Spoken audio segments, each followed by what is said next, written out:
at it. Let's go down. Oh, stay down, you hard, baby.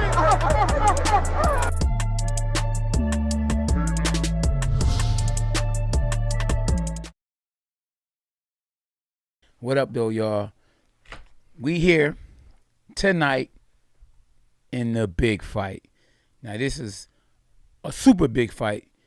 Not just because both guys can fight and both guys are champion, but for the fact this would be the first time in boxing history that we gonna crown an undisputed super welterweight world champion.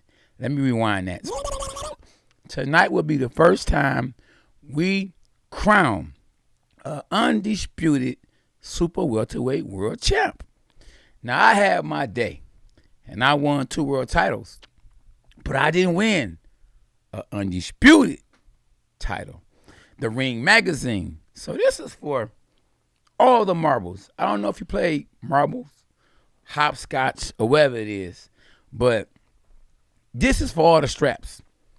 And we talking about hot potato because the belt done went from one fighter to the next fighter, to the next fighter, and to the next fighter. And guess what? Tonight, the belts is going to the next fighter at K9 Boxing. So, yeah, I see we got my dogs in the building, my dogs in the house. We got Benny, we got Chris Brooks, Tough Fine, and Keith, #100. So, you know, I want to know who y'all think gonna win. Big music in the building.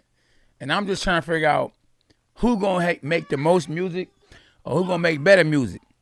Now, you would think that Charlo will make better music because he's a brother. And you know they say we got rhythm, right? We got rhythm.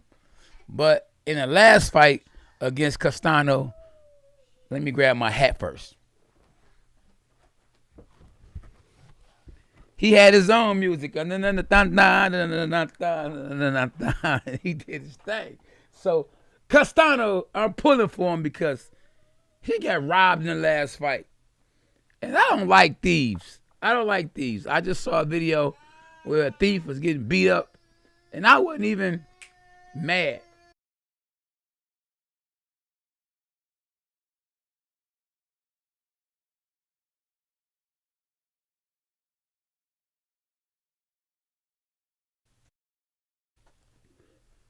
So I'm just being real with y'all. You know, I think that Castano, Charlo did not win the last fight. I believe Castano won the last fight. And that's the reason why I got this song right here, you know. I'm supporting my Mexican brothers because everybody deserves a fair shot. Now, even though he probably not even Mexican, he looked more Mexican than Charlo. So I'm wearing a soprano because I think it's going to be that kind of fight. And you know when Mexicans fight Puerto Ricans and when Mexicans fight brothers, when the Mexican fight whoever, 9 times out of 10, they come to scrap and it's going to be a fight. #dogs are us. This is going to be a pit bull fight. You hear me? And I'm not saying to do to Michael Vick, you know, and happy that he changed his life. And I'm not saying that it's good to fight dogs, but I'm saying this is gonna be a dog fight tonight. And you know my slogan is "Don't bark if you can't bite." At Team K9. So we got some people in the chat. You feel me? We got Finno Man, what's up though, champ? You got Chris Brooks in the building, and Luis, and I think that you from Puerto Rico, and you know about that Mexican style, Puerto Rican style, Mike Tyson style fight. And I think this gonna be the kind of fight that it's gonna be tonight. You know, I almost was rapping. This gonna be the kind of fight that we gonna see tonight. And don't bark if you can't bite, because Castano was barking. And Charlo was always barking. So somebody gonna get bit tonight. So my slogan, like I say, my slogan is don't bark if you can't bite. Now, I was the first Iron Man in the sport of boxing. And then Charlo took that name. But we know it was Iron Man in the movie. So it's 3 Iron Mans. One in the movie, one that's close to retiring, and one that's fighting tonight. But when he had that iron punch, that iron fist, to get that respect from Brian Castano. Or will Brian Castano, fast forward what happened in the last fight, put that pressure on Charlo, back Charlo up, and this time get the W. So we don't know, though, because boxing is a dirty game. Yes, it's a dirty game. It's been a dirty sport for a long time. Now, as y'all tap in, y'all make sure y'all hit the like button. Y'all make sure y'all subscribe to the channel if you ain't new to the channel. I see we got my same dogs on this boy. Y'all already subscribers, so I'm going to salute y'all. Appreciate y'all for continually tapping in. B. Jackson, I was wondering where you was at, boy. B. Jackson in the building. My dog Chris Brooks, Luis Rosario, finna man. You know, all my dogs that I'm used to is on this boy. And I appreciate y'all for being faithful. Because a lot of guys ain't being faithful. You feel me? Because now that Brian Castano looked good and seemed like he won the last fight, now guys done switched from being Charlo fans to Brian Castano fans. Now, one thing, definitely for sure, is you should be faithful. You know, Tupac had a song, I Hit Him Up. I think he said in the song, switch sides because his new friends want him dead. You know, so, I mean, man, you going to stick with one or you going to go to another one. I mean, money talk. So you feel like, you know, you going to lose betting on the wrong man, then switch sides. Something like Tupac said he didn't do. And I ain't switching sides. I say may the best man win. Because what's going to happen is the best man going to win. And that's real talk. Always real talk at K9 Boxing. Y'all hear me? I always got to salute y'all with that bark, a bite, and an overhand right. Welcome to K9 Boxing. To anybody that just tapped in. Paterno House, I'm back. He said it like Arnold Schwarzenegger. I'm back. That's right. Oh, B. Jackson with the super chat. The first super chat is my dog with the peace sign. We'll take it all. The two in your face. And Fraterno, I thought that was $100 super chat. I was about to say, my man's in them. He said he got 100 on Charlo.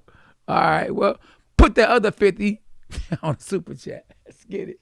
Let's get it, champ. It's all good, though. We in this boy. We got Habib Hassan. What's up, Habib Hassan? Now, sound like you could be an Arab, and appreciate your support. You know, I was a big Prince Nassim fan, and Prince Nassim was a beast. And Prince Nassim trained at the famous Crunk Gym, where I actually trained at. So I'm just telling y'all, it is what it is.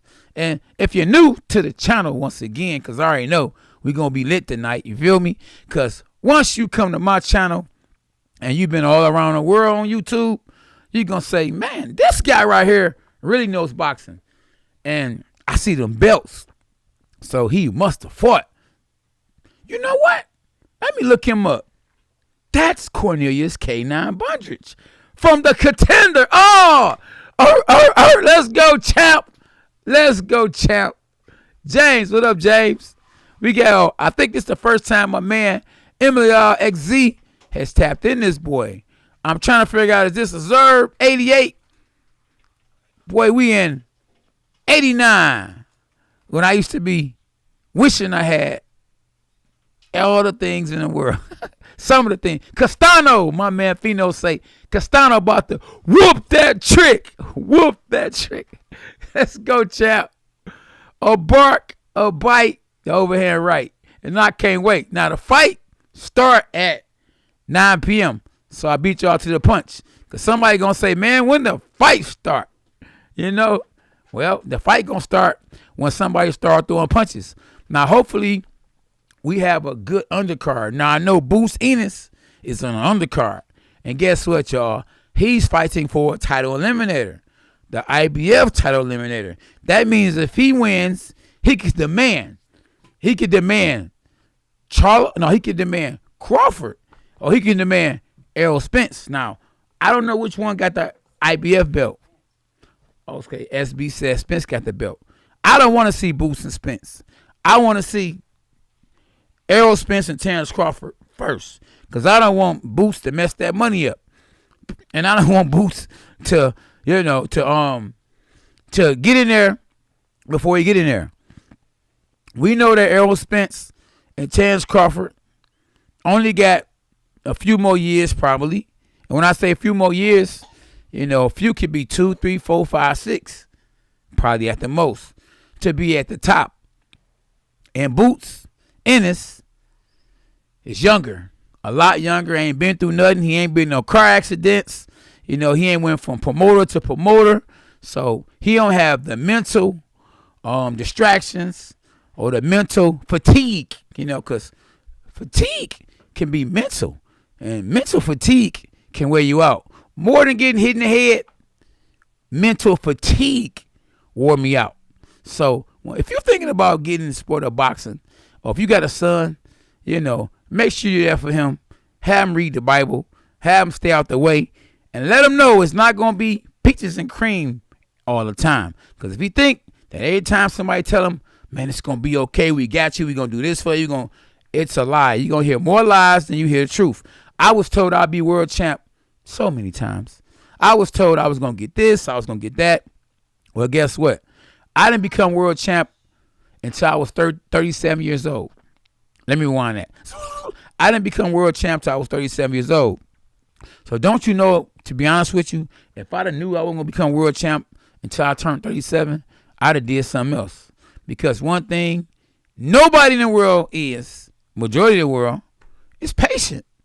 I would have been that patient to say, whoa, 37 years old. So guess what? Sometimes it's better to not know. I don't know when I'm gonna leave this world, and I don't want to know when I'm gonna leave this world, because then every day I be thinking about, man, I only got 6 more years. I only got 100 more years. I only got 40 more years. So it's good to not know the future sometimes. That's the reason why we're watching this fight tonight, because we don't know the future. We don't know in the future who can win this fight. That's why they fight the fight. God know the future. We don't. And, thank God, because I don't want to know the future.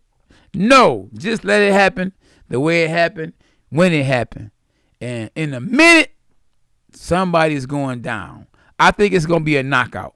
I don't think that this fight is going the distance. Castano has a lot to prove. And in the last fight,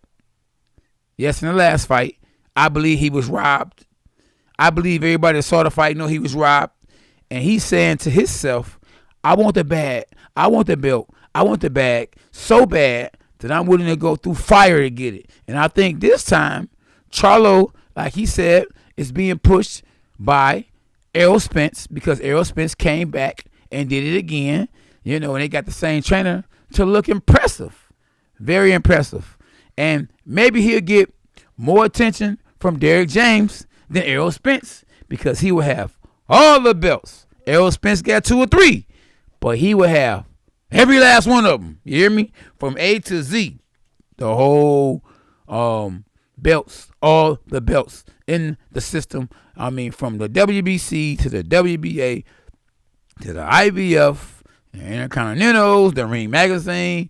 I mean, when I say all the belts, I'm talking about even the fake ones, the ones that he don't even want. He gonna have them all of them. You hear me? All of them. So yeah, if y'all new to the channel, man, y'all make sure y'all subscribe. Don't be a hater. Keep it real. Be a dog. Be for real. Because one thing about me, I'm a cool dude. I'm a good dude. I try to interact with everybody, but I don't want to be used. I don't want to be giving you all my attention, but at the same time, it's like I get no likes from you. You ain't sharing my video.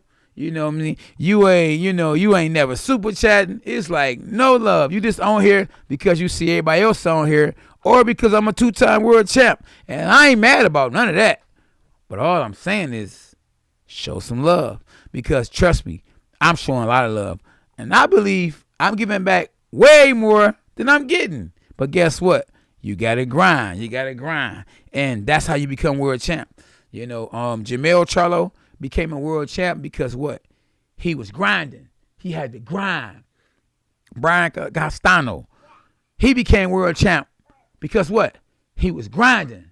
You know, I became a 2-time world champ and the oldest world champ because what? I had to grind. I got to grind. And the same as being on social media. I'm going to be the champ when it comes to covering boxing because why? I'm grinding and I'm going to keep grinding. And that's what we do. But it won't be long, y'all. It won't be long. We got 36 minutes before we live. So, yeah, I'm just trying to figure out. Let me grab my hat. Don't go nowhere. My other hat. Because right here. Yeah, we good. Yep. So, yeah. So, now I got my hat. And, let's see what some of my people's talking about.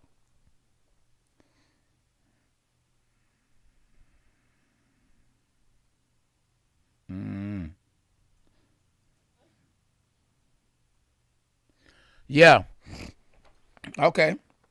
Trey Smooth, what's up, my doggy? What it do, Trey Smooth? Joe, Jose, what's up, Jose? Cool guy. Benny.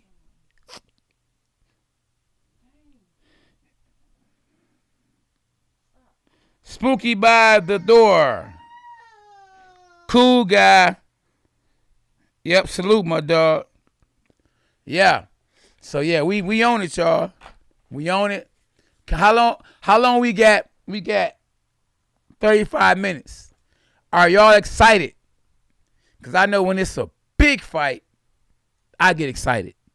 And I don't know if I was more excited to watch the fight before YouTube, before I got a YouTube channel, before I started calling the fights, or am I more excited calling the fights?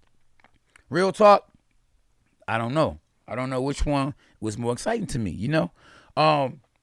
When I was in the streets, and rest in peace to my boy Watts, when I was in the streets and I used to watch boxing, it's easy to get turned up when you smoking a blunt. Everybody in the house hitting a blunt. Oh, man! You know, they all want to ask me, you know, they all want to ask me, K9, who you think gonna win? Because they knew I was boxing at the time, you know. So, no, man, I think it's gonna be. So my word was credit. You feel me? It was credit. Now this is before I became a Christian, and this is before I became a world champ. I used to go to the fights all the time and do what they do. When it's a fight party, they do what they do. I did what I did. But now, off the hip, I ain't trying to trip, and I ain't gonna trip. I'm gonna keep it 100. That's why when you come to my channel, you don't hear me cussing and going crazy. I'm gonna be professional, just like if I was commentating on Showtime. They ain't gonna be commentating on Showtime cussing and F this and this. No, they gonna keep it professional because that's what I am. I've been a professional for a long time, and I'm gonna continue to be a professional because this is what we do. You know, we don't become world champions and not be professional. That's what I like about most basketball players. When they be commentating or when they being interviewed, you know, they are so professional. You know, after the microphone, or when the microphone is not in their face, man, they probably be doing all kind of stuff. You know what I'm saying? But they know when to turn on or turn up, and when to turn down, and when to chill.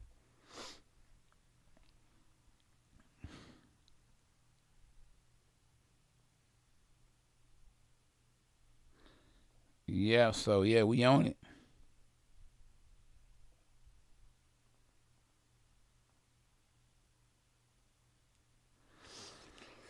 Yeah, this man, it don't even supposed to be rematch. We already know who won the fight the first time. So why is it a rematch? I mean, come on, talk to me. Somebody talk to me. It don't supposed to be a rematch. They did that man wrong. Yeah, they did that man wrong. Pablo, what's up, though? Adam Sr., what's happening? Super Funk, Mastaro, Mustard, Lance, Keith, everybody in this boy. Showtime. You know, we up from here. We got 3 fights on the card, SB. 4 fights. So we got 3 fights, then the main event. Okay. 3 fights in the main event. Hey, I think that black and red looking good with that red and black in the back. What y'all agree with me? Huh? Oh, Kovalev fight tonight too? Oh, I didn't know that. I don't want to see no Kovalev fight.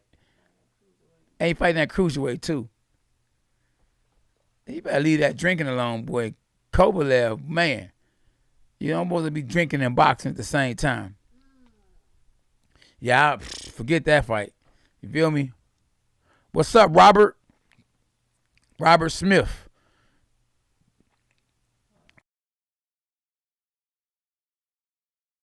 Okay. Hey, Big Hearn, what up, though? Willie Gardner. Hit that like button, y'all. Where my new subscribers at? Hey, make sure y'all hit that poll, too. I think that poll, what it say, who y'all think gonna win? Tap in on that poll. The judges don't want to give Charlo a loss. Y'all better listen to what Keith is talking about. Yeah. Gardner, what's up, Gardner? Oh, it's going down, y'all. It's going down. Man, listen.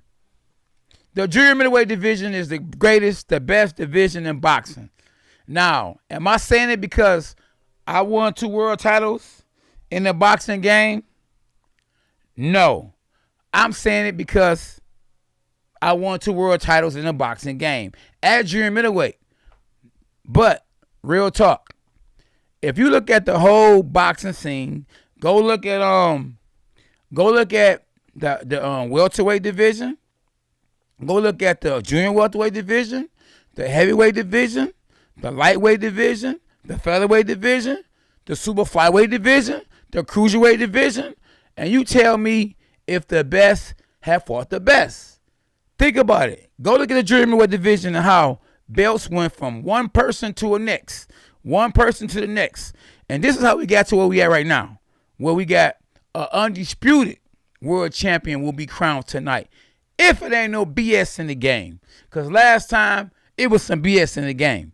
And Castano, forget what they're talking about, is undisputed world champ right now. And he's defending all those belts that Charlo was trying to take back. Now, how you like that? Because it's the truth. It's the truth. You got to remember now, we are in a devilish world. So don't believe a lie. Don't believe a lie. Charlo is not a champion tonight. The champ is really Brian Castano. Now that's the real deal. And that's points on top of facts. And I'm talking about points like jumpers, layups, dunks, all that. That's a real good point. And that point that I'm giving y'all is real talk. Brian Castano is the undisputed world champ. Now, will he lose all the belts tonight? We will find out in a couple of hours. But in between time, in the meantime, we're going to talk this boxing. And I'm going to shout you boys out.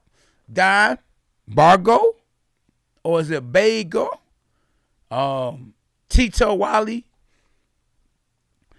Everybody in this boy. And you know we're going to always have some haters in here too. Somebody going to hate. Yeah, I'm always ignoring, but I'm just saying it's going to be that regardless.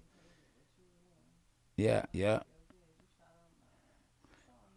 Yeah, we all good. Yep. But I can guarantee you this right here though. Real talk. And just this period, for the cats that want to hate, if they saw me in person, they would be, what up, K9? It'd be some other stuff, be trying to act like they're not even that person. So all that fakeness, the hating, all that stuff, that's terrible. And just think about it.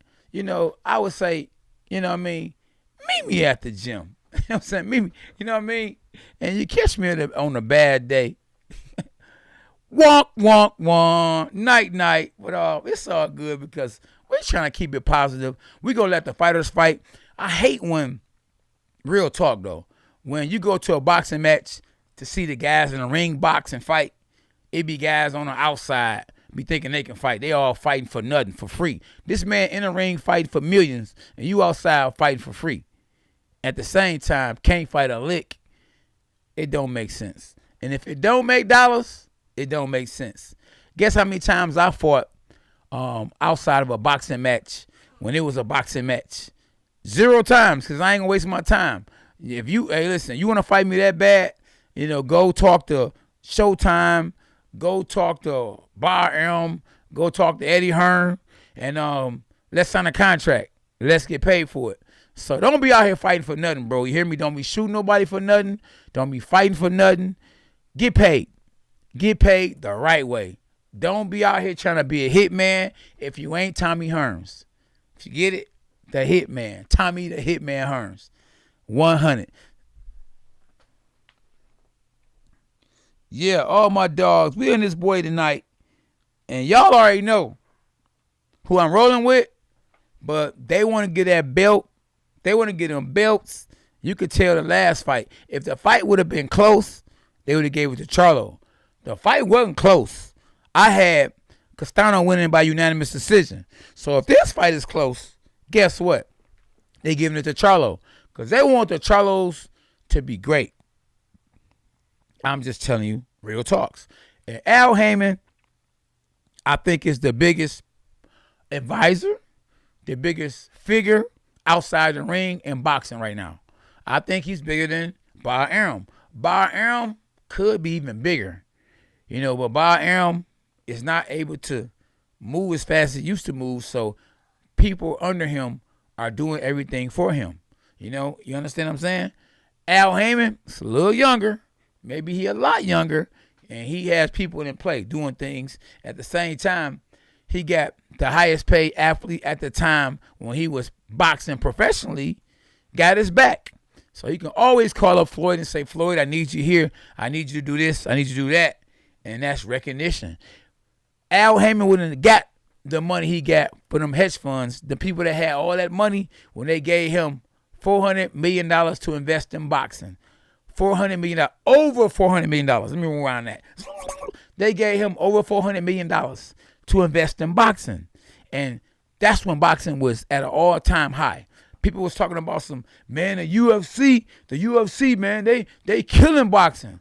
I said, bro, where have you been? I said, no, they not. Man, I'm telling you, yes, they is, man. I'm telling you. Bro, you go look on every channel, just about every channel, it's a boxing match on. Every single weekend, it was a fight. Matter of fact, it was fights. It was 4, 5, 6 fights on different channels every weekend. So boxing ain't never going nowhere. It will always be around. Always. When I say always and forever, I'll be there for you. I can't remember who made that song, but what I'm saying is so true. Every day a boxing match was on and it was going to play. And I'm just telling y'all the truth. And I'm just telling y'all the truth, and that's the real deal. I ain't no rapper, but I'm telling y'all it's the real. And guess what? I think Charlo going to win. And I hate to say it. I think he going to win, but I'm rolling with Castano. I'm rolling with Castano. We got Clayton mopping this boy. Southpaw dragging her again. Big hand in this boy. Ali, that can't be Muhammad. Rest in peace to Muhammad Ali. Braxton Thomas, what's up, though? Yeah, when y'all tap in, hit the like button. And if you want to be a supporter, you know what I mean, subscribe to the channel and hit the notifications. Pablo. Oh, that wasn't no Luther Vandross, bro. One thing I know for sure, that wasn't no Luther Vandross. You do not know your soul down. Oh, man. But, hey, good try. Timothy Davis, I'm taking all the belts. Where? Now, if your name Timothy, you ain't taking all the belts, champ. Champ. John Paul, my dog, I ain't saw you in a minute. You in here, though. That's all that matter.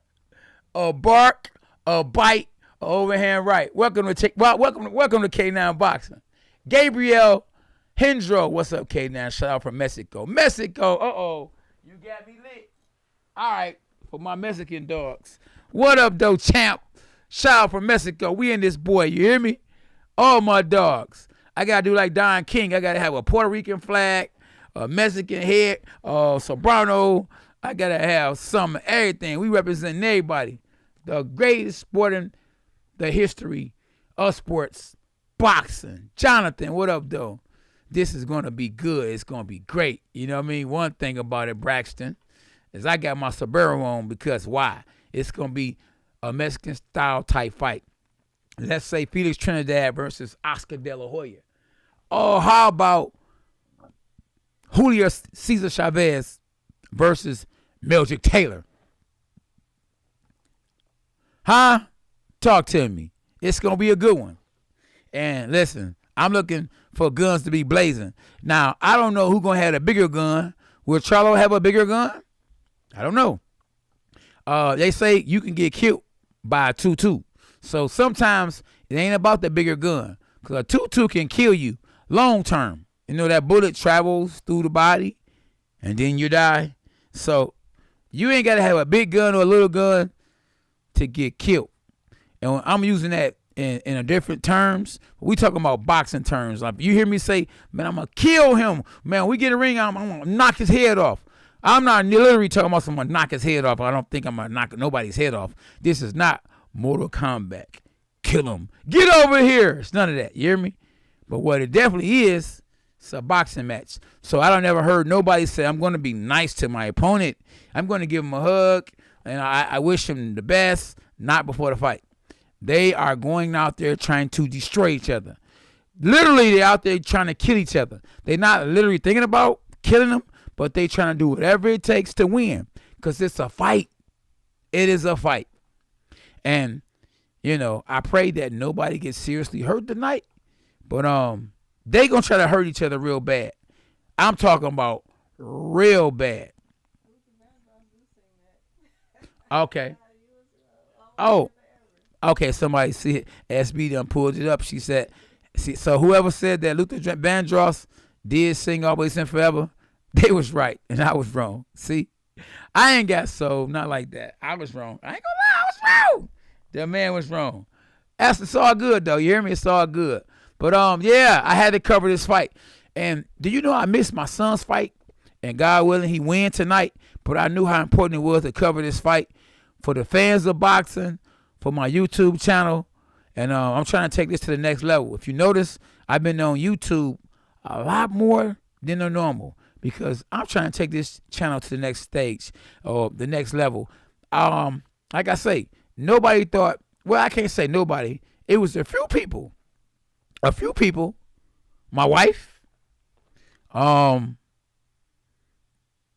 course, God, because he know the future, and me felt like I was going to become world champ. And not only did I do it once, I did it twice. My mama kept telling me, or what my mama told me one time, and I love her, you know, because it was hard for her. She had dreams to be big in life, and, you know, she made mistakes. We ended up on welfare. But I became a world champ. But on my way to the top, my mama saw how hard it was, and then because it didn't happen for her, she felt like it wouldn't happen for me. So she told me to my face, she said, boy, you having pipe dreams. Wow. But guess what? She only was saying what she was feeling and what she saw, and just because things didn't happen for her, she didn't think they would happen for me. You know, she been lied to like I was lied to. And I guess she didn't want me to waste my time and wanted me to do something else for my family.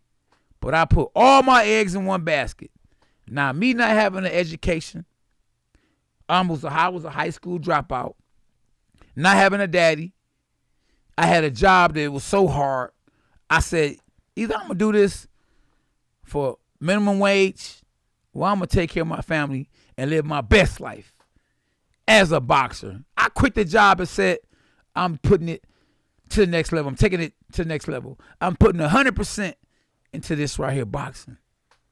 And I did it. I hung in there. I persevered. And even though it took me until I became 37 years old, I became the champ of the world. And we hadn't had a world champion out of Michigan in 25 years. Let me rewind that. We hadn't had a world champion out of the great city of Detroit in 25 years. Wasn't a world champion out of Crunk Gym since Tommy Hearns. And I put us back on the map. I put Detroit on my back, and I brought the belt back to Detroit. So when y'all see them blood, sweat, and tears, and behind me, know that you're on a real world champions channel when you tap in. And I appreciate everybody for tapping in. Hashtag dogs are us. So when I say Team K9, boy, Team K9. Anybody that's subscribed to the channel is Team K9, A+. Anybody that's on the channel, Team K9, B-.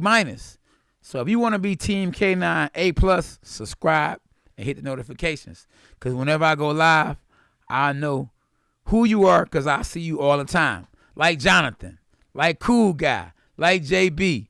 I think Pablo, Ali, I don't know if you're new to the channel, but if you're new to the channel, oh, Super Funk. See what I'm saying? A lot of people on here are regulars. That let me know that guess what? They have subscribed to the channel and they have hit the notifications. But my newbies, holla at your boy. Yes. Hey, Jose, I'm glad you paying attention, you listening. I come a long way. A long, long, long way. From welfare to a world champ. Now, how you love that? So, remember, with God, not some things, bro. All things are possible. You hear me? All things. Yeah, and I don't care what nobody talking about. He talk that. Man, he just be talking that God talk. Man, hashtag Jesus for life. Y'all got to know, without God, ain't nothing possible. You hear me? Nothing. And we up. So, even if Castano is not a Christian, even if Charlo is not a Christian, if it ain't for God, neither one of them will be undisputed tonight. So with God, all things are possible, regardless if you got them or not. You feel me? What a blessing. The real white T, I see you. Grievous in the building. Clayton mop. Clayton, what you mopping, champ? What's happening? What it do? What it do? We in this boy. So y'all see me. Yeah, and now you can spell Jesus, Jesus. For those that try to say their name is Jesus, it's Jesus. Well, yeah, Jesus for life. You hear me? Real talk. Yes, indeed. Oh, man, I'm so happy, boy. Cats can't really hate because you know what they done did now. YouTube made it where you can only see likes. So how you like it, boy? I appreciate y'all for hitting the likes. The likes. We got to go up, y'all. You hear me? We got to go up, as they say, blow up. Yeah, for sure. No, I'm not new, K9. I'm from Detroit, fam. Been rocking with you since the contender. Yeah, you probably been rocking with me since the contender, but are you subscribed to the channel? See, because you probably know me, and you from Detroit. But are you subscribed, and are you notified? Because the notifications mean you notified. And yes, the dog pound is in the house. It could be D-O-double-G, or it could be D-A-W-G, or it could just be how you got it, bro. Rudy, one love. Yeah. I don't know if y'all remember that song, You're Lucky to have just one love. So my man was good at who sung the, what's that? Was that Make It Last Forever? It was something like that. Alan Ball. IBF belts looks great. Gorgeous belt. Super proud. Appreciate you, Alan. Are you a new one? Oh yeah, you subscribe. I got you. But you see, one thing people don't understand is you could be subscribed, but if you're not notified, it's different. You know what I'm saying? And oh, it's got to be SB. See, SB over here on some other stuff. You know, so SB, you know, she on this boy. You hear me? She know this boxing like never before. So me and her went live the other day, and we actually got 6,000, I think 400 people that actually tuned in for us talking box talk. So y'all encouraged SB to get back on this boy. You know what I mean? And let it be known what she know, because she know a lot more than a lot of people, and not more than me. You know, not saying that she says she know more than me, but I like to talk that boxing talk. Let me see what you know. So Big Hearn said that Bud and Spence fight is going to be epic. I got Bud by decision. Now, it's kind of hard not to be biased to a certain extent because I'm cool with Bud Crawford's trainer. But I think that Errol Spence gonna win. And if he comes on live, which he probably will, I don't know if he would want to hear me say I think Errol's gonna win. So we're gonna have to figure that one out, because one thing I want to always do is keep it 100. So what it do, SB?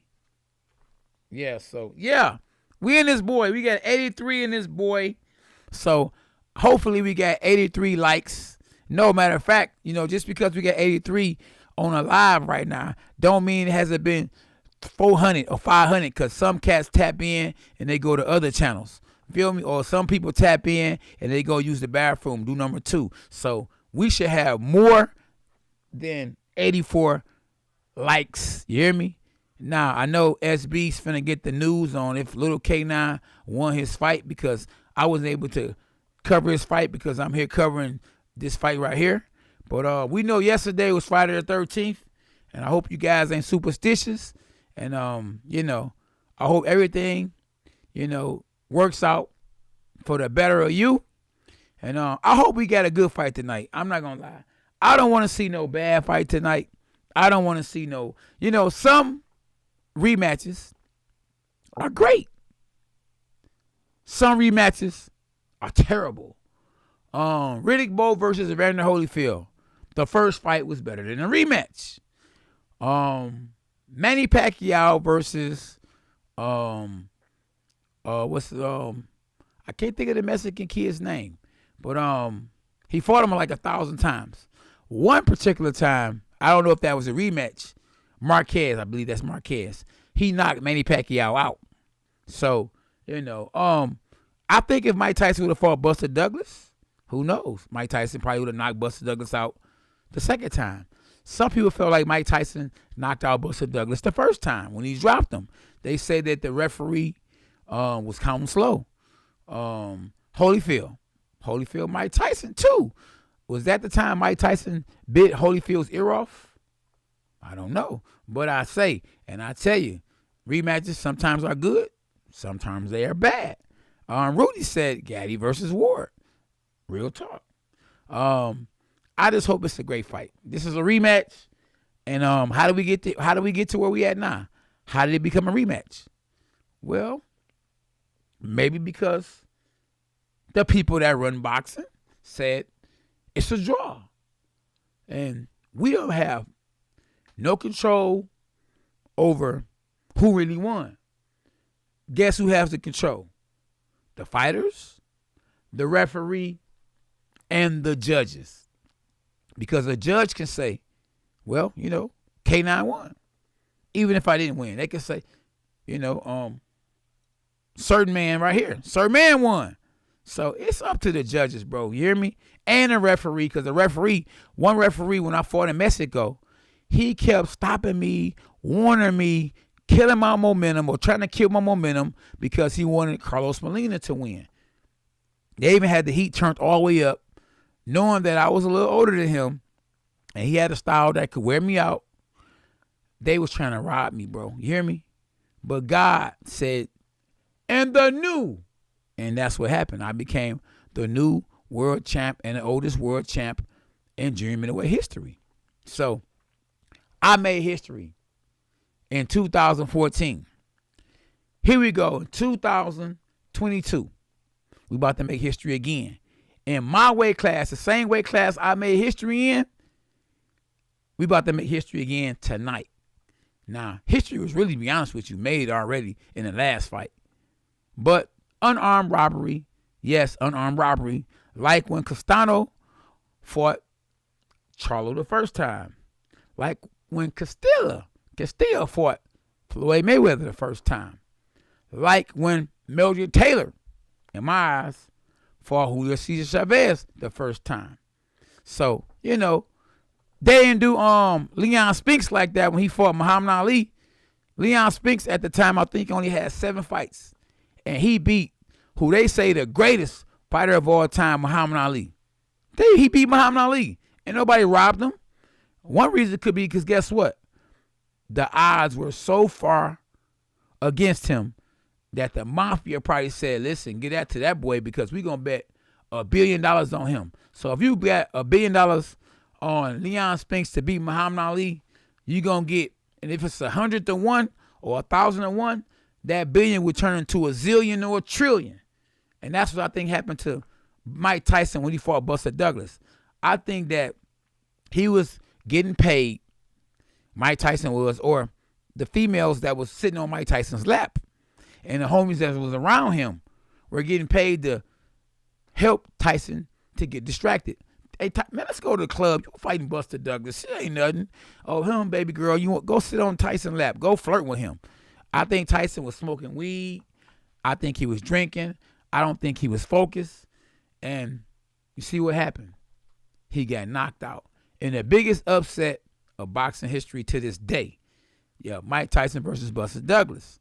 Now, it was an upset when Brian Castano fought Jermell Charlo the first time. But they robbed Castano. So Castano is undisputed right now, and Charlo is fighting for his belts. Now, it's real talk right here at K9 Boxing. So that's why I'm so happy that you guys are tuned in to talk that talk with me, or listen to me talk that talk with y'all, or listen to me commentate, because I'm going to keep it 100. I don't care if Showtime's saying something, I'm saying what I'm saying, and whatever I'm say, go. And you know it's real, because I won world titles. You know what I mean? And it might be a commentator who didn't win a world title who might still know something, respect, but I'm only going to tell you what I know. I ain't going to tell you what I think I know. I'm telling you what I know. And that's what's real about me, and that's what's real about this channel. So, if y'all want a Cash App, y'all can do that too, because we grow with y'all. And can't do it by myself. Can't do it with SB help alone. But as we grow, y'all grow. You're welcome to Super Chat. You're welcome to Cash App. It's $ K9 Boxing. You're welcome to tell your friend to tap in. And you can share this on Facebook. But it's the champ, you hear me? A 2-time world champ, the oldest world champ in German weight history, covering an undisputed world champ for the first time, super welterweight, between Jermell Charlo and Brian Castano. And they always say, how long? Not long. We about to be in this boy. Oh, Romero stretched something he won? Yeah, I'm all on this right here. Yeah. If you're not going to bite down, growl. I got you. I love to see man of God talk about Jesus and talk without cursing. That's good, bro. That's what we do. Yeah, I can. Hey, listen. Can I take this off the screen? Yeah, you can, definitely. Oh, yeah. Hey, listen. You can be smart, intelligent. You know what I mean? You can prove points and get your point across without always cussing. If you think about it. If you articulate, if you know something other than swearing, then guess what? You can kick the game. You ain't even got to be a graduate. You ain't got to know the biggest words, but you can still talk with some sense, especially if you're my age and you've been around. You've been doing this for a long time. You've been around a bunch of people. People like me. People love me because of the person I am. I'm a realist. You know what I mean? And if you can't appreciate somebody that's real, then you can't appreciate life. Because it don't get no realer than Jesus, than God, than somebody keeping it real. Then and one thing about it on this channel, when we talking about boxing, you got to love me because I'm a real boxer. I ain't a guy, and I'm not saying, hey, don't support somebody that's not a real boxer or have never gotten in the ring. But when it comes to boxing, if I don't know nothing, I definitely know this for sure. You know what I mean? And the good thing is that not only do I know how to box, I know how to tell you what I see and what's going on. I'm a teacher now. I teach the sport of boxing. I train a bunch of people. I coach a lot of people. I coach my son. I coach Peter, Brandon. I even teach my kids how to box and fight. They don't have to be a boxer you know what I mean, a fighter, but they gonna know how to fight. Yeah, huh? How did they do? I said, how did they do? Okay, yeah, if Peter about to fight, you know, then that means they already fought because Peter fight last. Come on, somebody. Yeah, so Big Hen. So what's up, Big Hen? Leonard Hearns was a good one, Vinny. Yeah, that was the best fight I ever saw. To this day, Sugar Ray Leonard versus Tommy Hearns won. The best fight I ever saw. To this day. To this day. Yeah, to this day, champ. We got Danielle. What's up, Danielle? Speaking Spanish. Appreciate you for tapping in. Mike Tyson, the GOAT. K9, it's possible to put your titles over your shoulders. Yeah, but not today. Them titles are going to stay right where they at. You know what I mean? I put them on my shoulders coming into the ring. Plenty of times, bro. Plenty of times. Oh, yeah. You know, it's a dirty world. And in this world, money talk and BS walk. I see, Jonathan, you said the money team got to pay the judges. Hey, Oregon, I hope you're right. I hope you're right. Yeah. So, yeah, it's 1 minute to 9, and the fight is about to be on. Yeah. So, yeah, we own it.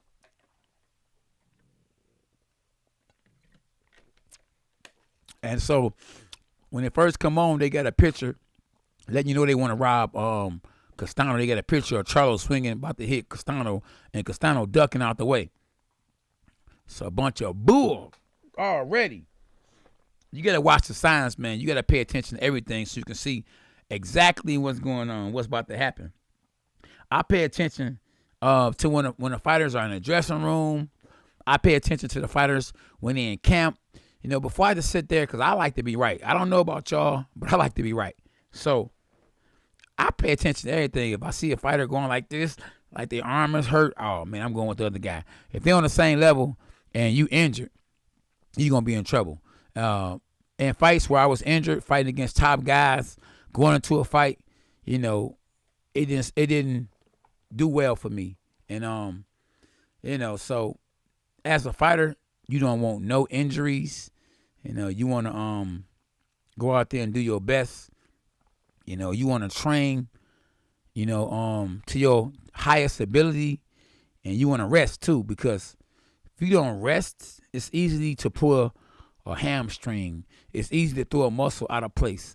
I pulled a bicep going into a fight against this guy named Ishay Smith, and on top of that, I had a cat call herself, because I had to talk to SB about that, disrespecting the WI, and so it was a lot going on, you know. When you give, they just showed me on a highlight, double knockdown on Showtime. Yeah, they still showing that. So, yeah. So, I'm still on Showtime to this day. Yeah, I'm a legend. You hear me?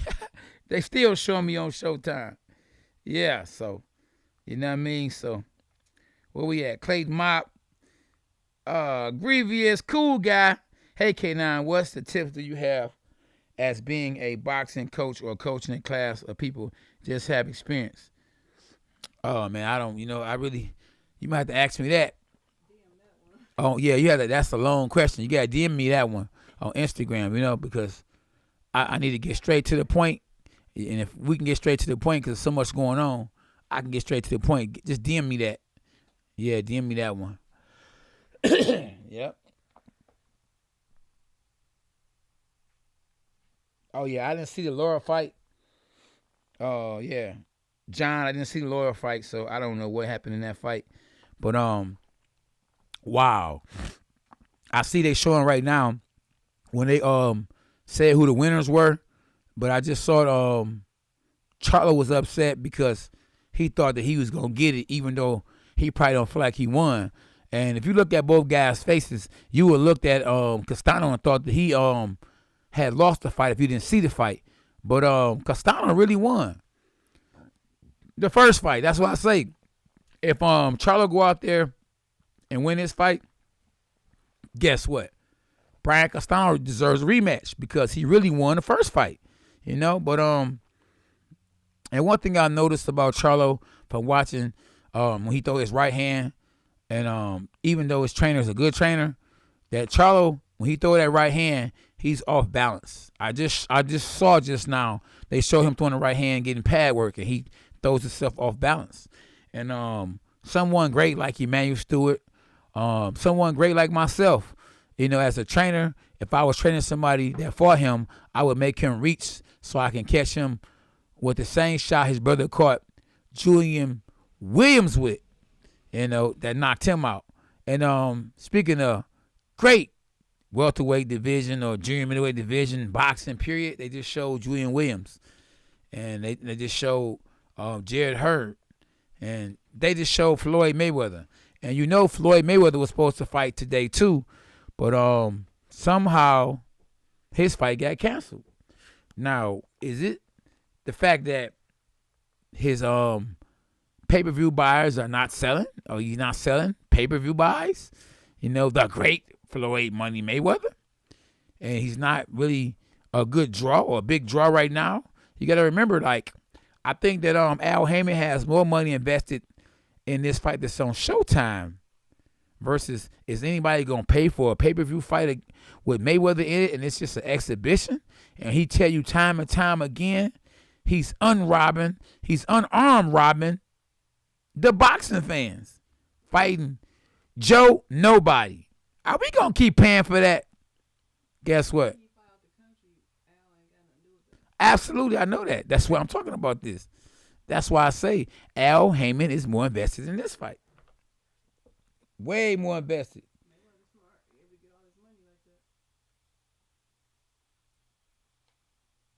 Hey, I got Jermell too. This the breaks. You know, not because I like him, but just because I think that he might be able to adjust more. I don't think that Charlo fought a smart fight the first time. I think Charlo fought a little nervous because, you know, Errol Spence is his stablemate, and Errol Spence lost to Brian Castano in the amateurs. So I think the conversation that him and Errol Spence had made him think, oh, this guy is like that for real? Like, yeah, he beat me. So if he beat Errol Spence, and who knows in the sparring sessions who be giving it to who when Errol Spence spars with Jermell Charlo. But if Brian Castano gave it to Errol Spence, and Errol Spence gave it to Jermell Charlo, then Jermell Charlo got respect for Brian Castano. Because the man can beat the man to beat the man, then he can probably beat the man. But I think that Charlo said, you know, when he went back home, man, forget all this. Listen, I'm Charlo, and Errol Spence is Errol Spence, and styles make fights. And in the last fight that I had with Brian Castano, I fought out of character because I didn't go for the knockout, and I'm supposed to be built for this. I left Ronnie Shields because I wanted to be the knockout artist, but I got to something that I ain't really trying to do and I ain't been doing lately. I started boxing. So in this fight, and I think when he went back to the drawing board, he said, listen, Derek, I'm going to pay you for what I've been paying you for knockouts. And like the great Emmanuel Stewart used to say, knockouts sell. So if Charlo want to erase the first fight, because like I say, as a expert at commentating, yes, I'm an expert at commentating. Well, why you don't work for Showtime? Because Showtime hasn't called me. And guess what? I got these belts right here. So am I expert? Are the fighters that's commentating on Showtime former fighters? Maybe one. But are they former world champions? Maybe one. But it's 4 of them. So am I able to commentate on Showtime? Yes. ESPN? Yes. Am I respected by everybody that know boxing, that know I box, and I'm a former world champion? Yes. So I appreciate y'all for thinking like I'm thinking, and whoever else is thinking like I'm thinking, that y'all support Team K9's channel. When I say Team K9, I'm talking about SB, Little K9. I'm talking about OB, AB. We lit. And we going to go all the way to the top. Only time will tell. You know, you don't appreciate something as much as you appreciate it when you grind, when you work hard to get it. If it came to you easy, it's hard to appreciate it. So that's like the famous people in the world that wasn't born with a silver spoon appreciate it a lot more than somebody that's just born with it. Feel me? If you understand what I'm saying. It's hard for my sons and my daughter probably to appreciate life or certain things as much as I appreciate it, because I had no daddy. My kids are blessed with a dad, and they see me all the time, and they haven't saw the struggle. They never saw the struggle, but I'm here. I'm here, champ. And create a channel to join the chat. Yeah, create a channel to join the chat. I don't know. Okay, what the poll say? Okay. So the poll says Jermell Charlo by KO 41%. Okay. Brian Castano by KO 25%. Jermell by decision 20%. And 14% Brian Castano by decision. So majority of the people in the live chat got Charlo by KO. Now, last weekend in a poll that we had, majority of the people, 88% of the people had Canelo Alvarez winning a fight. So 88% of the people in the poll were wrong. That's why it's good to not know the future, because you just never know. All we doing is guesstimating, that Charlo gonna win by decision. Now, I'm not saying that that's not a good guess, because Charlo is coming back a lot hungrier, because I believe in his eyes he know he really lost. And the people that really respect him, or he really respect, and going to voice their opinion, and he's going to listen, they don't tell him the truth. The Bible says the faithful are the wounds of a friend. So somebody that's really his friend have told him the truth. I told one of my friends the truth, that I didn't believe that he actually won a title. And that, hey, but I ain't mad at you.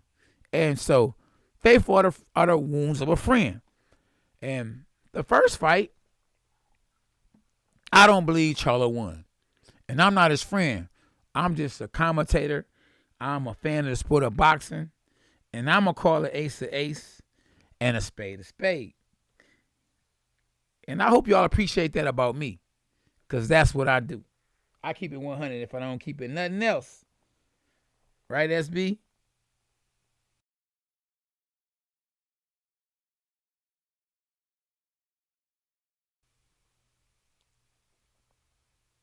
So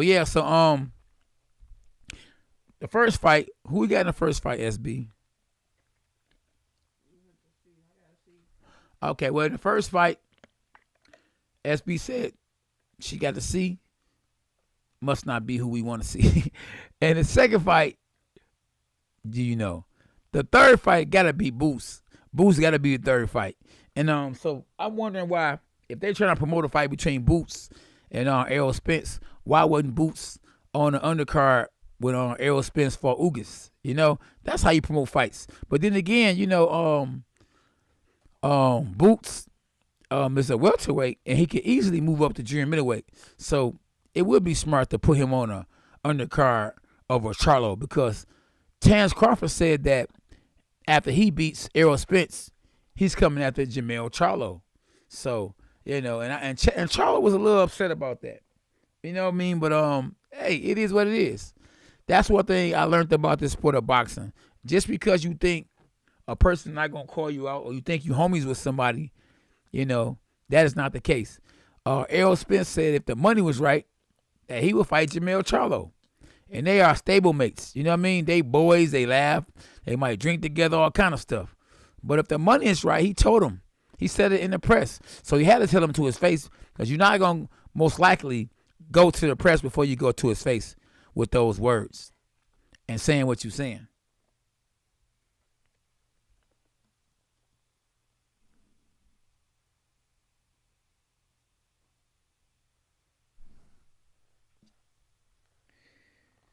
Castano Grievous said Castano sure does apply a lot of pressure. Yes, and then pressure busts motor pipes.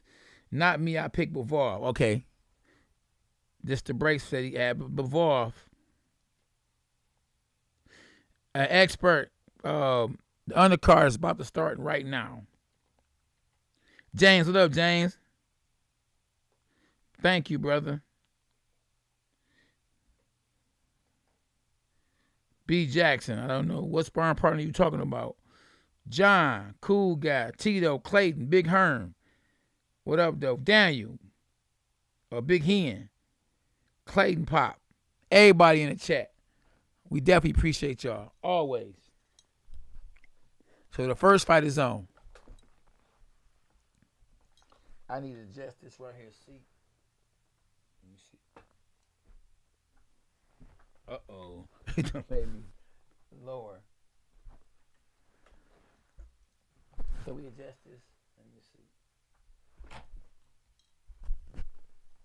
Trying to get this boy up. Uh-oh. SB, Justice Champ. You're going to have to adjust this right here.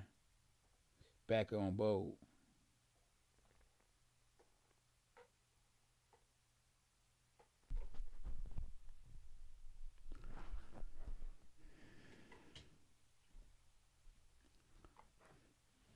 Let me see.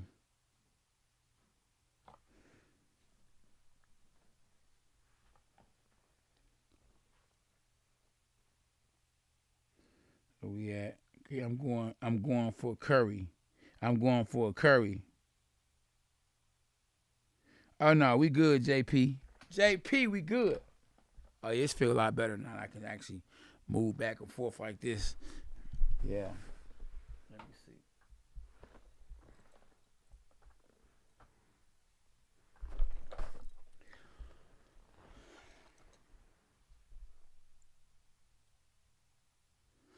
Let me see. Terry Smooth. What up, though? What's happening, Smooth? First fight about to start. We got a good little fight too. We got Kevin Gonzalez and Emmanuel Rivera. So Kevin is 24-0 with 13 knockouts. And Rivera is 19-2 with 12 knockouts. So, yeah. Oh, we got this one referee named Gerald White. Unbelievable. This guy right here, listen, if you pay him to do wrong, he will do wrong. This guy actually cheated me out of a fight before. Unbelievable.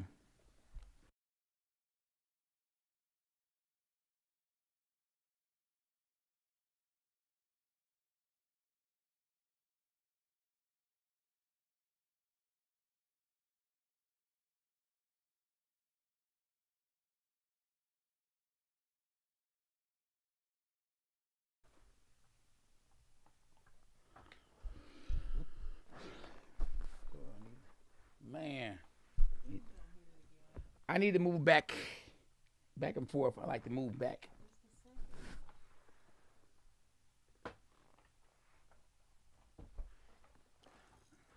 Yes. Ooh, so Kevin. Okay, Kevin is the Mexican. From Mexico, Kevin Gonzalez. He's undefeated. Undefeated. And they be proud. One thing, hey, listen.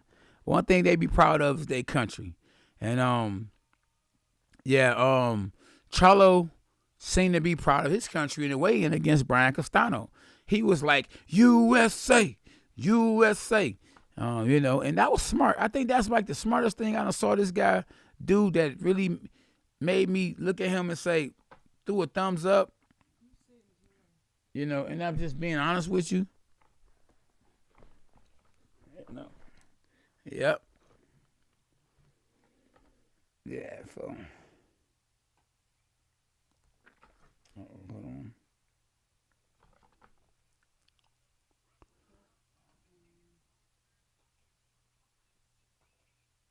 Wow.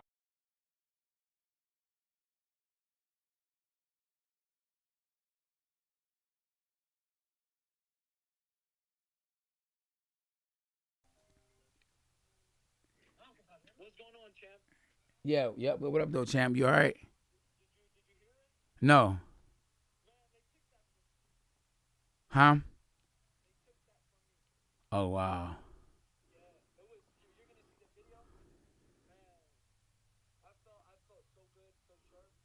Oh, good, good. Okay. Okay. All right. All right. Appreciate it. Yep, yep. We on. Yeah, we. Hey, go to the live right now too. We commentating live right now too. Yeah, yep, yep. How did they do? Oh, good. Wow. Second round. Oh yeah. What wouldn't me? That's how you think you got it. Yeah, yep. Hey, yeah, yeah. Yep, yep. Hey, SB over here hating to us. He got.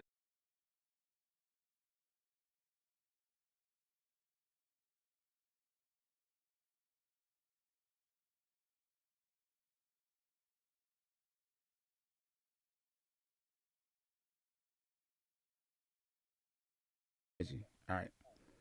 Yep, that's what they do. And oh, good little jab. And Gonzalez is a southpaw versus southpaw, and southpaw versus southpaw is it's really tricky when you see a southpaw versus another southpaw because neither guy is used to seeing they self in a mirror. I'm talking about in a boxing match, it's a lot harder. So you know yeah. So good little jab from Gonzalez and Rivera with a good little jab. And I think this could be the coming out party for Kevin Gonzalez. Kevin Gonzalez is the favorite because he's 24-0 with 13 knockouts. But, it looks like it could be kind of like almost to a certain extent an even fight because you got to remember that Rivera is 19-2 and he has 12 knockouts. So it ain't like that. He just a pushover. And Showtime has given us so far in this first fight. Ooh, good little shot from Rivera. And remember, Rivera supposed to be the B side, but that don't mean it all the time. Just think about it. The B side lost last Saturday. Canelo. I almost said Charlo. That means Charlo might lose. Am I speaking things to existence before they happen? I don't know. Who knows? Uh-oh. Good. So, little jab from Rivera. Jab from Gonzalez. Yeah. With 2 seconds left. And that's the bell. So, yeah. What up, y'all? Yes. Jill Crook. Jill is a crook. Played the game. Yeah. What's up, the George 1018?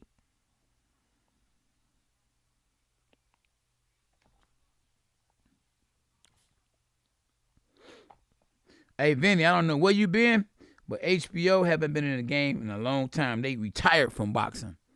But I appreciate you. All love. So shout out to Team K9. I heard that my fighter Peter got robbed. I can't wait to see the video that they covered. They recorded the fight. And, can't wait to see the video because it's a shame how they do some of our fighters. And little K9 got the stoppage, I heard. I think he stopped his opponent in round 2. And I'm happy. I'm excited.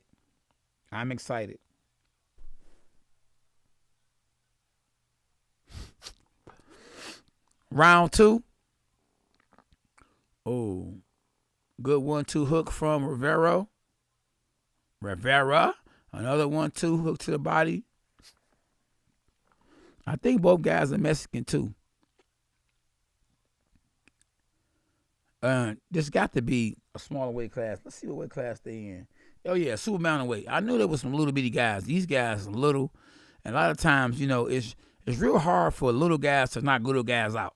So if they trying to, make the fights last longer, you put little bitty guys in there who continue to beat each other up because the power isn't there. You haven't had a power puncher in the lower weight classes in a long time since Manny Pacquiao was down in the lower weight classes.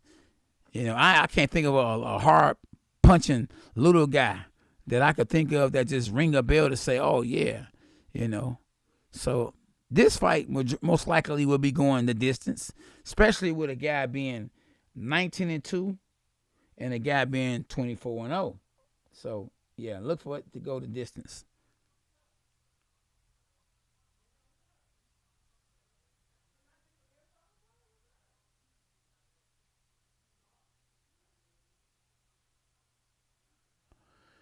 So this fight looked like it's going a distance.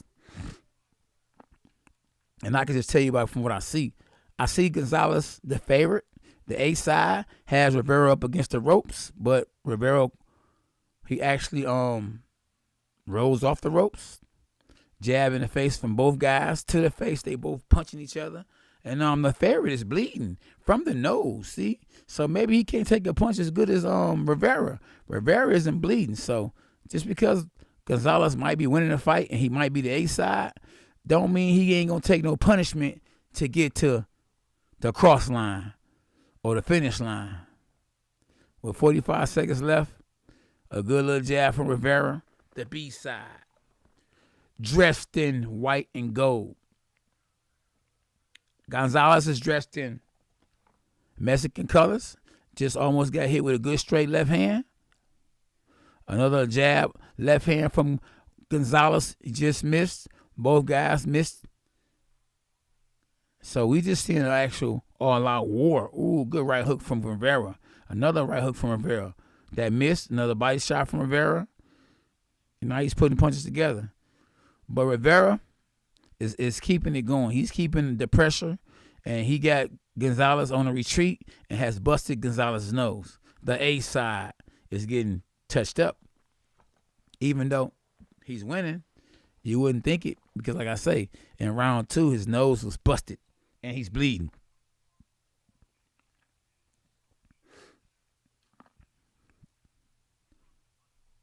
Yeah, so they showing fights of the year in 2013. They said Timothy Bradley versus wrestling provocateur Lucas Matisse versus John Molina, and Francisco Vargas versus Orlando Salida. I remember all those fights, every last one of them.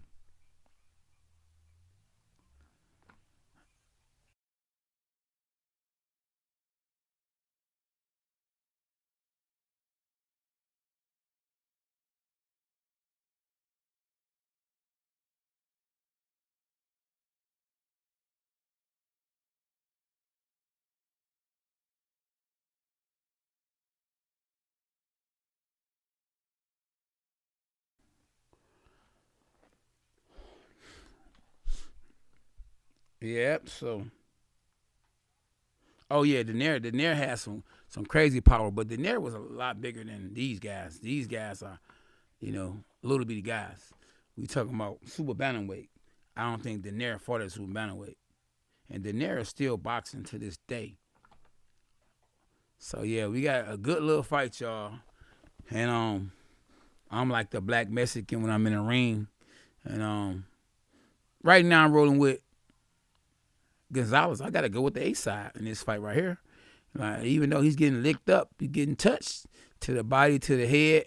But once you have a record of losses and you fight against a guy with a record with no losses, and most likely the one with no losses is the A side. So guess what they're gonna be trying to do? They're gonna be trying to get the fighter with no losses in the sport of boxing to stay undefeated as long as possible.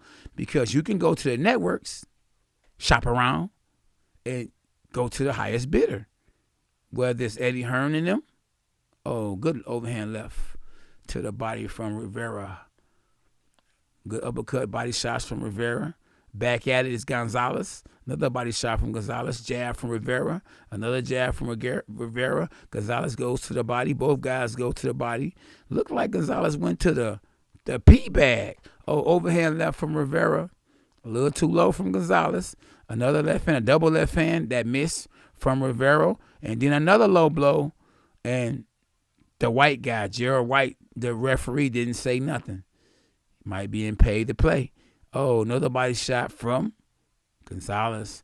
Another double jab from Rivera. Another jab from Gonzalez, and then a body shot.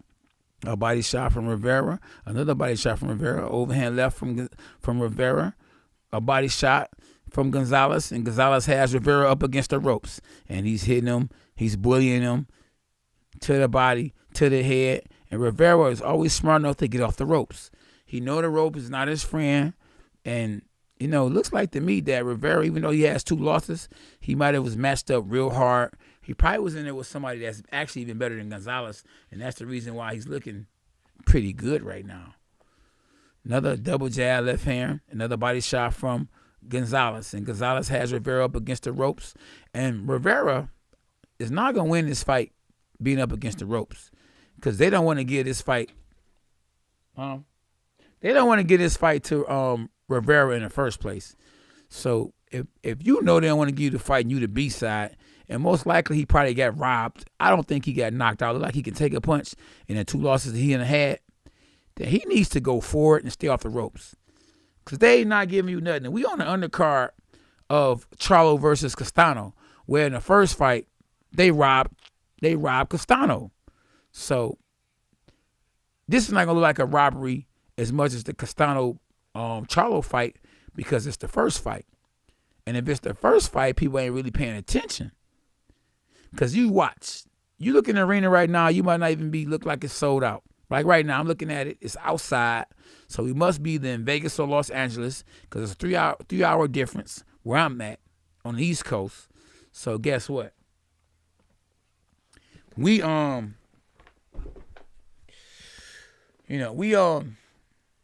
West Coast time. And West Coast time, like I say, you don't see the seats crowded yet. It's just the first fight. But watch when the main event happen. Watch how it sold out. And just for Showtime, don't make themselves look bad. A lot of times these networks don't care. Just like in the USA boxing qualifiers and nationals, they give tickets away.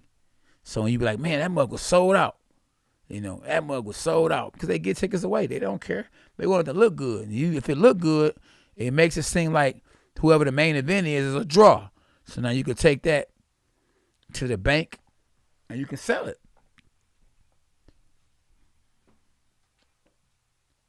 But the true fans of boxing like myself know what it is.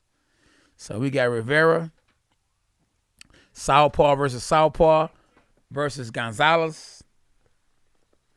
Oh, a good little jab from Rivera. A 1-2 hook, uppercut. Oh, good combination from Gonzalez. I didn't think he had it in him, but he did it.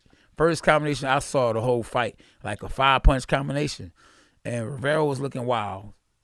Threw a left hook and missed. Nah, it's an overhead left because he's southpaw. If I throw a left hook being an orthodox fighter, guess what? It's a left hook. It's not a overhand. Overhand is coming from the back. Both guys going to the body. And Rivera is giving as much as he's taking. And guess what? This is a close fight. But guess who down? Of course, the B side. But it's a good opener for Showtime because both guys are hitting and getting hit. And, the crazy part about it, when you Mexican or you speak Spanish and not English, someone like myself would never know if you're punch drunk because I don't know Spanish. But, your fellow countrymen will know. The wifey will know because they'll know if you're slurring in Spanish talking. We got 58 seconds left in a good fight. Not the kind of fight I like. I like to see skills. I just think both guys are just punching each other. Good little left hand, good uppercut from both guys. But it's fan friendly. If you like MMA, you will definitely like this because both guys are just hitting each other. It's like no skills at all. It's just punches and punches. Hit me and I hit you back. Man.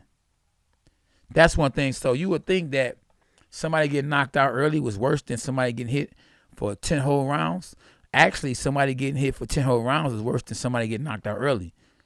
Because guess what? You're not sustaining the damage that you would sustain in a fight like the one we having right now, where both guys in the 4th round are hitting each other every second. Good 1-2 from Gonzalez and a jab from Gonzalez. And then he peekaboo, and with 1 second left, both guys are beating each other up. And who winning? The fans. Because this is what they want to see. James, what up, cool guy? El Chapo, what's up, Akeem? Marvin, what's up, Marvin Jackson? Marvin Johnson. Willie, everybody in the chat.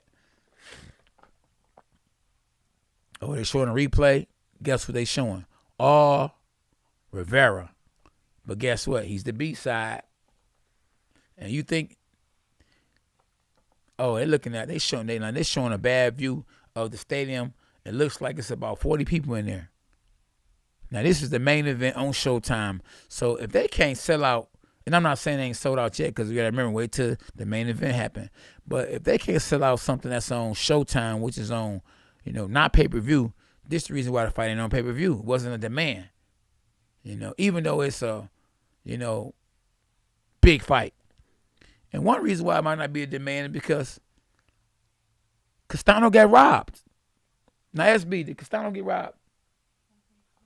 I think so, is what SB just said. Castano was robbed with no gun. And I hate that about boxing. May the best man really win. Don't rob me. I got robbed 3-4 times in my sport of boxing. 6 losses. I lost probably 4 times for real. Ooh, overhand left from Rivera. So who landed the hardest shot so far in this first fight? Rivera. And look, uppercut. Oh, the 1-2 after that. Oh, another 1-2 uppercut after that. Oh, and he done got my attention. He done got Gonzalez's attention. Gonzalez done got low. Oh, and then comes back with a good body shot. Oh, then he's headbutting. The referee ain't saying nothing. I don't like this referee. Uh-oh, here we go. Back and forth now. Like it's heating up. Oh, good uppercut, left hand from both guys. Uh-oh. Who am I watching? Oh, good body shot from Gonzalez.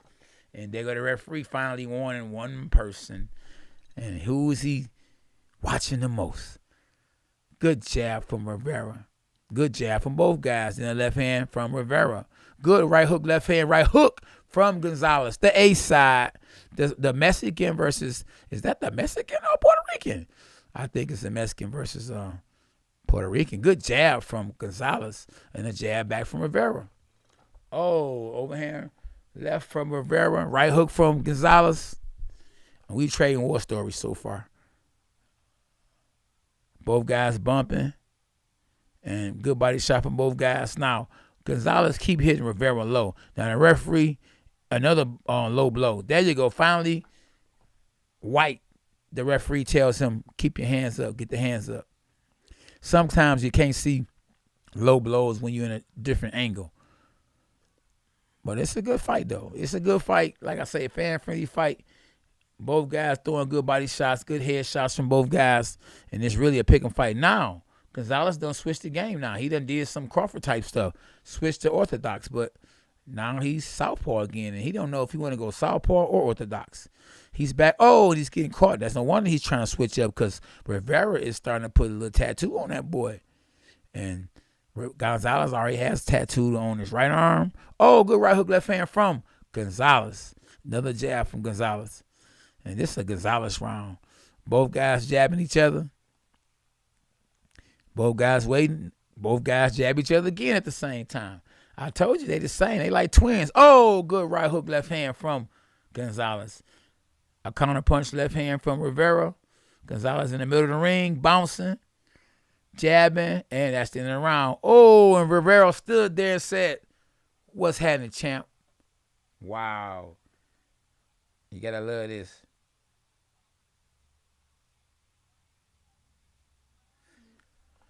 Uh-oh. So now they showing Jermell Charlo coming into the ring with his trainer. Look like his trainer could be a fighter. He looking young and looking like he in good shape. And I like how his trainer stay out the way. Look like Roy Jones in the background. A heavyweight Roy Jones in the back. Surprised I don't see Jermell Charlo. And Jermell seems like he always mad. Maybe it's just the focus he be having. I don't know. But he gonna try to do what he didn't do the last fight. Win. W-I-N.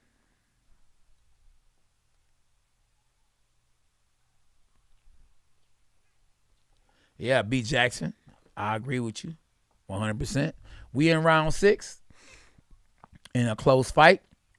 Close fight going to their side. And Rivera must know that he needs to knock out or knock down or he needs to win impressively. It can't be a close fight. And right now, it's a close fight, but the referee is doing a good job. He doesn't care about the A-side being A-side. He's warning the A-side about all the illegal things he's doing. But look like Rivera is trying to go for the knockout. Oh, good body shot, headshot. Nah, this is the fight that I want to see. If we're going to see one, let the beatings begin. And we at that stage in round 6 where whoever takes control can win this fight. And both guys are trying to take control. Now, I don't know what their trainers have said to them in Spanish, but it definitely is a close fight. And on the unofficial scorecard, Steve Farhood has Gonzalez up by 1 round. So like I say, it's a close fight. But you have to take in point, or you have to understand that it's the A side and the B side. Because just because the unofficial scorecards, they have it one guy winning.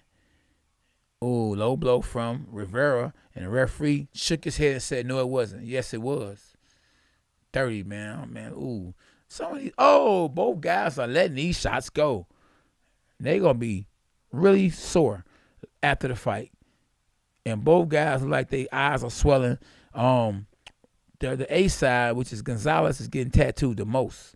And if the judges are watching the fight I'm watching, they might be saying it's a draw. Either Rivera was up. Because if you look at who's bleeding, it's Gonzalez. And you look at who's landing the cleaner shots, it's Rivera.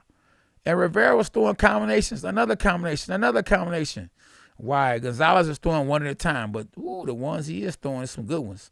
So what do you go with, the fast punches, or you go with the solid punches, the hard punches, the stronger punches? Jab, jab, that was missed by Gonzalez. Rivera smartly moves around, ducks. He's not punching. Now, Gonzalez is throwing one punch at a time, but he's backing up Rivera. And Rivera smartly winning this round, but now he's giving the round away. And he's warning, and he's wasting time complaining to the referee. Go out there and fight. This is what this is. The referee isn't doing the job that you want him to do, and allowing things to happen the way they're happening. Take matters in your own hand. See, and now the referee warns Rivera because Rivera was talking to the referee. Leave the referee alone. Let him do his job, and you just fight. Now I say, you know what? I take things in my own hand. And that's what Rivera has to do, like he was doing early on in the round. In a round, he might have lost because he was too concerned with talking to the referee about what his opponent was doing and wasn't doing enough at the end. So I give that round to Gonzalez. So yeah, I see my man's in there, Richard Russell with the super chat. I appreciate you for the super chat. Welcome to the channel. I don't know if you ever been here before, but if so, thank you. And if not, subscribe to the channel, hit the notifications. Appreciate you, my bro. And you're going to definitely get a bark for that one. Always. Team K9 in the building. Appreciate everybody, boy. You hear me? Richard Russell, double R. One of my homies named Richard. Real good dude. Shout out to my homie Richard. Shout out to Jabs Jim. Shout out to Jude. Shout out to SB and them. Shout out to Lil K9. Shout out to Peter, Brandon, everybody in the chat. We in round 7 in the super welterweight, super bantamweight bout, where I got Gonzalez, good uppercut from Rivera. I got Gonzalez winning so far in round 7. Anything can happen. But right now, Gonzalez is showing he wants it more. He's throwing more punches. Rivera is using the little jab here and there, throwing good quick punches. He is tattooing Gonzalez's face, but he's not coming on at the end of the fight. Like, I think that in the beginning of the rounds, Gonzalez is doing real good. Well, Rivera is doing real good. But at the end of the rounds, Gonzalez takes off and wins the round. Remember, the judges remember what they see last. Most of the times, more than what they see first or early. Good body shot from Gonzalez. Another jab from Gonzalez. Another jab from Gonzalez. And Rivera, you the B side. So why is you not throwing more punches? Good overhand left from Rivera. Now Rivera is a good fighter, you know. Oh, he's not 19-2 for nothing. And once again, the face of Gonzalez looks like he's losing the fight. And like I said, he done switched up. He's an orthodox fighter now. He was southpaw, but like he's switching up just to try to land the bomb. But he's not comfortable at orthodox, so he switched back up to southpaw. So I think he's confused. He's trying to land a bomb to change the fight. And just the way he looked like he's desperate, this fight could be a lot closer than I thought. And Rivera is real calm, relaxed, doesn't seem bothered, not bleeding. He's looking like he's winning the fight. But, you know, they say looks can be deceiving. It's a good fight. It's a very close fight. Rivera can bounce back with a W and give Gonzalez his first loss. And Gonzalez, he ain't bad, but style-wise, he might have got set up. Why would you put me in there with another southpaw, you know, get him enough time to get ready and bust me up? Because Gonzalez is getting bust up. Both guys are getting bust up because Rivera, overhand left from Gonzalez. He must have heard me and tried to change the fight. But he is cut. Gonzalez is cut over the right eye. And it could be from accompaniments and the left hands that's coming from Rivera. And now Gonzalez knows the blood isn't going down the side of his face and maybe into the eye. He's moving around trying to buy time and hopefully can get to his corner in time so they can patch him up. And, man, listen, Rivera is gaining momentum. And even after the round, he's walking to his opponent's corner and taking his time to get back to his corner like, boy, like, yeah, I got you. I'm taking whatever, you know, momentum you had going into this fight. And so far, I look like Rivera about to upset. Real talk. Look like he's about to greatly upset Gonzalez. Now, you know, I don't know, because if Al Heyman has something to do with it and he's, you know, got money, a lot of money invested in Gonzalez, he ain't upset nothing. Because guess what? At the end of the day, the fans will be like, man, that was bold. But tomorrow will be a whole nother day. You know, and the crazy part is that when Castano beat Jermell Charlo the first time, nobody said nothing. It went away quick.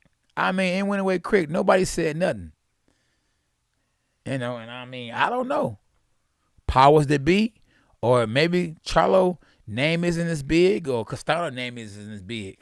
But Canelo Alvarez losing has been a talk of the town to this day. And that happened a week ago. In round 8, I smell an upset. I smell upset so far. In round 8, I done shift gears just on the strength of, at the end of the round, Rivera looks like the winner. And so far, Gonzalez' team is doing a good job because he didn't come out this round bleeding. So they doing good overhand left. Rivera is doing like he did before. He's winning early on in the round. Both guys with a good stiff jab. And Charlo is known for stiff jabs. He done dropped guys with jabs and stopped them before. Another good jab. Little pity pattern from Gonzalez and Rivera. And I'm looking for, out of nowhere, somebody to get caught with a good bomb. Because it seems like that kind of fight. The guys are pity patting, and all it takes is one shot, and it's over. Both guys are pity patting. Good body shot from Rivera. Rivera was winning so far, y'all. Hey, I don't know if he going to have an upset. Good uppercut from Gonzalez. Seems like every time I doubt him, he come back with a good uppercut or something. Good uppercut. Jab, right hand, left hook. Right hook, from Rivera. Rivera is winning the round so far. And Gonzalez seems confused. You know, I think he's been in there with hand-picked fights because don't seem like he was ready for this fight right here. Or maybe it's the stage. But on the unofficial scorecard, Steve Farhood, yeah, he has it far, like his last name. He has it far from where I got it. Steve Farhood has Gonzalez winning. Now, remember, he's being paid by Showtime, who's most likely promoting Gonzalez. I mean, I don't know what fight he watching, but I see the fight a lot closer than Steve Farhood. And maybe he ain't looking at Gonzalez's eye. I'm looking at it. And maybe he's looking at the consistency of Rivera. Oh, good right hook from both guys. And the confidence. You know, confidence take you a long way. If it's a close fight and at the end of the round, you land the last couple of shots, and then you stare your opponent down, and he walks with his back turned, man, I might get around to that guy. Oh, good overhand left from both guys. And then a right hook left hand from Rivero. And you can't tell me, oh, right hook from Rivero. 15 seconds left. Now tell me on unofficial scorecards, do Steve Farhood have Rivero winning this round? Because I got Rivera winning, and he is walking Gonzalez down. Now, how can you win a round and you walking down and you running at the end of the round? And then guess what? Bam, getting hit at the end of the round. By who? Uh-oh. Like the referee warning Rivera. He like, bro, what is you talking about? I was saying the same thing, trust me, in my fight that he was judging. What are you talking about? Are you serious? What's happening, y'all? Champ talk. Oh, Champ home? Is it better fight than most of the Showtime reviews? I don't know, Champ.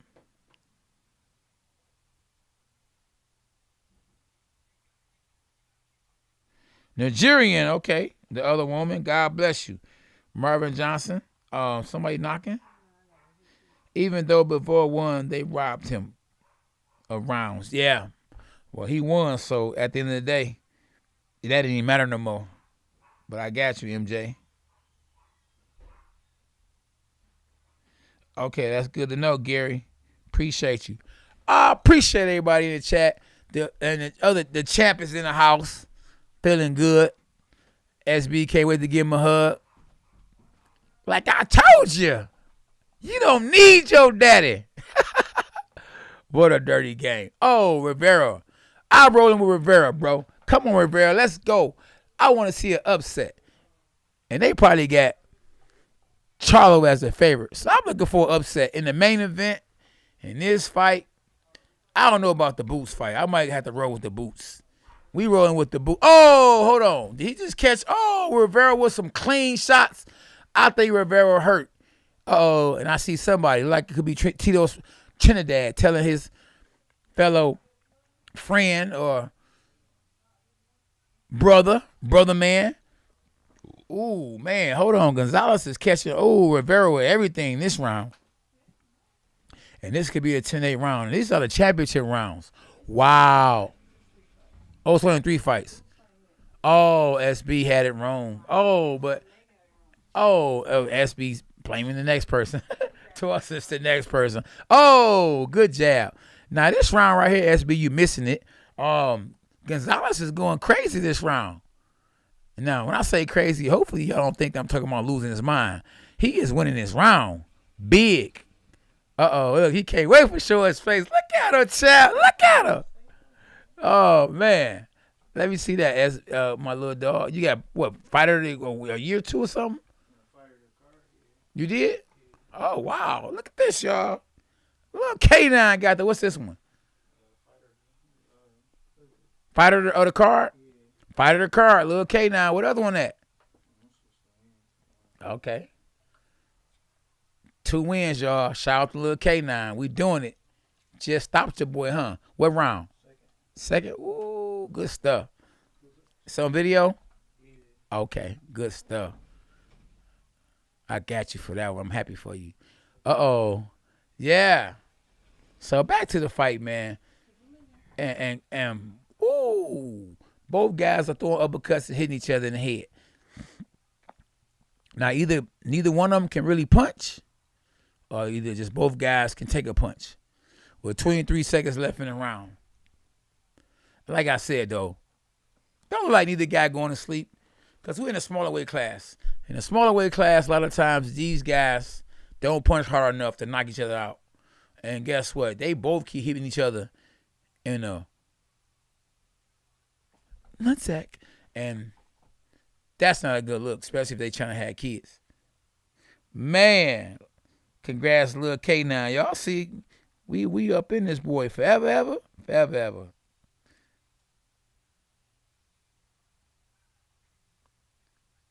Oh man, last round, y'all. So we only got what? One more fight?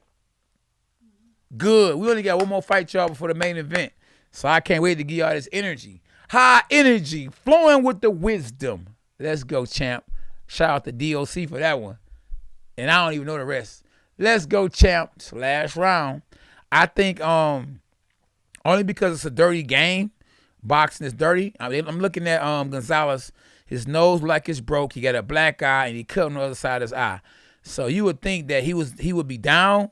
But with a record of 24-0 with 13 knockouts, he is not going to lose on a decision, especially if it's close. And this fight is too close.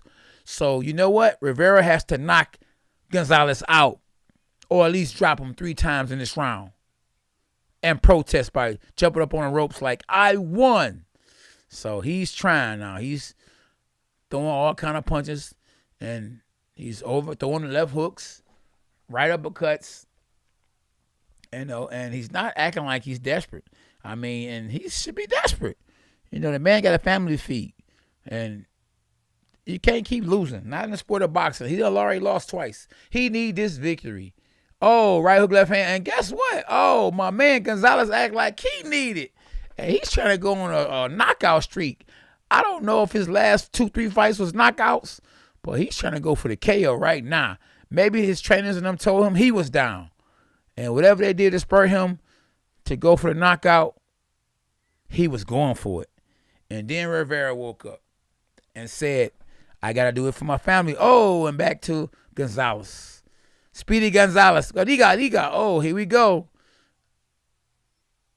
Slipping side to side with a jab. Oh, then a good right hook. But, man, right hook, left hand, right hook, left hand. Oh, Gonzalez got him. Stop it. Uh-oh, here we go. When I yell, stop it, you already know it had to be a good one. Uh-oh. With 1 minute and 33 seconds left, oh, Rivera swinging for the fences. I wouldn't mind seeing a rematch. Good body shot. And thankfully, the referee didn't say, hey, keep him up, because that was a good body shot. Both guys are throwing home run punches. We down to 1 minute and 19 seconds left in the round. You know I'm charged up. Lil K91. Uh-oh. Good left hand from Rivera. He's slipping and sliding and just got hit by Gonzalez. Good jab, left hand from Rivera. But Rivera, you need a knockout, son. You got 55 seconds left in the fight, or you're going to be mad as I don't know what. You had a chance to win but didn't try hard enough. They ain't giving you nothing. Whenever I was the B side, I always went out there like I was the C side. Went out there and put a boy on his backside. Uh-oh. And that's what Rivera needs to do with 33 seconds left in round 10. If he don't get a knockout or a knockdown, he going to be saying to himself, I won and they robbed me. And guess what? You're the B side. With 23 seconds left, he has his opponent up against the ropes. Gonzalez is fighting off the ropes, and now he's in the middle of the ring in a good fight, where one guy was cut and bleeding, which was the A side, who's about to win with 9 seconds left in the fight. And I hope the fight with Charlo and Castano is like this one or even more. With the bigger names, it'll be even more entertaining, because this is a good fight with guys with small names, though. And guess what? Rivera is protesting. He has his hands up like he won a fight, but he didn't do enough to win. In my eyes, and maybe the unofficial scorecards, they got it right. How long? Not long at all. So Zerdo about to make his ring walk. That's cool, but we're not covering that fight. And I know he's going to win. Nah, somebody said he about to make his ring walk. But all is well.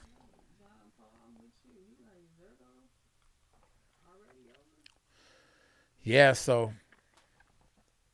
on the score stats, the Showtime stats, We have 27% for Gonzalez, 22% from Rivera on body shots landed. Power shots, 41% from Gonzalez, 31% from Rivera. And jabs, 12% from Gonzalez and 9% from Rivera. So total was 36 from Gonzalez, 14 from Rivera. So that tells you right there who won. They showing the A side, so that might be telling you who won too. They're not showing a B side. So even though he might look like the loser, if you look at both guys' face, he's not. So looks can be deceiving. And guess what he has on? A sombrero. So I have to put mine on just for 30 seconds. At K9 Boxing. So, I can't wait for this one. May 21st. Oh, we got Benavidez versus Lemieux. And on May 21st, we got the Davis versus Romero all access. Because I was wondering from what they got it up listed on a screen, was they fighting on the same undercard. I don't think they can even afford that. So I get it. Davis and Romero is the all access. And that's going to be a good fight. And it's going to even be a good all access.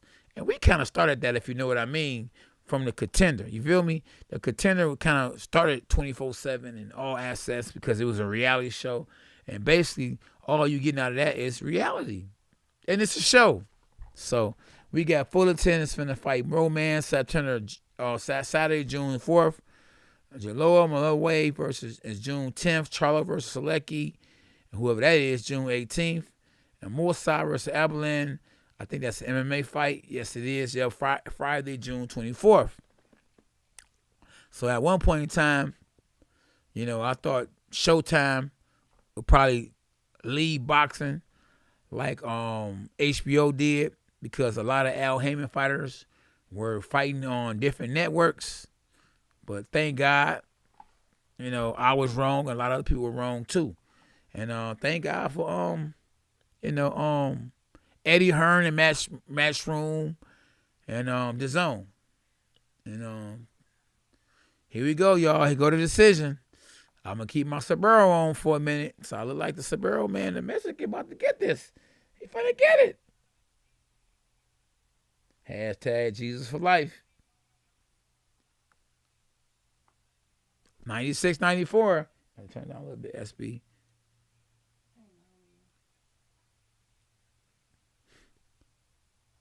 It's close though. They got it close. Yeah, Gonzalez was very confident that he got the W, because he was, and it had been very embarrassing if they had said the other guy won, But they got it right. So I'm happy they got it right. And I'm happy I got it right. So now we got the future of boxing as of right now, until my son turned pro. Like I say, he got the dub today. And I look forward to him going pro in the near future. Man, gotta take that boy shopping or something, because I like when he do good, whether I'm there or not. A win is a win. And so boy, we got one more fight. I'm so happy, because I thought I was gonna have to go through 2 more fights. And even though Gonzalez won, though, he had a black guy to go with it. And don't matter, because it matches his sombrero. It's black and red and green. So just like his flag. But so they had it 96, 94, 97, 93, and 98, 92. And on an unofficial scorecard, I have to roll with what Stephen Farhood said. He said it was 96, 94. Let's go, champ. And I appreciate everybody for tapping in.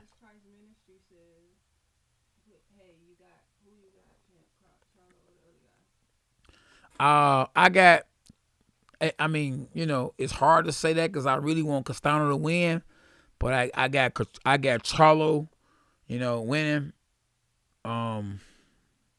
Maybe split decision or TKO. If it's close, they giving it to Charlo. If it ain't close, most likely Charlo might end up catching Castano. But Castano, he got a chin on him. And Castano ain't never lost, has he? Castano undefeated. Undefeated for a reason. He can fight. Castano beat, in my eyes, the pound for pound best fighter in the world tonight. Errol Spence. Now, even though that was in the amateurs, Errol Spence was knocking guys out in the amateurs. But he got in the ring with Brian Castano and lost. And you got a lot of amateurs that are better than pro fighters right now. Like my son is better than majority of the pro fighters in the city of Detroit right now. So don't think because a guy's amateur, or don't say you can't say an amateur fighter is better than a pro fighter. Clarissa Shields, she might have had a better resume or in the amateurs than she did in the pro. You know, there's no gold medals in a professional boxing. Not only did she win 1 gold medal, she won 2. Let me rewind that. She won 2 gold medals. Now, how many boxers in the sport of boxing has won 2 gold medals? Not 1, 2. So, respect that girl. And she called herself the GOAT. And she got a good argument with anybody that she is the GOAT.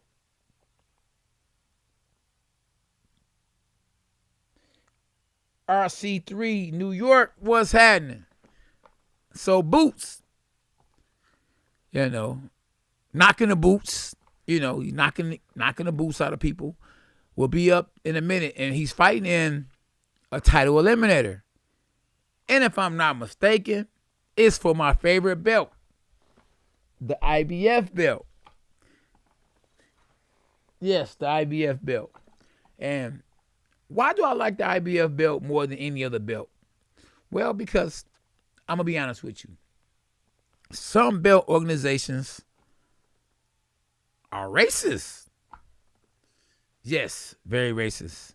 Now, am I going to get into that right now about what I'm talking about? No, because I don't want to get flagged. I don't want them to say, oh, this right here is too much for TV. But trust me when I tell you, I'm just going to put it like this. In my career as a top junior middleweight, I have never been rated in the top 20 in the WBC. In the WBA, and my manager can tell me if I'm wrong or not, I was never rated in the WBA in the top 20. But in the IBF, and I won world titles, I was rated in IBF from 2010 to 2015 in the top 10.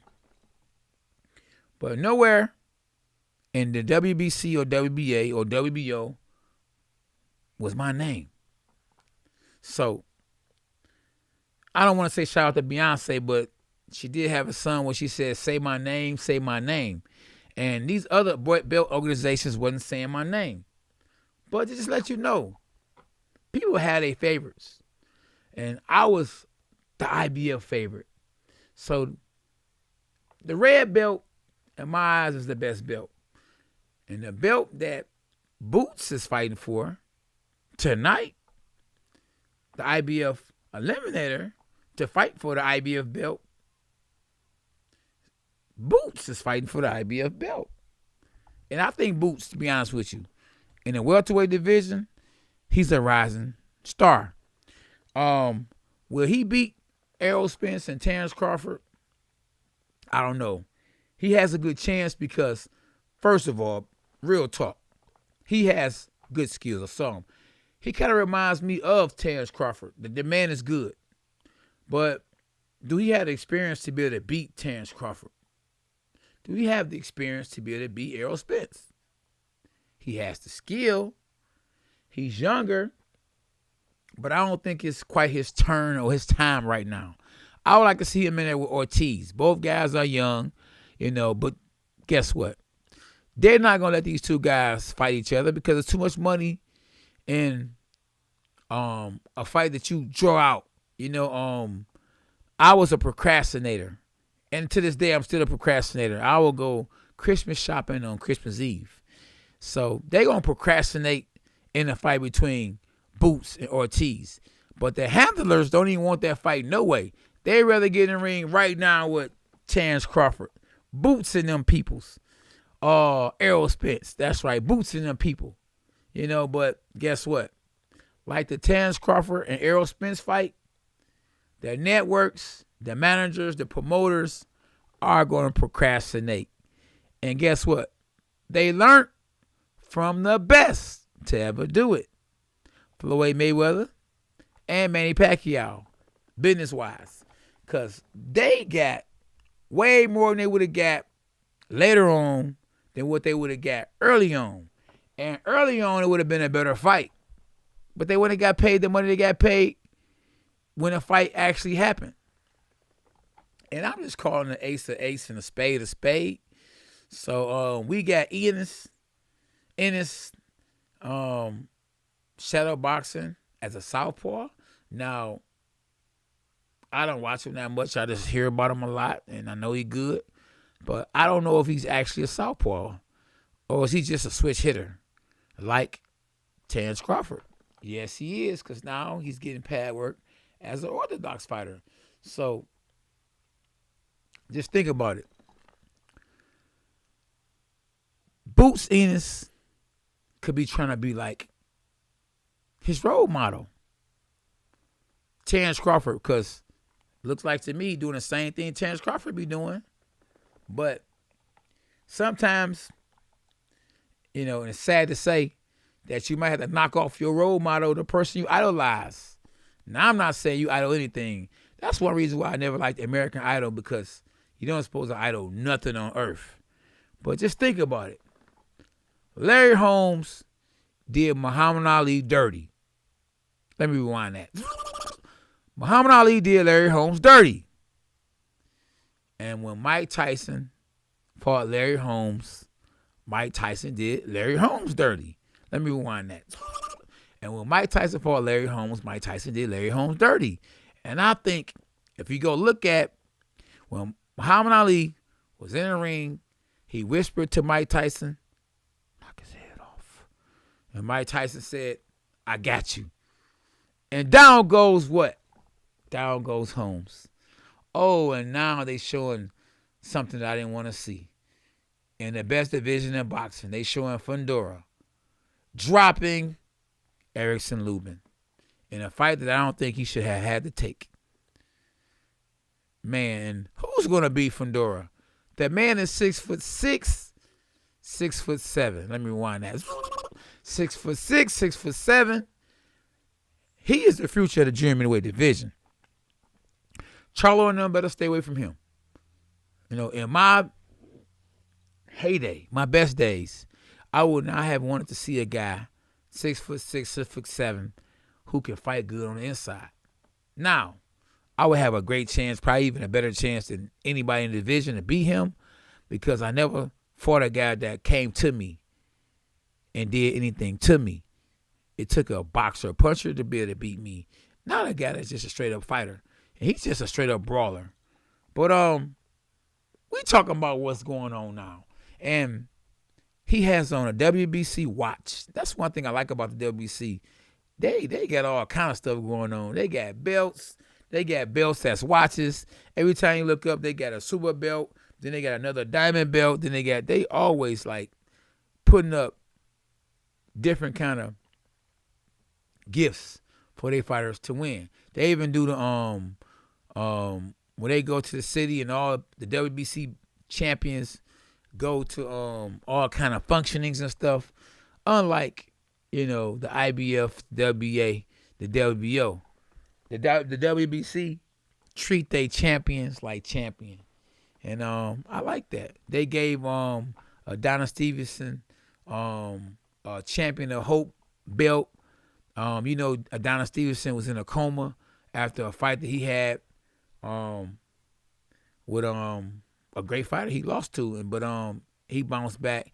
And boy, they trying to set something up. I see Costa Zoo son, who's a junior middleweight who just won his last fight. Welcome to America. Didn't look good at first, but he got the KO.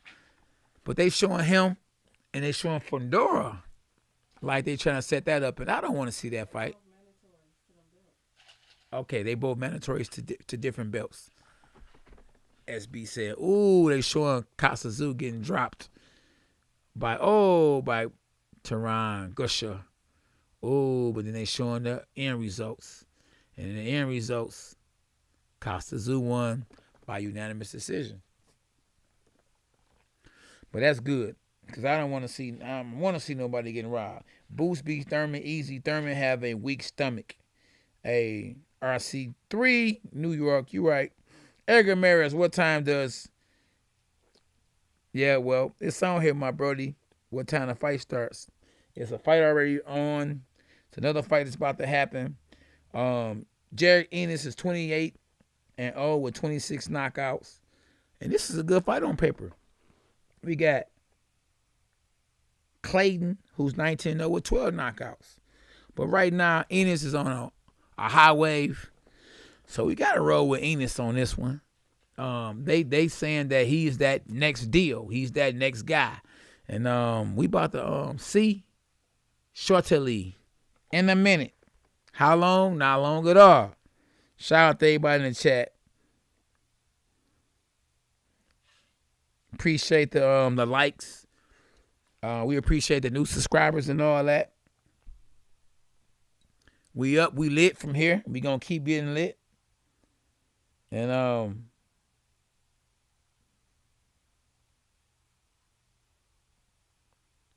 who y'all got winning? Are y'all rolling with Jermell Charlo? Or do y'all have Castano next? You know, and in this fight right here. I'm rolling with Castano. Let's roll with Castano. You got Castano, SB? Wow, Castano's SB said no. You know, but you think Castano was robbed the last fight? I said he was gonna win the first fight. Oh, I see we got LL Cool J in the house. A boxing fan. Matter of fact, he's a good friend of Darrell Van Horn, who my manager used to manage. We got Leo Santa Cruz in the audience, former 4 division champion, who always came with the Thunder. We got Brandon Lee, who's 25-0. So the celebrities have shown up. We got Zab Judah in the building. And the crazy part, we got Sugar Ray Leonard in the building. They just showing some of the celebrities, you know. It's his history. We got Errol Spitz. I figured that was him. We got a little Fro in the building. You know. We got K9 Cornelius Bundrich in the building. And we got y'all in the building. Hey, Smitty. Huh? Lamar said, Charlo K9, you've been wrong lately. Wow. Yeah, you said what now? You've been wrong lately. Okay. I don't want to hear that. Last time I had Castano, but this time I think Charlo going to box more off the ropes and stop him mid to late rounds. Hey, you could be right. Tafan, you could be right. We'll fight now. Boots is about to grade to fight Eric. Yeah. Or Dirty Dripski. Hey, Eric Pina, what up, though?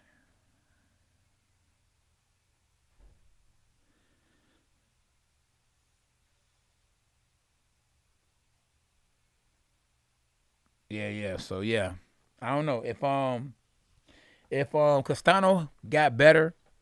You know, if he come at Charlo a lot harder than he came at him the first time, because he gonna have to be a lot better than he was the last fight to win this fight.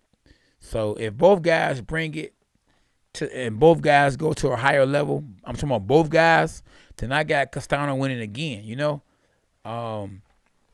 if you saw the fight between Jermell Charlo and Tony Harrison, the rematch, Tony Harrison was putting something on Jermell Charlo. And, you know, Castano has a style, you know, that's going to wear. I don't know if he's, you know, as strong as Harrison, but he has a style, you know, more of a Mike Tyson type style, a lot shorter than Tony Harrison. And he puts his punches together pretty good. And I think that style that Charlo has and Castano has, it favors Castano more than Charlo. I think Charlo has power and he's the stronger guy, but he's more of a one-punch knockout artist type guy. And Castano is more volume puncher. He's more of a volume puncher, more of a pressure fighter than Charlo. And only time will tell. We will see in a minute. But right now we have Jaron Ennis, who's 5'10", who's taller than his opponent. Even though both guys are undefeated, Jaron Ennis is 26-0 with 24 knockouts. Let me rewind that. He's 26-0 with 24 knockouts. And or 28-0 with 26 knockouts. Let's add 2 to that. And Clayton is 19-0 with 12 knockouts. But at the same time, the age advantage goes to Ennis, who's a lot younger. And, meaning that he's went through a lot less. And sometimes less is more. And I think going through less, even though you would say how could it be less if he has more fights? I mean, his road to the top and to this position that he's in right now was a lot easier than his fellows partner or opponent. So I have to roll with the A side. And not because, everybody's rolling with the A side because he's the A side, but because it's meant for me to know boxing, because I almost said former boxer. I'm close to retirement, but I'm rolling with Ennis because Ennis is a beast. And just watching him hit the pads, going from southpaw to orthodox. Now, I'm not saying, that Clayton don't have a chance. As long as you got hands, you got a chance. Nobody gave Bivol a chance. And, people can say what they want to say, even right here on the live. Y'all said that Bivol had 11% chance of beating Canelo. Let me rewind that. Y'all said Bivol had 11% chance of beating Canelo. 88% was wrong. Now, I was wrong too. Because I knew about Bivol, but Canelo's been doing such a great job and moving up in weight and winning. And it seemed like other than Triple G, Cass has been scared of this little guy. But Bivol said, listen here, boy, you moving up in my weight class, and I'm a grown man you. And that's what he did. He grown manned him, didn't run from him, showed him who was boss, kept that jab out there and threw combinations. Now, the future of boxing is in the back of me. Y'all can't see him. But the president of boxing is on Showtime. His name is Boots Ennis. Now, if Ennis wanted to really show what kind of fighter he is, he would knock this man out. And I'm not talking about in round 10, which ain't bad because a knockout is a knockout. But this is a title eliminator, so they scheduled for 12 rounds. But if he can go out there and knock him out in round 1 or 2, what a statement he'll be making, because this is a title eliminator. And, knockout sale. So, look like he's coming out southpaw. But then again, no, he's not. He's coming out orthodox. So, Ennis is a switch hitter. We're going to see if Clayton is going to respect Ennis.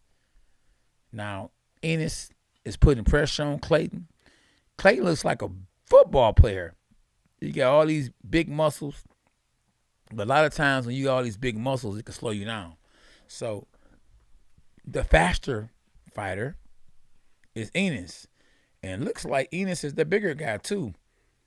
I'm talking about just because he's putting that pressure on Clayton. And Clayton is backing up like he don't have all these muscles. Now, you would think that Clayton would be going forward.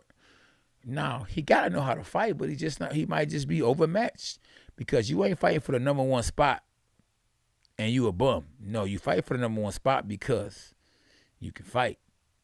But styles make fights.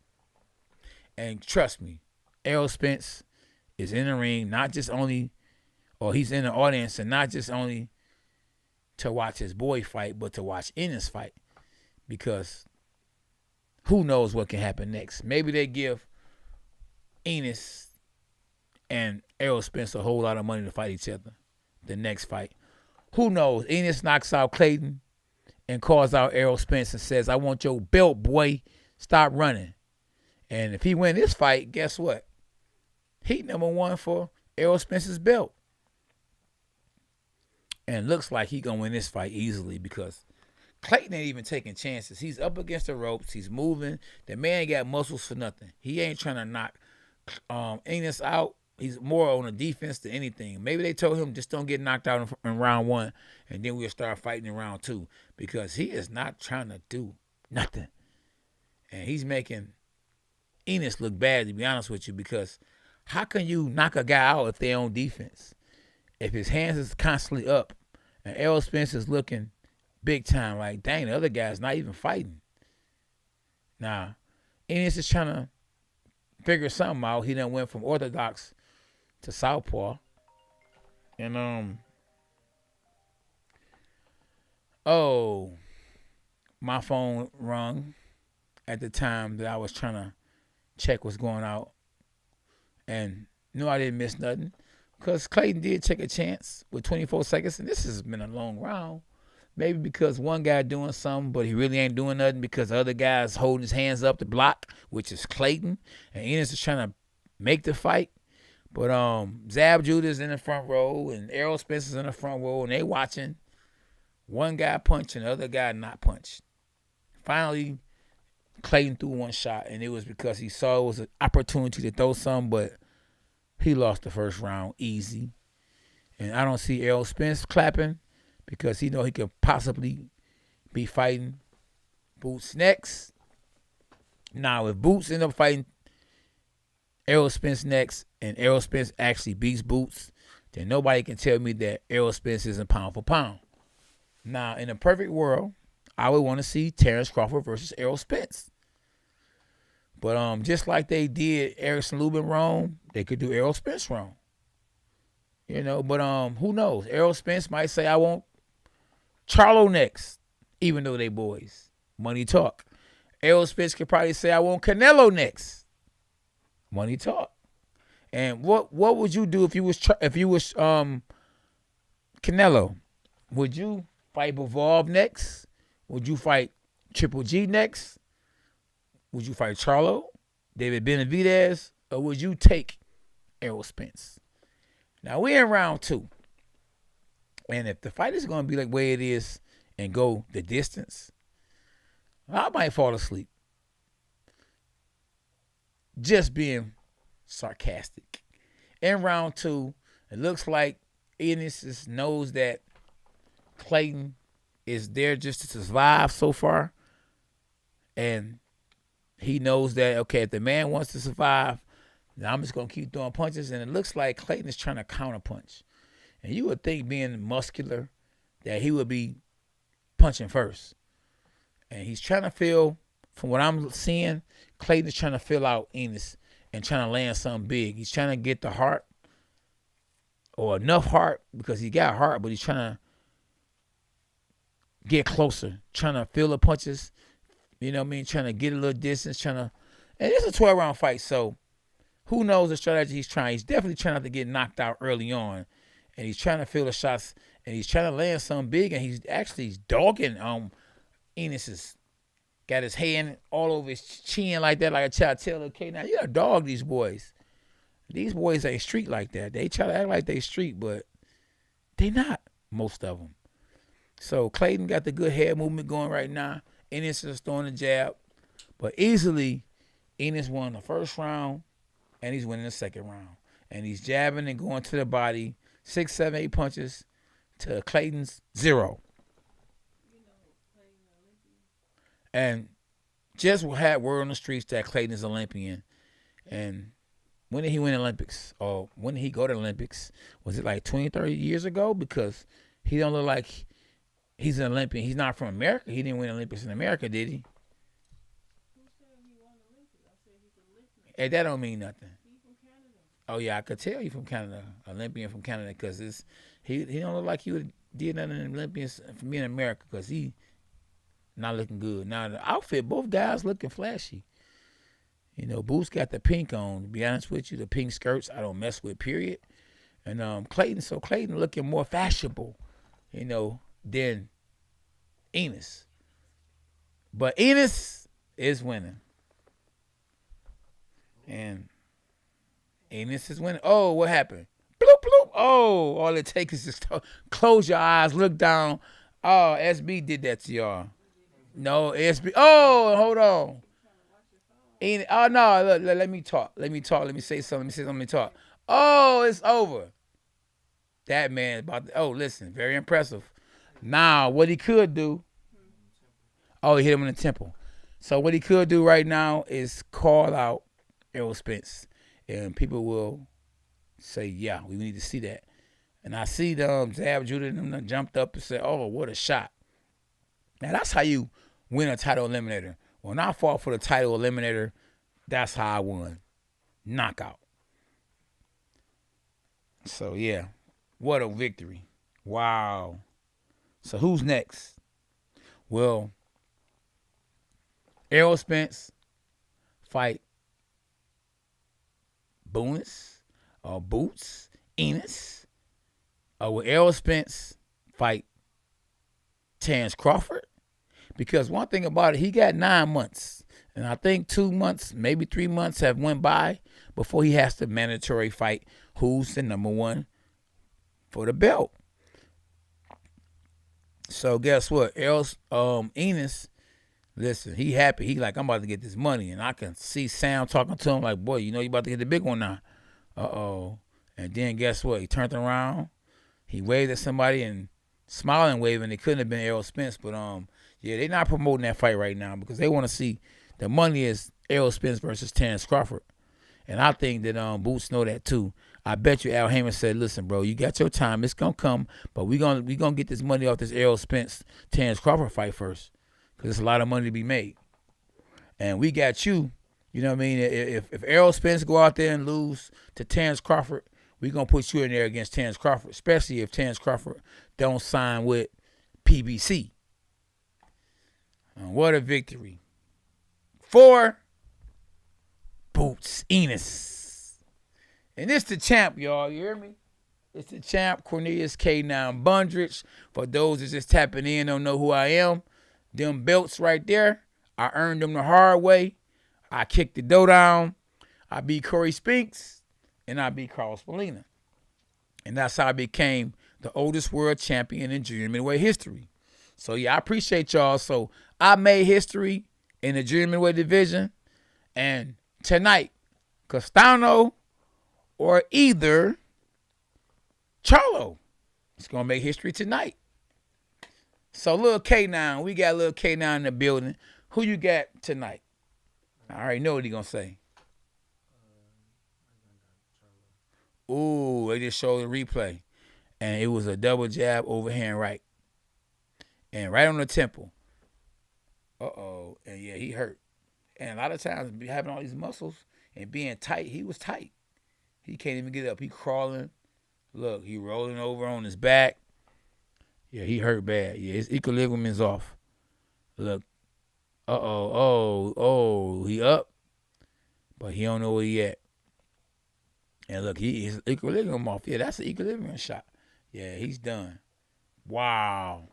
Now, I need to look and see who he beat to get to number one because it looked like they gave Ennis some easy pickings. Like, they gave him somebody they knew he was going to beat. Because, boom, that's why you got to take your hands with you. You see that? They showing a replay. So, Ennis threw a double jab and a right hook. Now, at the time that Boots threw the overhand right before he threw it, his opponent had his hands here. But at the very last minute, he didn't time the shot that came in, boom, right on the head. And he got up and didn't know where he was at. And maybe he should have stayed on a knee, took a knee and stayed there for a minute. But word on the streets is he was an Olympian. And, amateur boxing and pro boxing is two different things. That was a good overhand right. But that's a dangerous punch that Ennis threw, but with his opponent being on defense the whole night, it was a punch that was there for the taking. The double jab, overhand right. Normally, I wouldn't throw it like that, especially if somebody was coming at me. But his opponent gave him way too much respect. And, boy, this guy in the pink, with the flamingo around his neck, is victorious. Some say he's the present and the future of boxing. And that was a good victory. Real talk, that was a great victory. Me. K9, you a beast. Appreciate you. Slick in. Thurman still around. Not for long. NFL. Jay, no links. Oscar, what's up, Oscar? Sean, cool guy. Spider Moose, you in this boy, huh?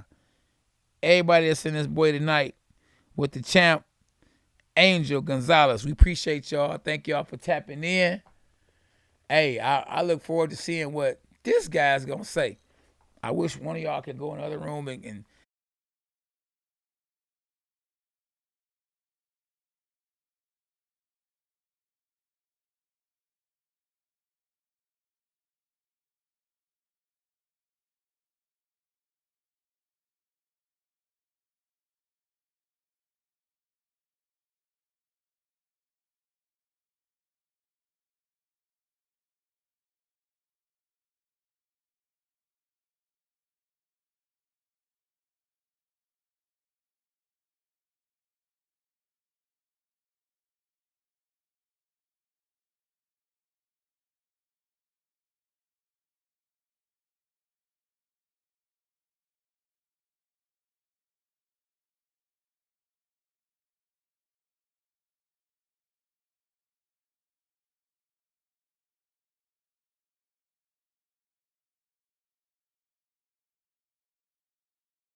so, yeah, I'm just listening to what Boots has got to say in his victory.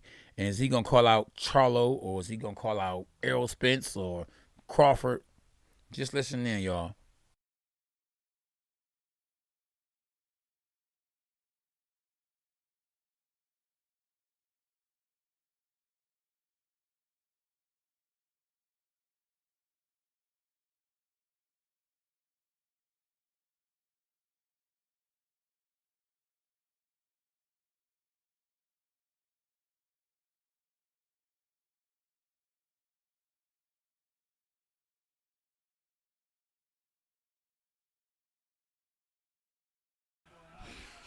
Yeah.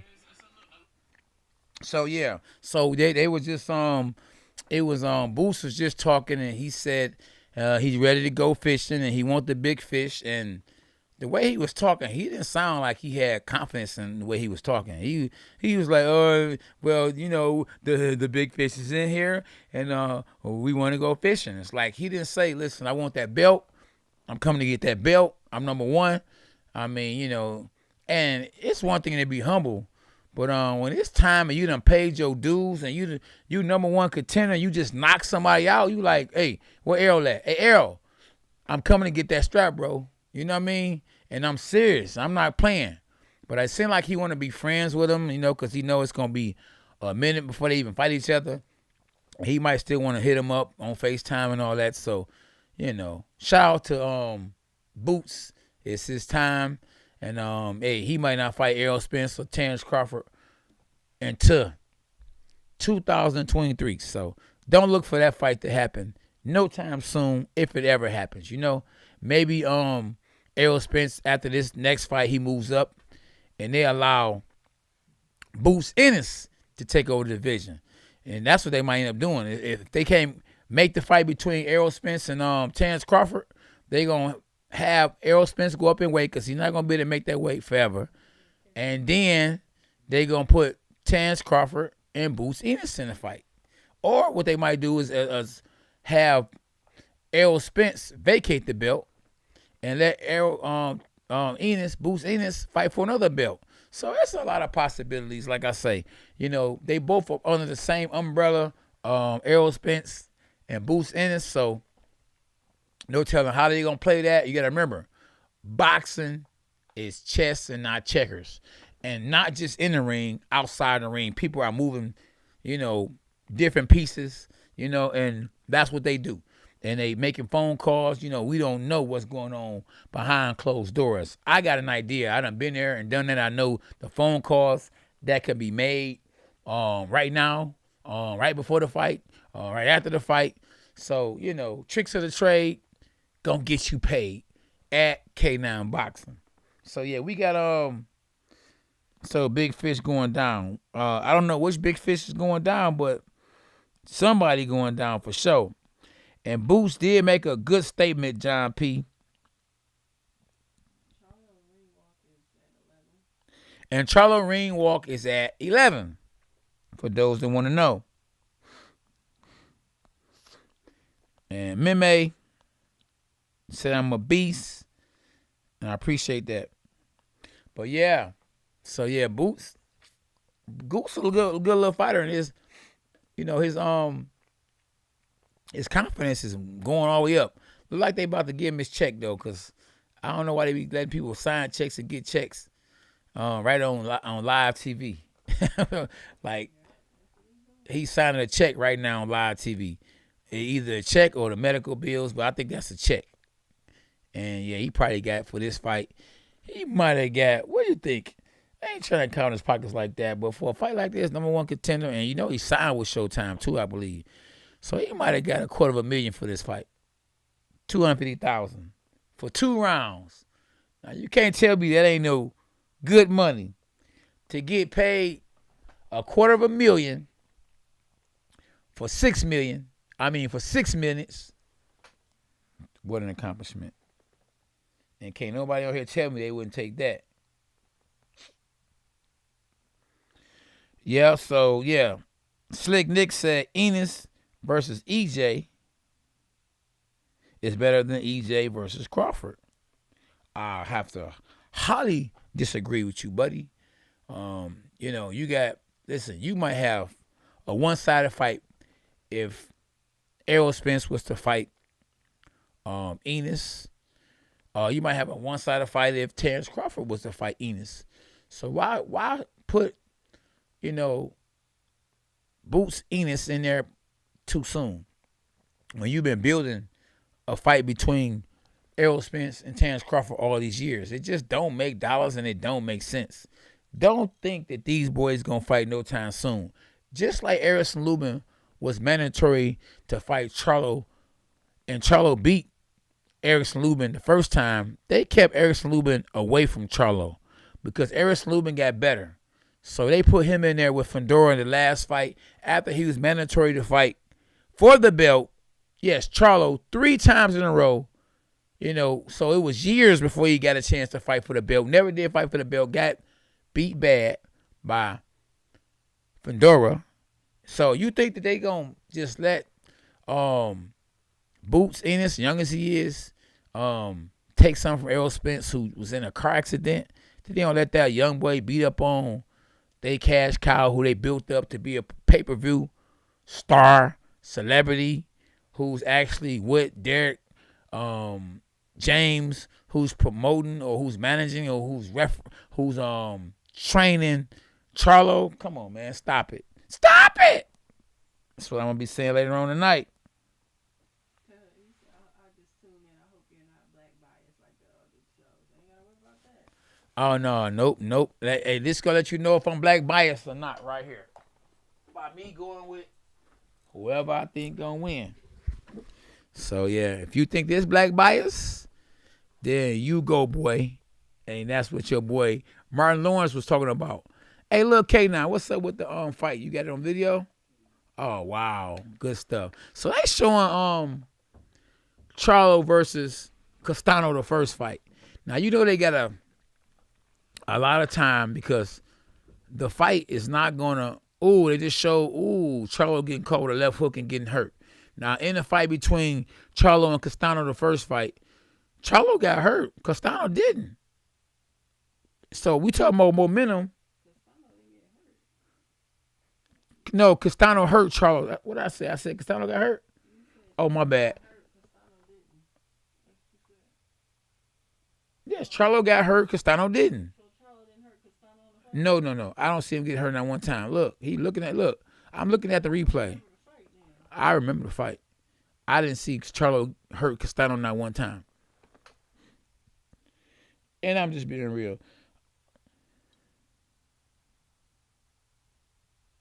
Oh, yeah. Well, hey, subscribe to the channel. Oscar, you can subscribe and you hit the notifications. Because this is where we at K9 Boxing. What up, Juan Gonzalez? Or SB agree with you and said Castano did get hurt in the later rounds. I don't know. From what I just saw, I ain't seen him get hurt at all. That ain't the reason why I think he got a draw.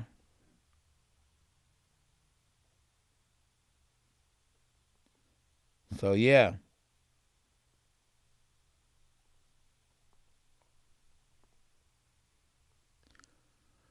Well, the main event is about to happen. I just can't wait. You know, they're going to try to prolong the fight as long as they can. You know, you got to remember, this is boxing. And the longer, hey, listen, I think the longer they wait, I think that favors probably Charlo. I don't know. Depends on who in better shape. If you in better shape, it depends on how you warming up. Everything counts in the sport of boxing. From the warm-ups. I done got in the ring before, man, didn't warm up, and it cost me.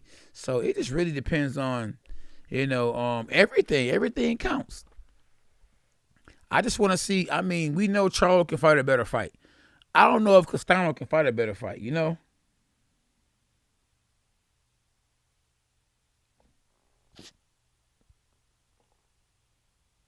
Yeah, the main event is about to come up. But, yeah, like I was saying, Castano fought the best fight that I think that he could fight. I don't know, if he can fight a better fight than the one he just fought. Charlo did not look that good in my eyes the last fight. Can we see Charlo perform better? Yes. So I think Charlo will perform better this time. I think Charlo has the better trainer. But hey, Castano could probably take it to another level this time. He know that he, in his eyes, in my eyes, he won the first fight.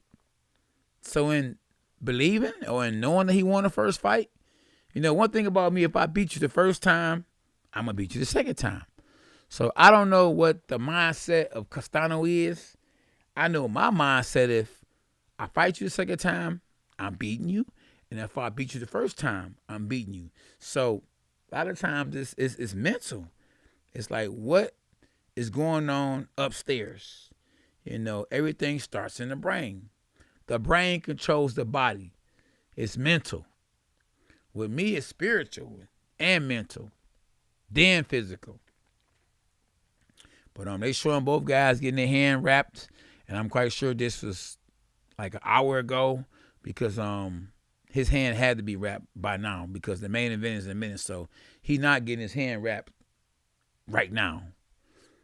As of right now, I see they got Errol Spence. They about to interview him right now, and I'm happy that that he alive in that car crash he had, bro. Listen. It's a blessing to be alive. I don't know what they asking him right now because, one thing I don't like, I ain't gonna lie. I don't mess with Jim Gray. He asked some weird questions. Very weird questions. So Steven Figueroa says, Castano beats Charlo convincingly. The second time you talking about? Or you talking about the first time? And the next fight is the main event. John P., I want Castano to win. I just don't know what fight we're going to be watching. I think Charlo won it so bad. I wonder who you think won it the most. Now, Castano is not a Mexican. And Mexicans, all you got to do is say, do it for your family and they coming on the last couple of rounds, man, they going to do it for their family. I think Charlo just wants to be a lot better than his brother. And you can definitely tell a difference between a unified world champ, undisputed world champ, and just a world champ, if you're twins or not. So he can separate himself from his brother. And you would be surprised, and you would think that social media don't mean nothing. But yes, it do. At one point in time, Jermell was bigger on Instagram than his brother. But then his brother got bigger than him. Don't you know, if you go look at his followers right now on Instagram, if he becomes the undisputed champ of the world, his following is going to be bigger. And he going to be Big Charlo versus Little Charlo, even though he might call himself Big Charlo. And you think that stuff don't matter, but it do.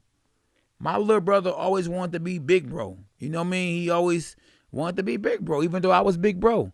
And Jermell Charlo wants to prove to everybody that he's big bro.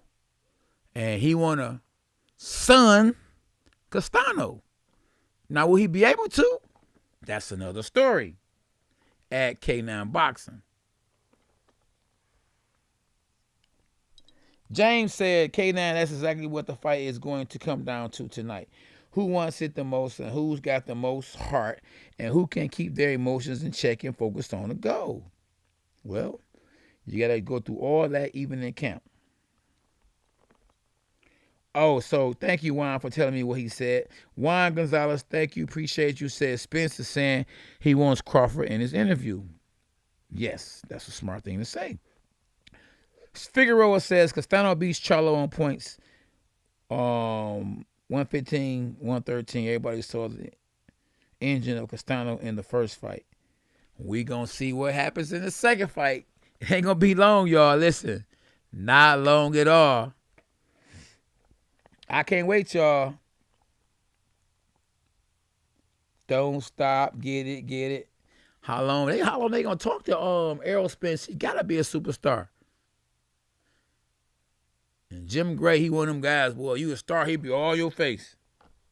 If you ain't, oh my goodness. He one of them guys, though. Say Charlo has a reach advantage, so I think he need to use that against Castano. He needs to throw a lot of jobs or a lot of jabs. Castano needs to work extra harder than the last one, plus a knockdown. All that. K9, the first fight was on my birthday, July 16th. That's good to know. Jonah, Charlo isn't going to knock Brian out. I promise you he's not. How much you pay for the fight? How is Jim Gray racist? That's another story. We ain't about no racist and all that kind of stuff right now. I'm just telling y'all, I'm looking forward to a great fight. Huh?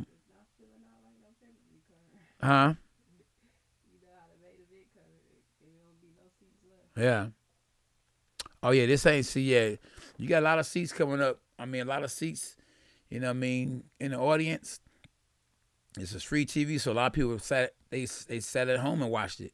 Ain't nobody out there really just watching it, you know. They not there live.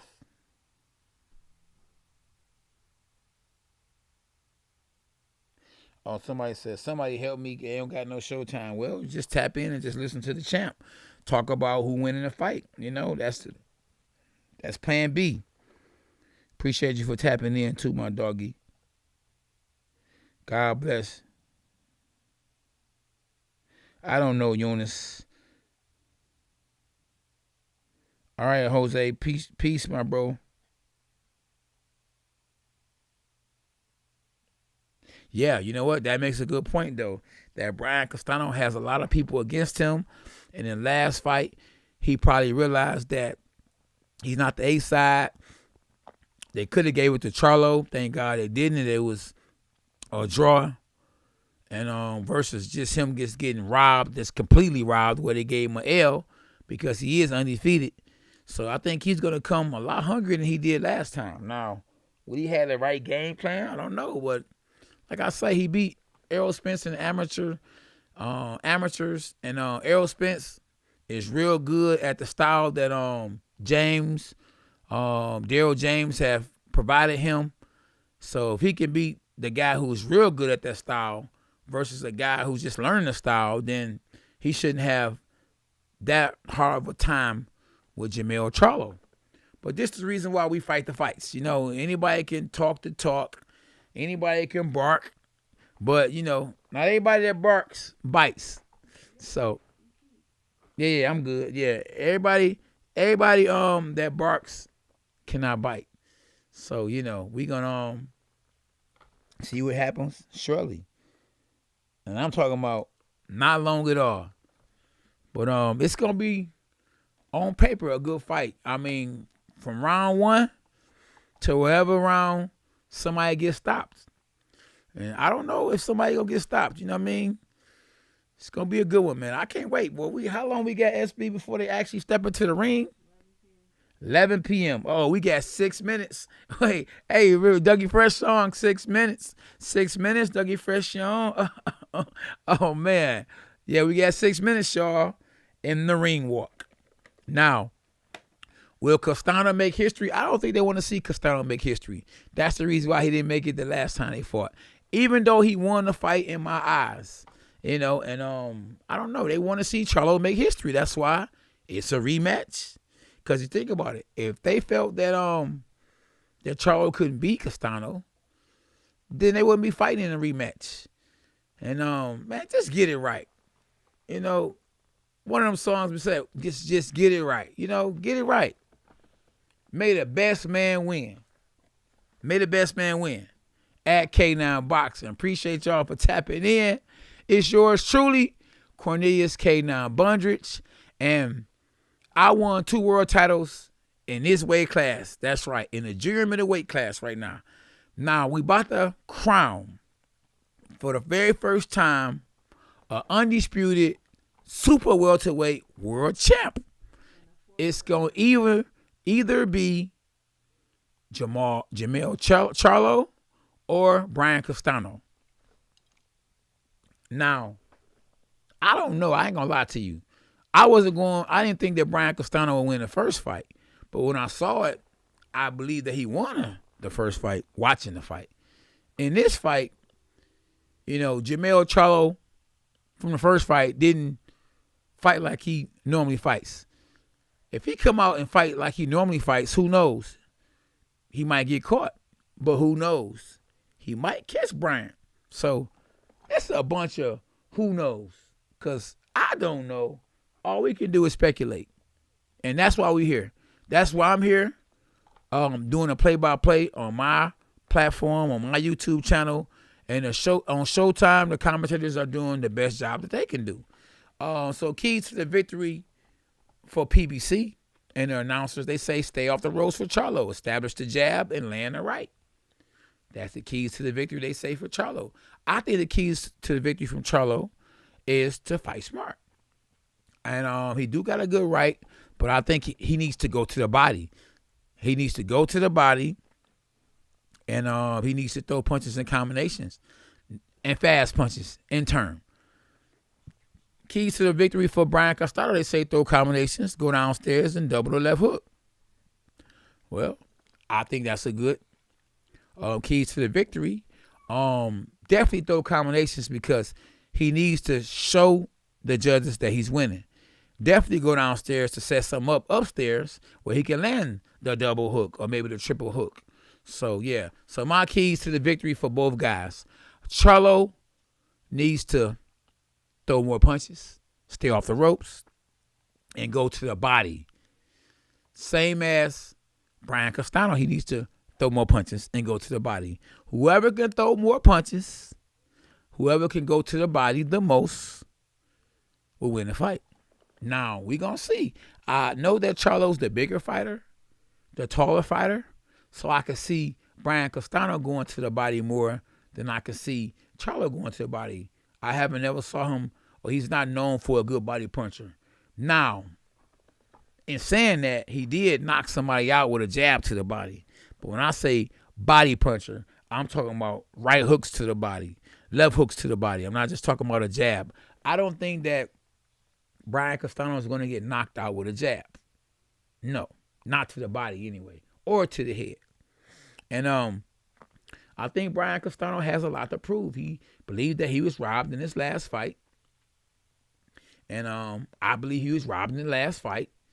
And, this time, they ain't got no choice but to be fair. Because my eyes will see, your eyes will see, and definitely somebody is going to be crowned. Yeah, somebody going to be crowned in a full belt era, an undisputed world champion in the junior middleweight division. And for those who don't know, the light middleweight division. And for those who don't know, the super welterweight division. So you can call it either one, super welterweight, light middleweight, or junior middleweight at K9 Boxing. And y'all have tuned in to see the champ commentate the fight. And I'm going to do my best to tell you exactly what I'm seeing. And if you're watching Showtime, you can keep the volume up, or you can listen to me tell y'all what's really going on, because right now I'm fired up and I can't wait. Now, I know the ring walk was supposed to be at 11 o'clock. Oh, yeah. So, Nikki, appreciate you for tapping in. Do your boy a favor and subscribe to my channel and hit the notifications. Anybody new to the channel, hit the subscribe button and the notifications. And definitely hit the like button. Because we up, y'all. We up. How long? It won't be long at all. So Jim Gray is talking to a former NBA basketball player. What he thinks is going to happen, and a lot of former NBA basketball players, they like the sport of boxing. You got to remember, at one point in time, boxing was the biggest sport in the world, and to this day, boxing is still the biggest sport in the world. They pay the most. No NBA basketball player that I know of in one day can make $400 million. And even though only one person have did that, it has happened in the sport of boxing. Floyd Mayweather versus Manny Pacquiao. Now, we saw Ennis Boots tonight fight.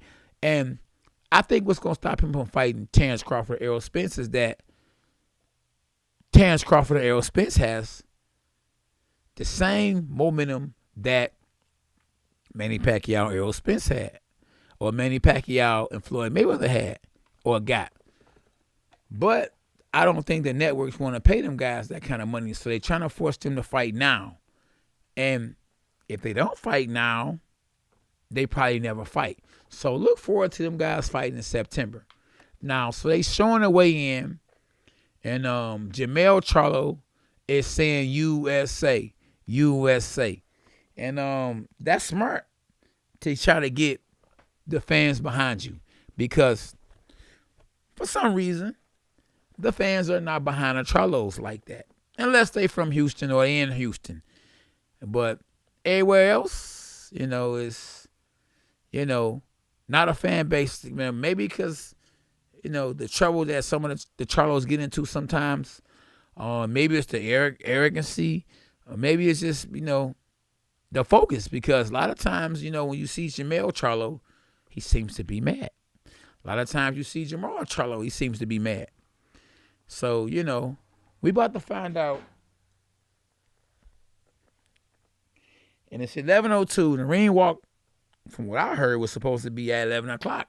But we about to find out in a minute, ASAP, who about to win the fight. Now, as a two-time world champ,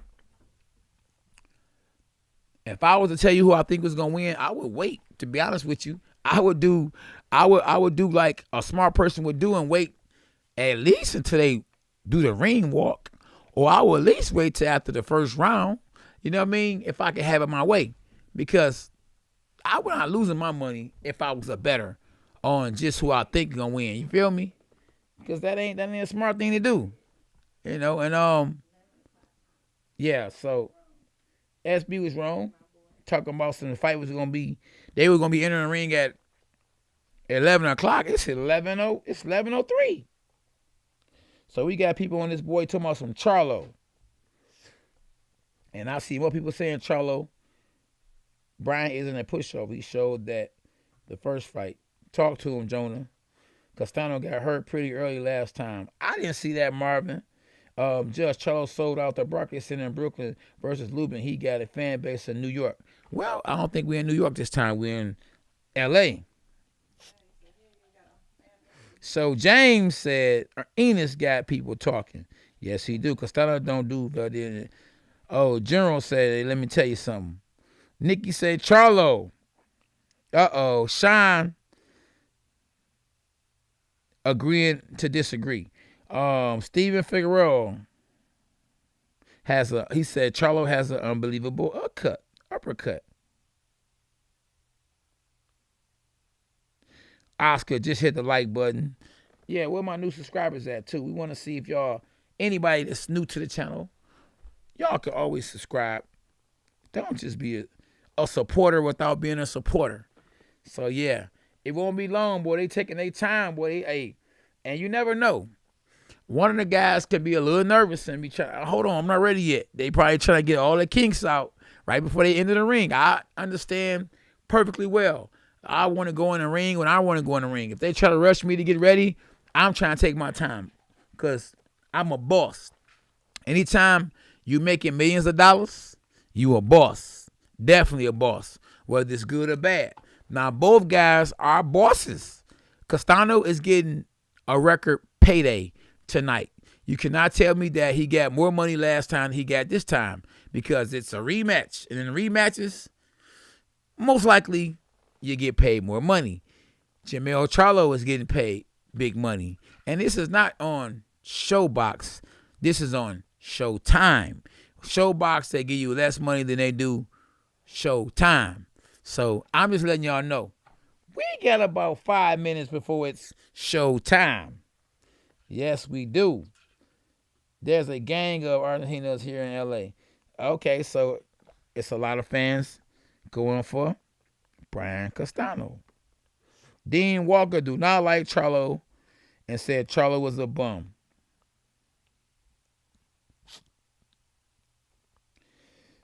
I don't know about all that, but definitely it's somebody betting on the fight. Now, the ring walk is supposed to be at 11 o'clock, so definitely something is going wrong or going on.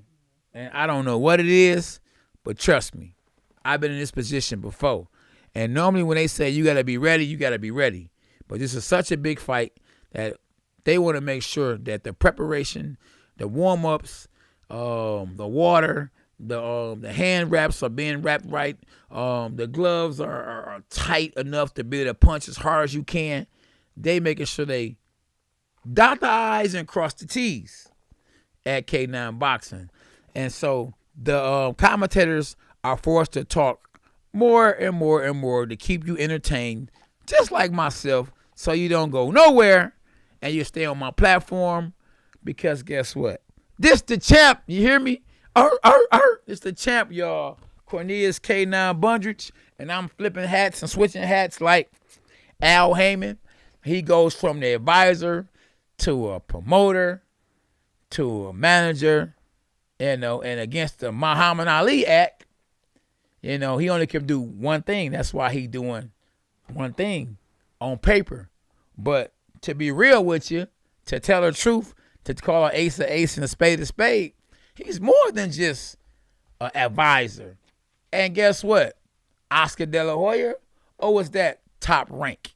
Was that Bar M that said, we suing him because he taking our money. He messing with our money.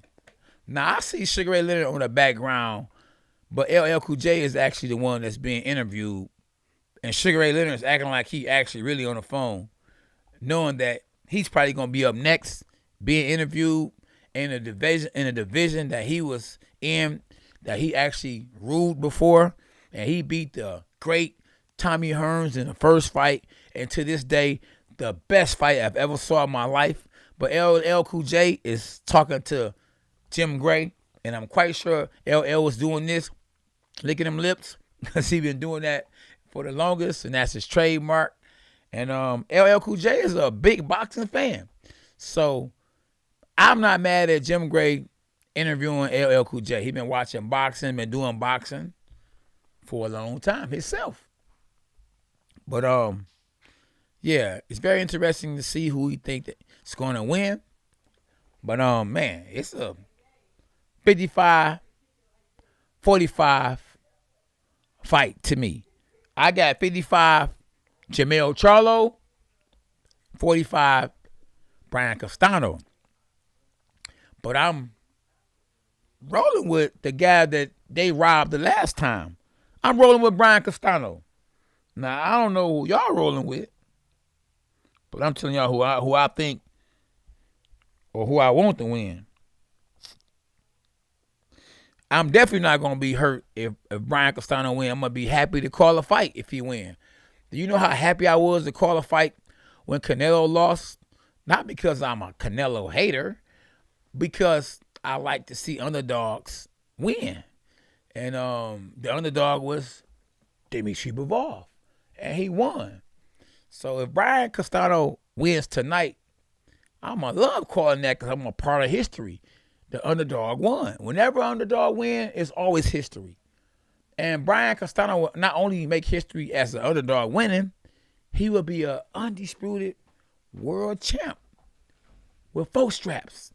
I'm talking about WBA. I'm talking about WBC, the IBF, and the WBO. So we about to watch history be made tonight. Yes, indeed. Anthony, all you gotta do is just stay on here, listen to me talk, my talk, bark my bark, and go from there. Or go to Showtime. Go next door. Your friend got Showtime. Somebody got it. And I know they are procrastinating, talking to LL Cool J like he's singing a rap or something. And it's been 10 minutes past due. They procrastinating. But it won't be long at all. Jonah, it won't be long. And Eric said he like to see underdogs win too. That's right. I'm underdog. I'm winning tonight. You hear me? I got 247 in the live. We only got 156 likes. So we got 247 in the live. We need 247 likes in the live. Champ Talk, get at me. It's the champ, y'all. Real world title belts back there. Calling the fight.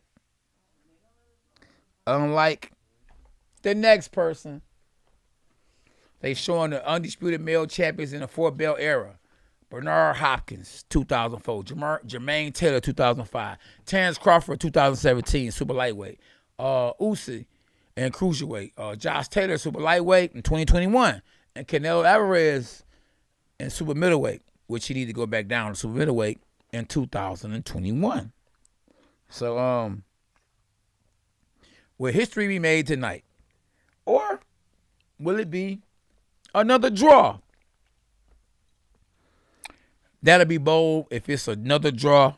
Guess what? If it's really a draw, since they already cheated Brian Castano, they should give it to Brian Castano because he should be the undisputed world champ right now.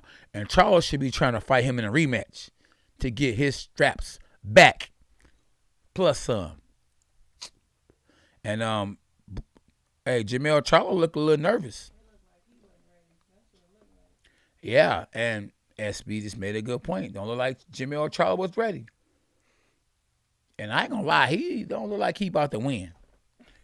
Now, the looks can be deceiving, but real talk, Jermell Charlo look like he about to lose. I ain't lying, he look like he nervous. Now, do you see what I see? Man, listen, let's see Brian Castano now because I'm seeing Jermell Charlo. He look, I don't know if the pressure done got to him or what. They just put grease on him. Uh-oh.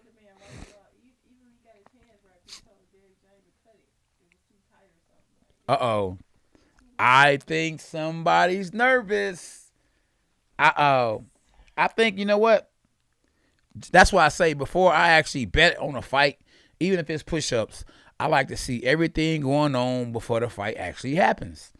And so far, now I haven't saw Brian Castano yet. I just need to see him in the dressing room. Even though it might be tape delayed, I need to see Brian Castano. That's what I need to see. Because I'm leaning more towards going with Brian Castano. Now, if I bet, it'd have to be lunch or dinner. But you're going to have to give me a round or two, Lil K9. Because Brian Castano is not the favorite. So what I'm saying is that you got to give me a round or two. So if you win by 1 round or 2, then it's a draw. Oh, good. So Lil K9 say he's not going with Charlo. Good, because we don't mess with them cats. I like that. Come on, I like that. That guy, I don't listen. And I don't like certain guys, because the arrogancy. Huh? Yeah, I know. So that's what I am with it. Yeah, yep. Hey, Jonah, you right. Charlo knows Brian ain't a pushover. You ain't lying. Anthony Rodriguez, Charlo by a TKO in the 10th. Marvin J, you said that Charlo was gonna win. Nah, since you done saw that I saw something, you gonna tell me it's another draw. Stop it! That's right, K9, big ups. Nah, I just don't like. Listen, it ain't got nothing to do with nothing personal about me liking a person. I don't care if you're white, black, green, yellow. When you arrogant, you're not appreciative to what God has blessed you with. I can, make some stuff rain and all that kind of stuff, but man, I'm humble. And Brian Castano looks focused. Oh yeah, I got Brian Castano for the win tonight. Oh man, he look like he ready. Look, he is real focused. He's trying to get something. Look, he is throwing punches. He ain't talking about some, he ain't talking about some wipe the grease off me, tighten my gloves up. Hey, his homeboy focus, he like, yeah, boy, we about to bring that chicken back home. Oh, man. Oh, yeah, they ready. Uh-oh. And they waiting all day because of guess who? Jermell Charlo ain't ready. This man trying to stall and trying to do whatever he can to make Brian Castano lose focus. He got 2 mid-mens. They constantly throwing punches. He done threw 1,000 punches in the dressing room. That man so ready. Oh, man. We already know what's finna happen. Shine. Hey, man, listen. It's about to go down, y'all. Keith. He is living rent-free. Look. This man done dressed up. He done went and bought every robe he can get to put together on that robe he got now. He gonna come in the ring with all this heavy stuff on, Charlo that is, and he gonna say like another fighter has said, it was the reason why he lost because it was too heavy. And they trying to pump him up. He looking he looking nervous still. Oh, man. Hey, but you never know. Hey, I done saw Manny Pacquiao look nervous until that bell went ding, ding. So, hey. You know what I mean? When you done been there before, and you done won world titles, that's really, looks can be deceiving. So just looking nervous don't mean you're actually nervous. He might not be letting it out until he actually get in the ring, but the focus is just don't. It just, I ain't saw him looking like this before. I don't saw the guy usually get real, real mad looking. This other guy, like he about to come in the ring now. They putting this oh man, only thing I like about Brian Castano is he got this pink on. But, pink ain't my favorite color, But, hey, don't matter what color you got on. It's about how you perform in whatever color you got on. Toxic done got here in this boy. Douglas Bronzy, what's up, though? 13. Gallery Knit, what's happening? Hey, Eric said De La Hoya look nervous sometimes. Oh, yeah, yep. I don't know, man. Hey, listen, I don't know if I ever saw Charlo and them praying either. Oh, the other guy? Ooh, the other guy praying. That's a good thing. # Jesus for life. They ain't taking so long, man. I ain't lying, but that's why I'm trying to stay up, man. You know, because I'm trying to save this energy for the fight. And they got me just waiting and waiting and waiting. I'm ready just to unleash my thoughts in this fight. But they supposed to got in this ring 18 minutes ago. And 18 minutes is a long time. When listen, you know in 18 minutes what could have happened by now? 3, 6, 9, 12, 15, 18, that's 6 rounds that we could have saw if it go that far in the fight. Wow. So yeah, y'all tapping in and y'all not hitting the like button, that's not a good look. So we got 215 in the live, but 158 likes. It don't take nothing to hit the like button. So yeah, if you tapping in, hit the like button. I ain't being selfish or being arrogant, but you might get the best commentating from K9 Boxing tonight. And it's my favorite weight division. Yeah, so you already know. Maybe one day these guys will come in. SB, can I get my coffee, please, in the front? My coffee. Can you get it for me? Well, I'm about to go get it then.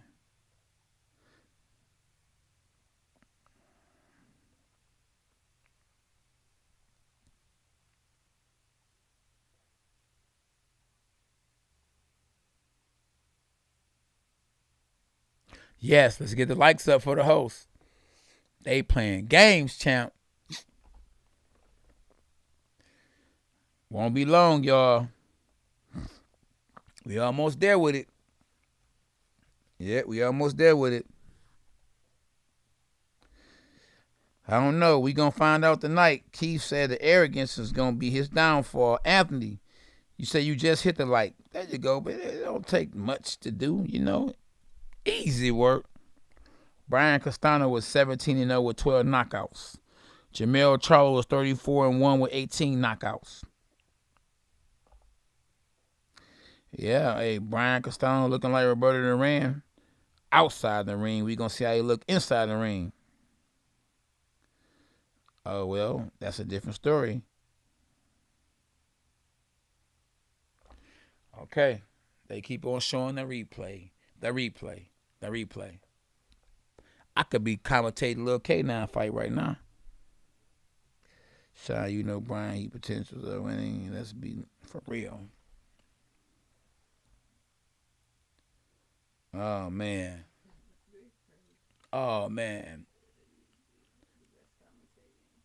Huh? They do? Oh, yeah. I'm going to be screaming like this all night. Stop it! I could just guarantee you that's what's about to happen.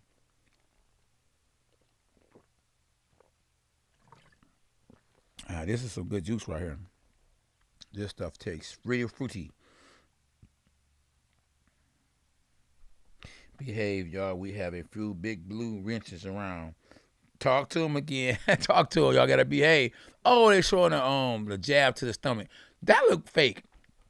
That man don't hit that hard unless he got something in his gloves or he on steroids to hit a guy that hard with a jab and the guy fall back like he had a seizure. I don't know about that one. I don't know. Well, maybe I didn't see something going into that, and the man was just hurt upstairs, and then downstairs the jab came. Now they let him. Now Brian Castano is a WBO world champ, and he is on his way into the ring. Do my thing. Brian Castano is on his way into the ring, and you can ring my bell. Oh, no, he about to lose now. He got a rapper coming in the ring with him. Unbelievable. I guess it's just a...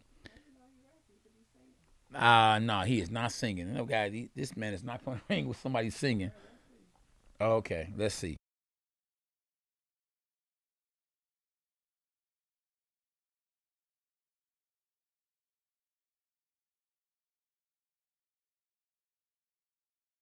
He going I don't know what he's saying, but I could tell you it's got a good rhythm to it. Man, this guy from a different country, boy. He got a big chin on him too. Like he ready for the punches to come. Hey, what's up, Johnson? New subs. Any new subs on here, we going to post y'all up if y'all new subscribers to the channel. No, we spent our time on this boy. We've been on this boy for how long, SB? 3 hours. 3 hours. We done put 3 hours of our valuable time into promoting, to commentating a fight. And we appreciate for sure. Definitely. If y'all hit the like button and y'all subscribe to the channel. So any new subscribers, let us know so we can actually call y'all out. Huh?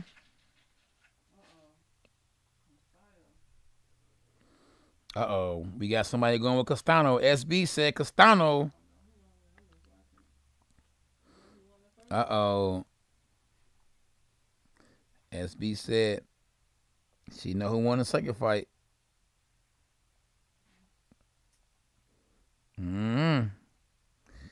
I know who won the first fight too. Here we go, y'all. Who you got, Lil K? You got Brian Castano? Yeah, I think so too. I don't know, man. You know, I think that Charlo, truthfully now, without Brian Castano getting cheated, Castano needs to win by throwing more punches. I think for Charlo to win, I don't think he can win really truthfully unless they cheat him on a decision. I think if it goes to decision, that Brian Castano going to throw more punches and he really would win a decision, even if they don't give it to him, that he wins the decision. If it's a knockout, I think Charlo wins by knockout. Now, am I real about what I'm saying, SB? You feel like that too? A decision favors. That's what I say. I see by decision, I see Castano win, throwing more punches. If it's a knockout, you got to go with Jermell Charlo by knockout. He going to sure be shooting for it. So, yep, there you have it. At K9 Boxing. How long? Won't be long, y'all. We waited all night for this. All night we waited for this. Guess what? It's here now. And we got 100 likes. I appreciate y'all for waking up and hitting the like button. We about to have it. It's about to happen, y'all. History about to be made. Now, history was made, 2014 when I became the oldest world champion in junior middleweight history. Now, in 2022, history has a chance to be made again tonight on Showtime at K9 Boxing on YouTube. Jermell Charlo versus Brian Castano. Now, Brian Castano is 32 years old. He's 5'7". He weighed in at 153 and 3/4. And Jermell Charlo is 5'11" and weighed 152 and 3/4 and has a 73-inch reach advantage. Castano is the shorter man with a 68 reach advantage. Both guys are closer to age, but not height. But size don't matter, like Mike Tyson showed time and time again. Like Castano showed that first fight. And like SB said, like Castano showed the first fight. So, Belaine, if you're new to the channel, you hit the like button, please, and subscribe to the channel. Seems like we're getting new subscribers, too, and we appreciate all the new subscribers that unsubscribe to the channel. Wilson said who will make the best adjustments will win. And Anas Stefan agrees with the champ. They go back and forth. He said, Jonah, I like to change my pick after seeing the inches. Yeah. And he's like, nah, don't change your pick now. Stay on that side. Yeah, I'm telling you, bro. Right. Hey, listen. Charlo, he might be more focused than he ever been before. But, I mean, his brother can't fight for him. Derek James can't fight for him. I can guarantee you Errol Spence is a little nervous for him because, he know that Brian Castano can fight. Brian beat Errol Spence the first time, or in the amateurs. Yes, and for those who don't know, yes, both fighters are in the ring right now.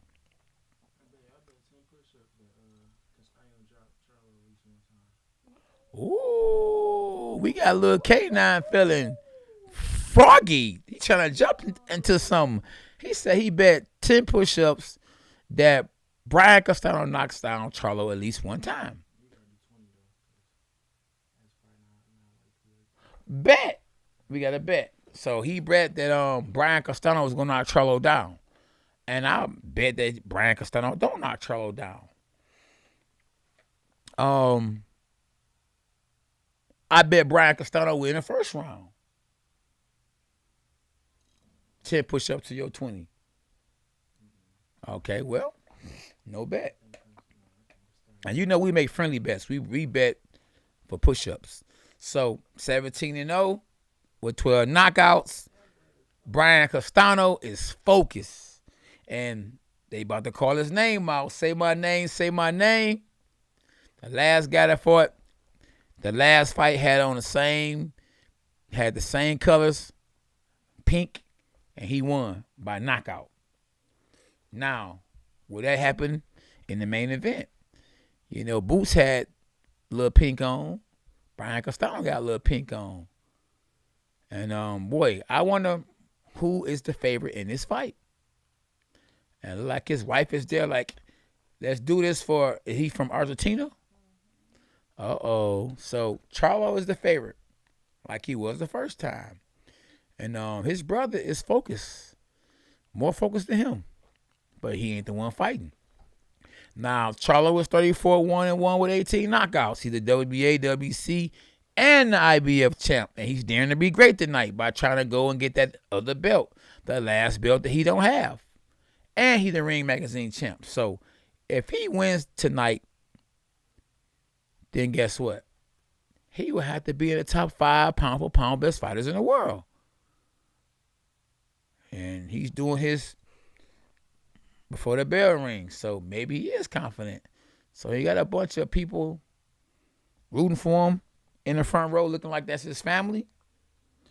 But your family can't fight for you. Boxing is one-on-one.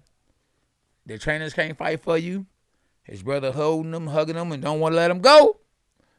Because look like it's about to go down. And he like, come on, bro. Lions only. How long?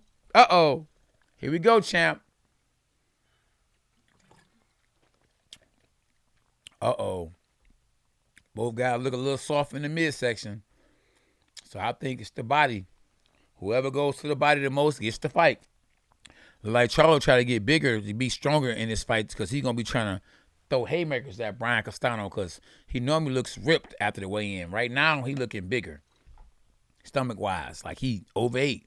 That's probably why he took too long to ring walk. So we about to find out. He still ain't ring the bell. Okay, round 1, y'all. Here we go.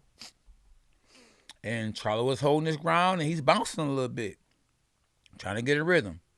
So it look like Charlo is the bigger fighter, and Castano is giving Charlo some respect because he knows that Charlo has a good uppercut, so he's not going in. So look like Brian Castano is fighting a different fight this time. He's not going in, you know, because I think Jermell Charlo in camp was probably preparing for Castano to come inside to try to catch him coming in.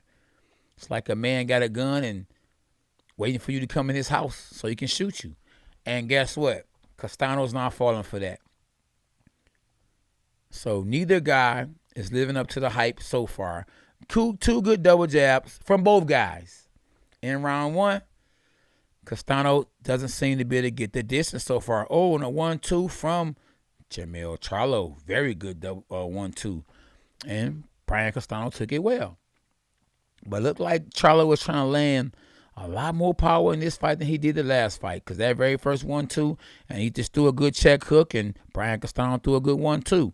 And both guys are focused, and so far in round 1, looked like Charlo was a little bit more focused. But Brian Castano was starting to put that pressure on Charlo, and Charlo was counter-punching good. So far, even though it's only a 1.5 minutes left in the round. It's only been a 1.5 minutes. It's been a good fight so far, and I'm very excited to be calling this fight because somebody get caught slipping, they going to sleep. And Brian Castano going to have to keep them hands up at all times because the power that Charlo has, he's shown over the fights.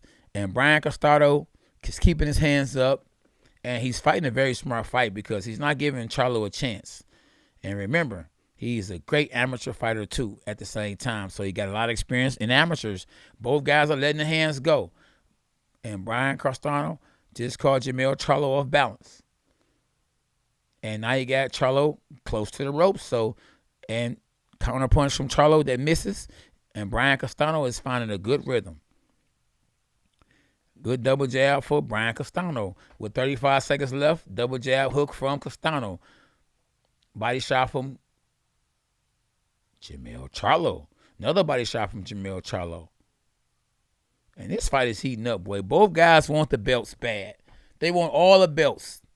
They can say they top 5. Good double hook from Brian Castano. And Brian is starting to really walk Charlo down, and Charlo is trying to do everything to keep the respect in his favor. But, you know, I see the momentum shifting in Brian Castano's way. Good little check hook from Jermell Charlo. But I think we saw the best of Jermell Charlo in round 1. And I think Brian Castano is going to make adjustments. But Charlo did get some respect. But at the same time, I think that Brian Castano has a better upside on what he can do. He probably saw the best of Charlo so far in round 1. I don't think Charlo saw the best of Brian Castano in round 1. So Charlo might have to go to plan B because plan 1 got exposed early. And he was throwing some good shots. But this is a different fight. This is a better fight than the first fight because we anticipated it to being a great fight because of the first fight. In the first fight, I had Brian Castano winning. In the second fight, I got Brian Castano winning. And we about to be in round 2. Boy, oh boy. And the first round was a good round. It's a good fight, y'all.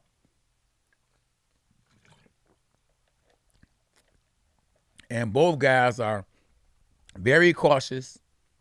And both guys are making all their punches count.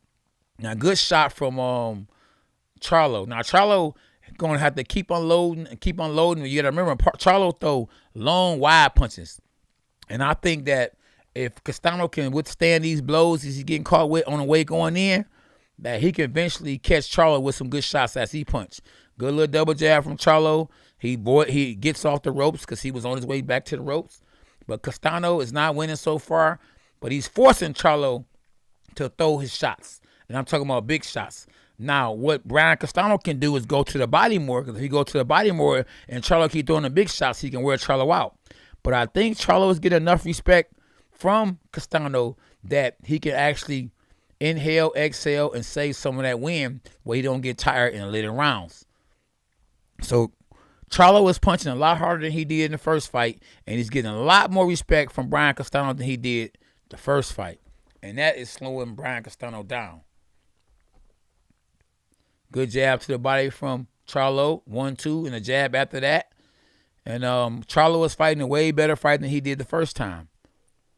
Brian Castano, at times, he's fighting like he fought the first fight, a good fight. And he has to worry about power shots coming from Charlo. And Charlo throwing some good shots. Good check hook from Charlo. And Brian Castano got a good chin. And he's moving, Charlo that is, and boxing well. And he really wants this victory bad. And I think he'll do anything to get it. And smartly, he holds Brian Castano, but because Brian Castano is putting some pressure on him. Good jab, hook right hand from Brian Castano. And Brian is keeping his hands up good, but I don't think he had the foot speed to kind of catch up with Charlo after Charlo throws a bomb to catch him when he got his hand down or when he's punching. Now he's on the inside. He just caught Charlo with a left hook right hand, and Charlo smartly goes to the body and pushes Brian Castano back to get a little room because I think Charlo wants to catch Brian Castano coming in. And Brian is working his way in, every round at the end of the round, but I don't know if that's going to be enough to win the fight and persuade the judges to get him the round. Both guys are on it. Good body shot from Charlo. 2 good body shots from Charlo, but this pressure that Brian Castano is putting on Charlo is making him fold to a certain extent. And Brian is not getting caught with anything clean, and that's making Charlo have to go for some stuff. I don't know. Ooh, good little left hook from Brian Castano. I don't know if they're going to try to throw the bag to Charlo and he just got caught with a jab at the end of the round. And I don't know. I think Brian Castano is about to win this fight. And Lil K now going to owe me some push-ups. Because we only in round 2. And Brian Castano is putting that pressure on Jermell Charlo. Boom. They're trying to replay. He just caught Charlo at the end of a right hand. And I know it's going to be a lot of haters in the junior middleweight division that's going to be calling out Brian Castano if he wins. Oh, he's showing a left hook from Jermell Charlo that looked like it may have staggered Brian Castano, or maybe just knocked him off balance a little bit. Oh, then the overhand right from Brian Castano. Oh, and a counter punch from Brian Castano. Then a left hook from Charlo. A right hook from Brian Castano. A left hook from Brian Castano. And Charlo gets up out of there. And boy, we got a good fight. A great fight. And if y'all just tapping in, y'all make sure y'all like the channel and subscribe and hit the notifications. And we in round 3 in my favorite division, the junior middleweight division, for all the straps, including that red belt back there. And Brian Castano with the good left hook. And what Brian has to do is start off a little faster. But in trying to start off a little faster, he can mess around and get caught. Because in the beginning of the round, Charlo is fresher. Charlo has pop, and I ain't talking about soda in the beginning. And now Brian is doing what I wanted him to do, and what he needs to do is start a little much faster. So you got Charlo holding early in the round. It's only 2 minutes and 18 seconds, and Charlo was holding. And he's putting that pressure. And Charlo was throwing bombs for nothing sometimes, just to get the respect and hopefully that he can land something clean.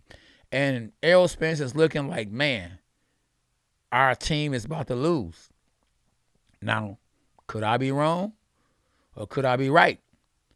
But one thing we can't say is Charlo do have one-punch power. But Castano is a smart fighter. Just threw a straight right hand and caught Charlo. And he got Charlo up against the ropes, and Charlo was holding like a mug. And Charlo can't seem to land unclean. And he's being very cautious. He's up against the ropes again, and I can't see him winning a fight up against the ropes. And we only in round 3, and the cleaner punches and the combination of punches are coming from the B side, Castano. And Charlo doesn't seem to know how to throw a straight right hand. Something took me a long time to do myself. He throwing a right hook a lot, but he's not throwing a straight right hand. And Castano was on this boy like a K9 t-shirt. And then he catches him with overhand right. Then he catches Charlo with a left hook, and Charlo throws a right hook and misses in round 3. And guess who's up against the ropes again? Charlo. And Charlo just got caught with a right hand. And the referee, I don't know what he talking to and who he talking to. And Charlo is trying to stay out the middle of the ring, trying to stay away from Castano. He's getting caught with good counter punches, but then Charlo catches Castano with an uppercut and a right hook. And Charlo is counter punching really good, but Charlo is being forced to fight. And I don't think he's dealing with the pressure good at all. But, hey, he's throwing punches. He's doing enough to probably still be winning the fight. But will he be able to fight the same pace and take this pressure for 8 more rounds, 9 more rounds? Because he's getting caught at the end of the shots. And he's smiling like he okay. But you can look at his face before the fight that he was a little nervous. And I see why. With 13 seconds left to go in the fight, man, this is a close fight. I don't know, man. This might be another draw if it goes to a decision. And Brian Castano is fighting a good fight, y'all. But I'm not saying Charlo isn't fighting a good fight, because this is a close fight. Now, this is more of a draw type fight than the first fight. But what Charlo isn't doing is he's not fighting in the middle of the ring. But Brian Castano is making Charlo earn his money, earn that paycheck. And Charlo better be in a whole lot of good shape, and he better not have drained himself to make weight, and they showing a replay, and Charlo caught Castano with a good body shot, but then Castano caught Charlo with a good jab, but then Charlo caught Castano with a good jab. And listen, Derek James is showing Charlo what to do while Charlo was sitting down on a stool, but I don't think it's that easy to land them shots, because if it was, he would have did it by now. So, yeah, we going to definitely see what Charlo was made of, because both guys going to have to earn their checks tonight, and somebody going to be crowned undisputed maybe sooner than later, because, like I say, I think for Charlo to win, he going to need a knockout. You know what I mean? Or he going to have to throw way more punches than Brian Castano, and I just don't see it happening. Brian has the perfect style to make this in favor of him, but that same pressure he was putting on Charlo early on, he got to continue to do the whole fight. But at the same time, he has to do it with caution. Good double jab right hand to the body from Charlo. And Charlo needs to stay in the middle of the round. And, Charlo with another good jab. And Charlo's trying to counter punch and then punch again after he punched. And that's a good thing. And he's throwing another jab right hand and punching when his opponent punches. And both guys are punching at the same time. And Charlo was throwing more punches this round. And he's showing the world that he wants it. He's fighting way better than he did the last time. And that was a low blow, and good job by the referee for letting him know. Because whether you're the A side or the B side, good right hand from Castano. And then Charlo pushes him, because Charlo needs to have distance to do good work and to be effective. And uppercuts, left hooks, and right hooks is landed by Castano, and then he's pushed back by the referee to have to start over again, and that's where the danger is. The danger is going inside. See, so Castano is doing a good job when he's on the inside, but there's danger going inside. Now, maybe Jermell Charlo can catch Castano with what he caught Erickson Lubin with, and I don't know. Maybe he can, maybe he can't, but you got to remember, Castano was not green. Erickson Lubin at the time was green, and good jab. Whoa, good jab from Jermell Charlo. Jermell Charlo's up against the ropes with 1 minute and 12 seconds left. And definitely, if Charlo wins, he's going to have to earn it. Now Charlo is holding. Castano pushes him off and goes to the body and back to the head and comes back with a body shot and a head shot. And smartly, Castano throws a punch and blocks afterwards, because he can tell that what Jermell Charlo is trying to do is counterpunch and punch at the same time. Both guys are letting their hands go. What a great and entertaining fight. So far, pound for pound, this might be the best fight of the year, because both guys want it, and this is more up for grabs than any other fight right now in the last 3, 4, 5 years. This is a great fight. Charlo is doing better than I thought he would do. Castano is doing better than I thought he would do, and it's a good fight. Charlo's up against the ropes. Left hook from Brian Castano. And Charlo got a good chin, good body shot, head shot from Brian Castano. Charlo was throwing 1-2, and then off the ropes he's rolling. But I got to get this round, to Brian Castano, who's landing the cleaner shots. And he's punching at the same time. He got his head down, a right hand, right hook. From both guys. And I think Charlo might be hurt, but then Charlo comes back with a good hook. And then Charlo catches Brian Castano at the end of the round. And I think he might have caught Brian Castano. Here we go. What a great fight. And Brian, I think, got hurt, but guess what? Luckily for him, it was at the end of the round. So he has a whole minute to recover. Wow. And boy, Derek James is acting like he fighting. He's over there shadow boxing in the corner, telling his fighter what to do. So they showing a replay. Good right hand. One of my favorite punches. He threw the overhand right. Boom, but then got caught at the end. His head went way back like this. Like, you remember that song, Lean Back? Lean back. That boy was forced to lean back. And Jermell Charlo was like, finally, I landed something to get some respect, because this boy owed me like a K9 t-shirt. Stop it! What a great fight. I am so happy. I am very intrigued. I appreciate everybody for tapping in. Do yourself a favor and subscribe to my channel if you haven't. And if you have, boy, this is entertaining at K9 Boxing. So we are in round 5. And in round 5, we have Jermell Charlo. That's right, Jermell Charlo has landed the punch of the fight so far. But he knows that Brian Castano has a good chin on him, what we would say a good beard. and he's not going in for the knockout. So maybe he'll try to catch him again at the end of the round or catch Castano trying to punch with him. But I think Castano knows better than to keep trying to exchange with Jermell Charlo. And maybe he should get in the inside and punch, but then block or punch and then push. Like I try to tell Lil K now all the time, get yours, get out of there, or look for something back, or bump the man. And Jermell Charlo just landed a good shot. But then Castano must have took it real good because he's still going in. Now, I don't know what his jaw made of. Maybe it's made of brick. Because normally when Jermell Charlo catches someone like he caught Castano, they will be laying on the canvas. And Castano is not going anywhere, and he didn't get caught with some good shots. And I'm talking about with Grant gloves. And them Grant gloves are some good puncher gloves. And guess what? He got Charlo up against the ropes again, and he's throwing combinations, and Charlo is coming back with that check hook. So if Castano's team watching, they should watch out for the left hook. Every time Castano throws a combination, the left hook comes back from Jermell Charlo. So that's what they've been working on in camp. Now watch the left hook come back. So Castano throwing shots, and guess what's coming back from Jermell Charlo? So far, nothing, and Castano is winning the round. And Jermell Charlo looks like he's tired. His left hooks are coming kind of slow now. And Brian Castano is on like a K9 t-shirt. But the bigger guy and the stronger guy is Jermell Charlo. He's a twin, and he's as big as his brother, but he just fights in a smaller weight class.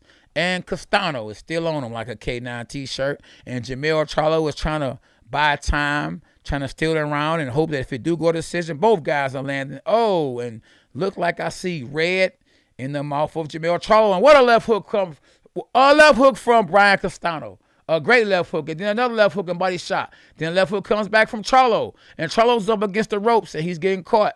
And, another 1-2 left hook and a right hand from Brian Castano. And Zab Judah's on the background punching like he in the fight.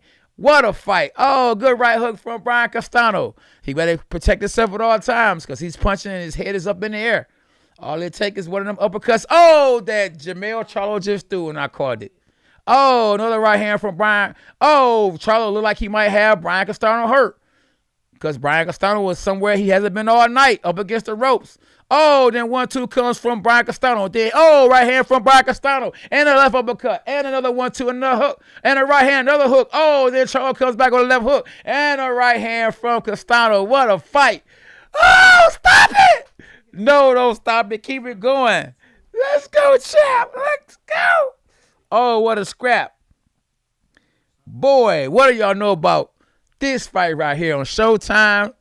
You got to take your head off to this fight, Showtime, for putting on this fight.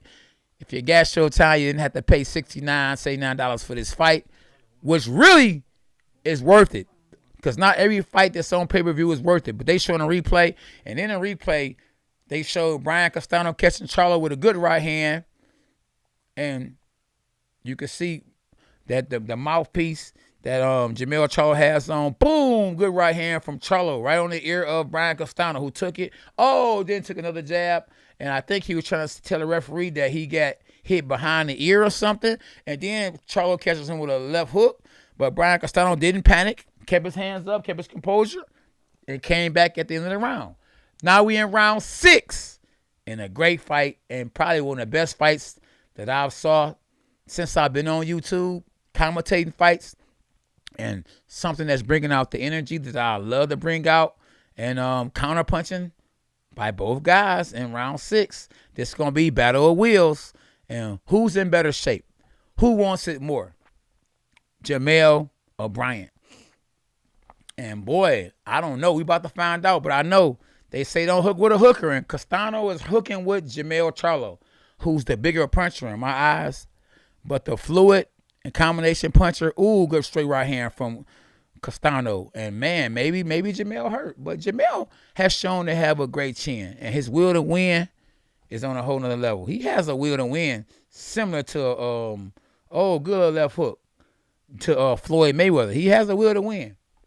And if you ask me, he probably would still be undefeated if the judges called it where I saw it. And right now, we have a low in the action. Both guys are respecting each other so much that they got to take a little breather. Both guys are tired. Little double jab from Jermell, and they might be taking this round off because A little left hook from Castano, and both guys are missing. Why? Because both guys are tired. But I could see an uppercut from Jermell Charlo, right uppercut, that if he land that and Castano comes in on his side, he can probably catch Castano. But Castano's a very smart, sneaky fighter, and he keeps his hands up good, and he fights more like a Mexican. And every time I look up, Jermell Charlo's on the ropes, and he's getting caught with combinations, and his hair is all over the place. And he uses his head and head bunch Castano and anything to win. He's trying to get them belts, all the belts, jab up, jab down. Now the last time he hit somebody with a jab to the stomach like that, they fail. Oh, good 1-2 left hook, right hand from Castano. Castano can't be in front of Jermell Charlo, not pull back because the left hook is there for Jermell. But I don't know if good little jab 1-2 from Castano. Combination. Another combination and body shot from Castano, and he smartly gets up out of there. Good body shot, both hands from Jermell Charlo. Right hand from Castano. Another jab from Castano. Another jab from Jermell Charlo. Then another jab from Jermell Charlo. And Jermell Charlo smartly gets the distance because he might not be the better inside fighter. Good right hand from Jermell Charlo after a double jab. And Brian Castano, if he had better footwork, he could actually get to Jermell Charlo even faster. But he's walking instead of sliding. And he might walk into something like he just did. A right hand from Jermell Charlo. And we got 9 seconds left in the round. And I don't know what we got it scored and what y'all got it scored. But, boy, this is a close fight. And we got 2 seconds left. And that's the end of the bell. What you guys got it? Who you got winning? So we got Jay said 4-2 Castano. Trey Smooth said he got it 3-3. Charlo getting tired. Nikki said it's 3-3 from Sean. Let's go, champ. Let's go, champ. This might be another draw. Honestly, you ain't lying. It might be because that's all I see is another draw. A good uppercut from Brian Castano. They showing a replay, and I see replay in favor of Brian Castano. Then they showing, right hand, double jab right hand from Jermell Charlo. Jermell Charlo is fighting a lot better than he fought the last fight, and a headbutt after that they showing. Then Brian Castano misses with the right hand. I don't know. Hey, this is a good fight. And I'm not surprised because I saw how good Brian Castano was the last fight. So I'm not going to be looking at it, okay, Brian is winning because I don't know who he is. I'm expecting him to do good. So it's a lot easier to actually judge this fight than I did the first one. In round 7, because we know who Brian is, and so do Charlo. So Charlo is keeping Brian at a distance. And good jab to the body from Charlo. Charlo might have the best jab to the body in boxing right now. One of my favorite shots is the jab to the body. And that jab to the body seemed like it slowed down Brian Castano, and now a right hand to the body. And so far in round 7, in a close fight, I got Charlo winning. And Brian is working his way on the inside, and Errol Spence is in the back, looking nervous. And on the unofficial scorecards, we got Steve Farhood got at 57-57. So we looking at a possible draw, another draw. So we're not going to be crowning an undisputed world champ if it continues to go this way. We're going to see another draw. I wouldn't mind seeing a third fight, to be honest with you, so far. But one punch, and somebody could go to sleep. And you'd be surprised, it could be actually Charlo. You get hit on equilibrium, anything can happen. I think both guys are a lot tired. Brian Castano is really tired because he ain't taking chances he was taking at first. And you already know, in the end of the round, good left hook from Jermell Charlo. But that boy taking it, though. And Zab Judah, you can tell who he rolling with and who he's pulling for. But I don't know. That Brian Castano could take a good punch, you know. And I think he just was ready for this. He was ready to get hit. And, you know, he's getting hit. And he's not winning this round. So far, I got Jermell Charlo winning this round. He's just throwing a jab, throwing the power punches. He seems to be in better shape than Brian Castano. Like, he's willing to take more. He's taking more chances. Brian just waits to the end of the round, or until he waits until he feel like the opening is there to take a chance. And this round, I don't know if Brian Castano took the round off or what. But in a close fight like this, you can't afford to take nothing off. And maybe it's just the power. Maybe the power of them jabs to the body is taking its toll on Brian Castano because he did nothing this round. And definitely Jermell Charlo is winning this round, even though we had 25 seconds left in the round. But his jab, movements alone, and early on, the combinations, and a shot that he might have hurt Castano with is winning him the round. And that's one thing that Charlo can do. I saw it before. Is he can, good left uppercut from Jermell Charlo. And then Brian Castano was trying to come on at the very last minute. But too little, I believe too late. And this round could be the factor of the fight. This could be a turning point for Jermell Charlo. Absolutely. And remember I was telling y'all about the left hook that Charlo is working on and trying to land. You know, when Brian Castano throws combinations, Jermell waits after the combinations, he come back with the left hook. So the left hook is there for Jermell Charlo and the uppercut is there for Jermell Charlo. You know, and like I say, I don't know though if Brian Castano took that round off and is he going to come back on this round a lot harder, you know, or have Jermell Charlo gotten the respect or wore out Brian Castano, because I believe Brian has been hurt a couple of times.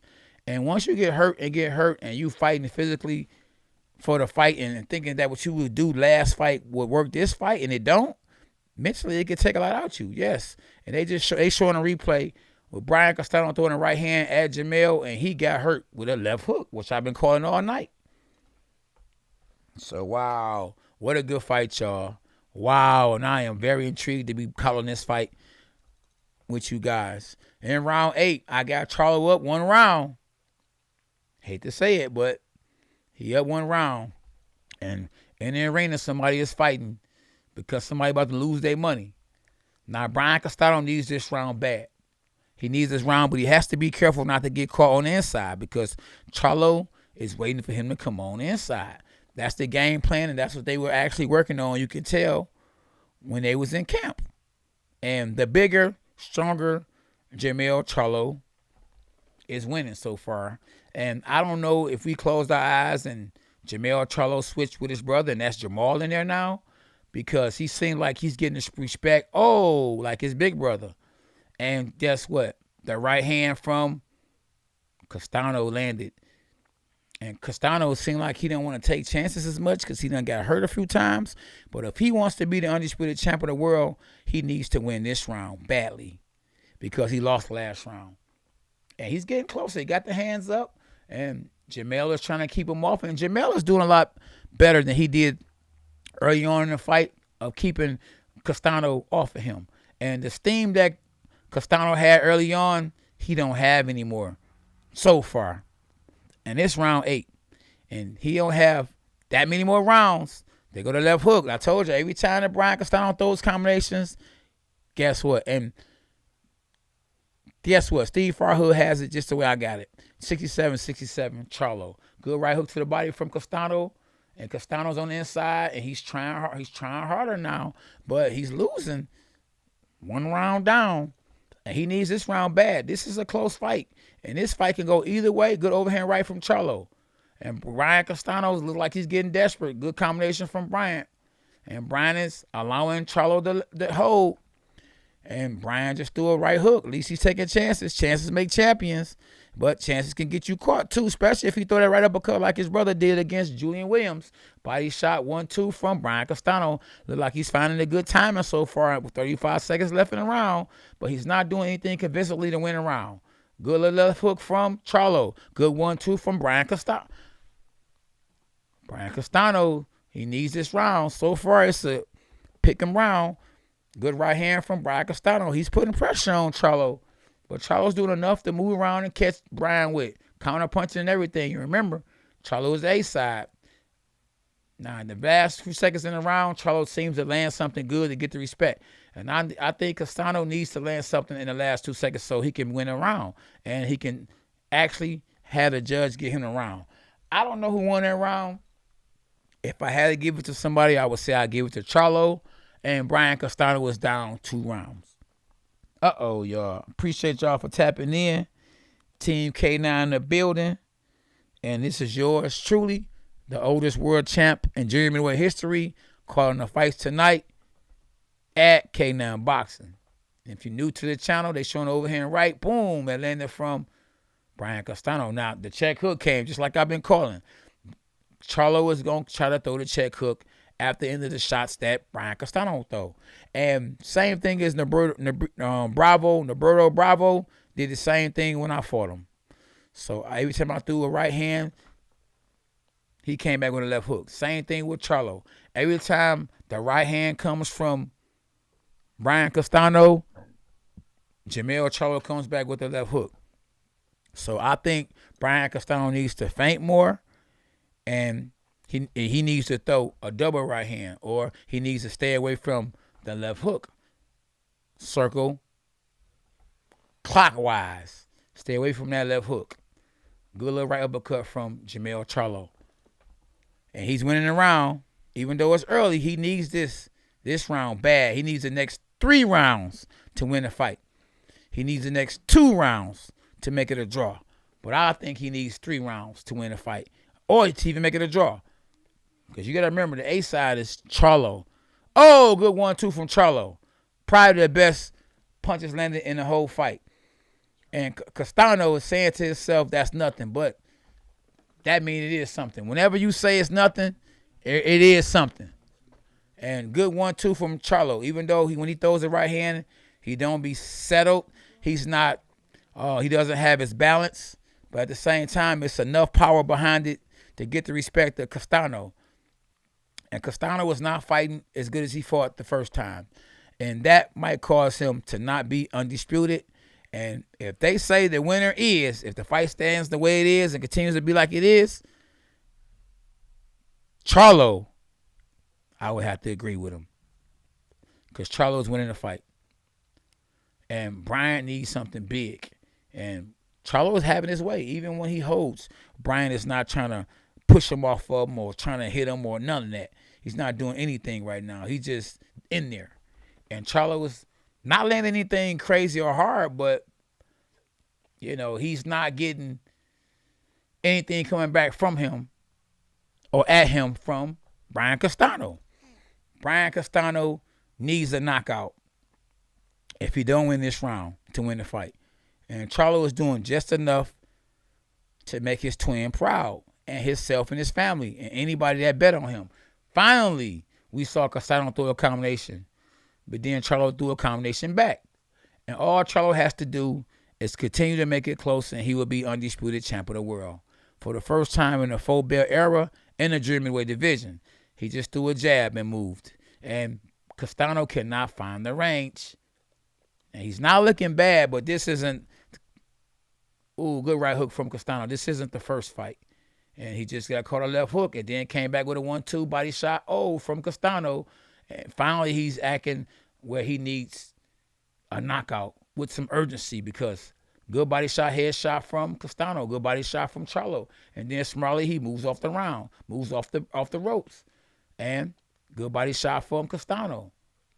And Castano, ooh, good jab from Castano. And he could be winning. Oh, good 1-2 hook from Castano. And he got to make sure he don't get caught by it at the end of the round, because that's the bell. I don't know. I might have gave that round to Castano. But it was very close. And when it's a close round, you know, you got to kind of, to a certain extent, favor Charlo. Because Charlo is the A side. They're not trying to give Brian Castano nothing. Brian Castano has to pick it up, y'all. If he want to make Argentina or wherever he's from proud, and anybody that's going with him proud, he going to have to pick it up. Charlo about to shock the world, because a lot of people believe that he lost the first fight. And you know you're going to have some haters, you know, in the junior middleweight division that don't want him to be the undisputed world champ. But he is on his way. He is focused. He is looking good.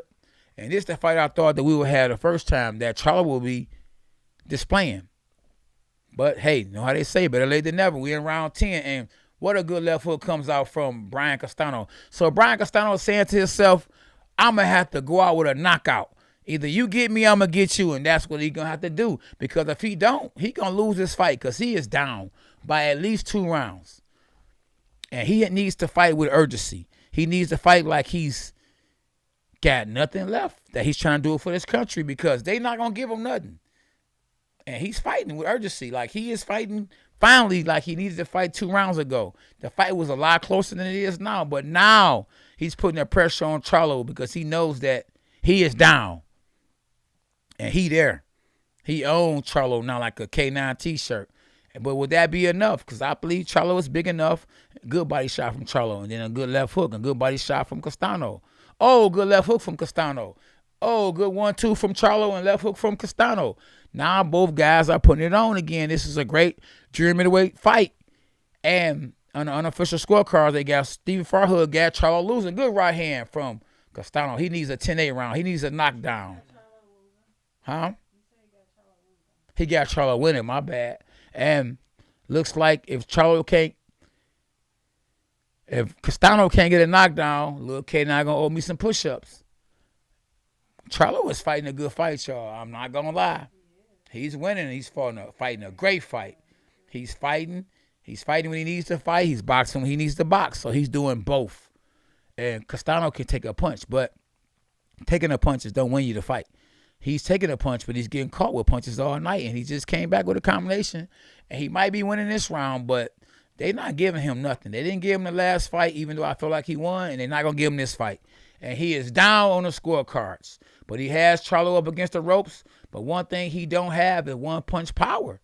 So how is he going to change the fight when he's down 2 rounds or 3 rounds, and we only go on 12 rounds? Oh, hold on. Good left hook from Charlo.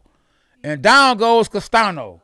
Wow. And Castano was hurt bad. Oh, he's hurt. Look like he about to get knocked out. Wow. The fight finna get stopped. Oh, good body shot and head shot. And Brian Castano might get saved by the bell, but I don't think so. He's smart enough. He gonna stay down. Oh, and it's over. Wow. No wonder he was respecting Charlo. The Charlo brother, the twin brother, is the undisputed champ of the world. And his brother said that he was focused and in the best shape of his life. And wow, he was right. Wow. And a lot of people called it like they called it. They said that Charlo would win by 10th round knockout. And this Charlo showed up. Now, the last Charlo was blessed because it was a draw. But wow, in this fight, Charlo has stopped Brian Castano, who was undefeated, never lost. And Brian Suleiman is happy to be on Jermell Charlo's jock. And they about to give all the belts to Jermell Charlo. And now he can become a pay-per-view superstar. And his brother, Jermell Charlo, is happy for him. They are happy. The brothers are on top. Wow. So what's next for Jermell Charlo? Now I'm quite sure Terrence Crawford going to be trying his best to get the fight between him and Errol Spence. Because if he can beat Errol Spence, you already know he's calling out Jermell Charlo. And Errol Spence is proud. But then again, who knows? Because remember, Errol Spence said he would fight Jermell Charlo.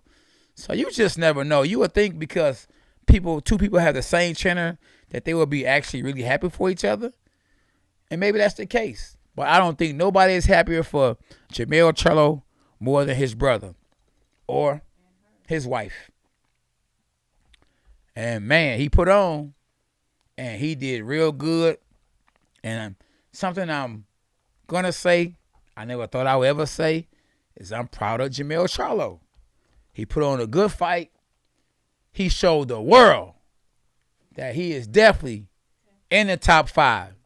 Now, I think with no doubt, he erased the last fight in my eyes. He's moving over. Can you make sure he don't fall? That he erased who was the better fighter between him and Brian Castano. I think, like I say, in the last fight, I think that Errol Spence got in Jermell Charlo's ear, and Jermell listened to Errol Spence Because Errol Spence told him that, boy, this boy can fight better than, than a lot of people give him credit for. He beat me in amateurs. I think Jermell said, well, I don't care. After he got in there with him and realized that this guy is not as good as people say he is, or not as good as Errol Spence said he is. And he came out there, man, and they showing a replay. I think it was what I called it too, y'all. I mean, no cap. I think it was an uppercut. I said it to be the left hook or a left uppercut. And let's see what it was. What was it? Oh, it was overhand right? No, I think it was a left uppercut.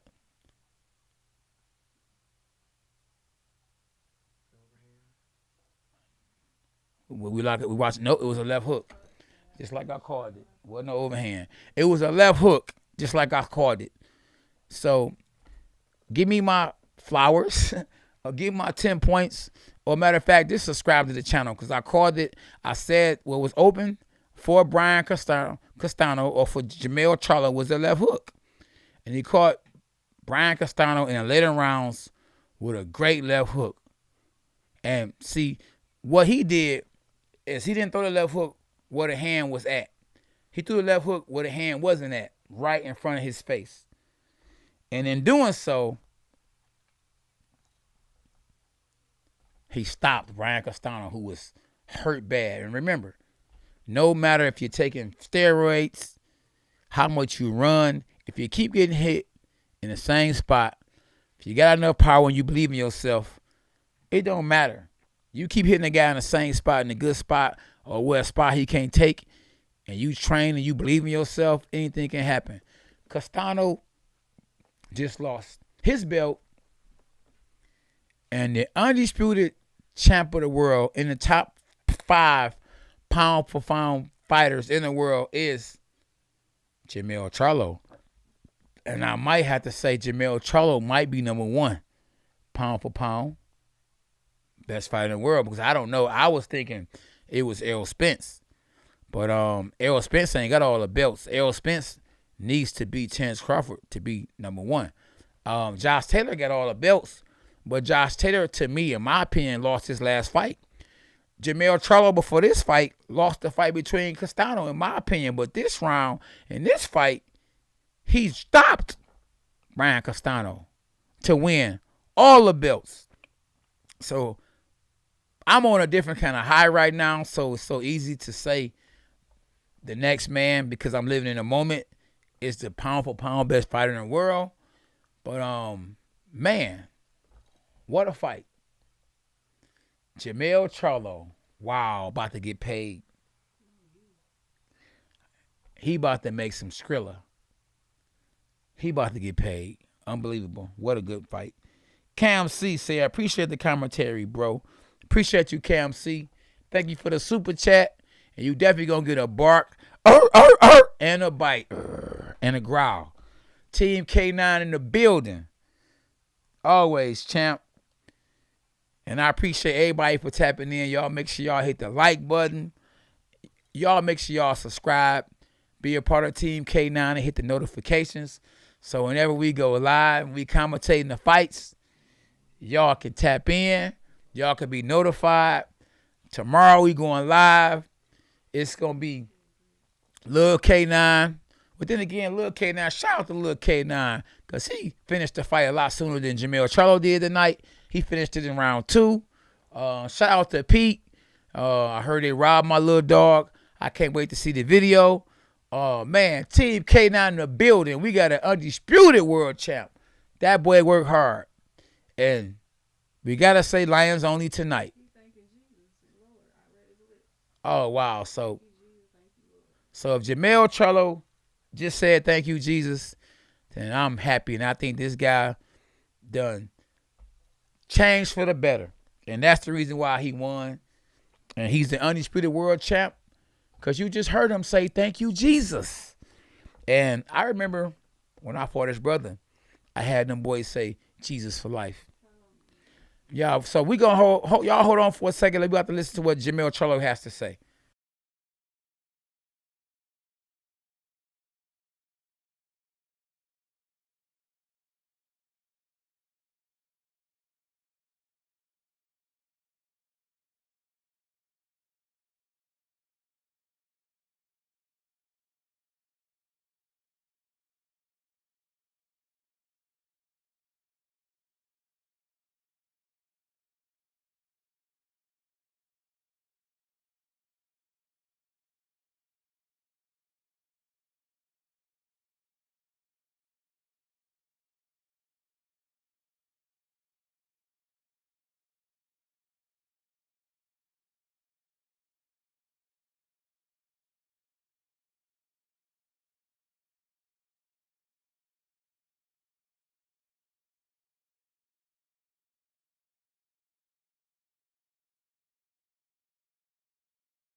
Wow.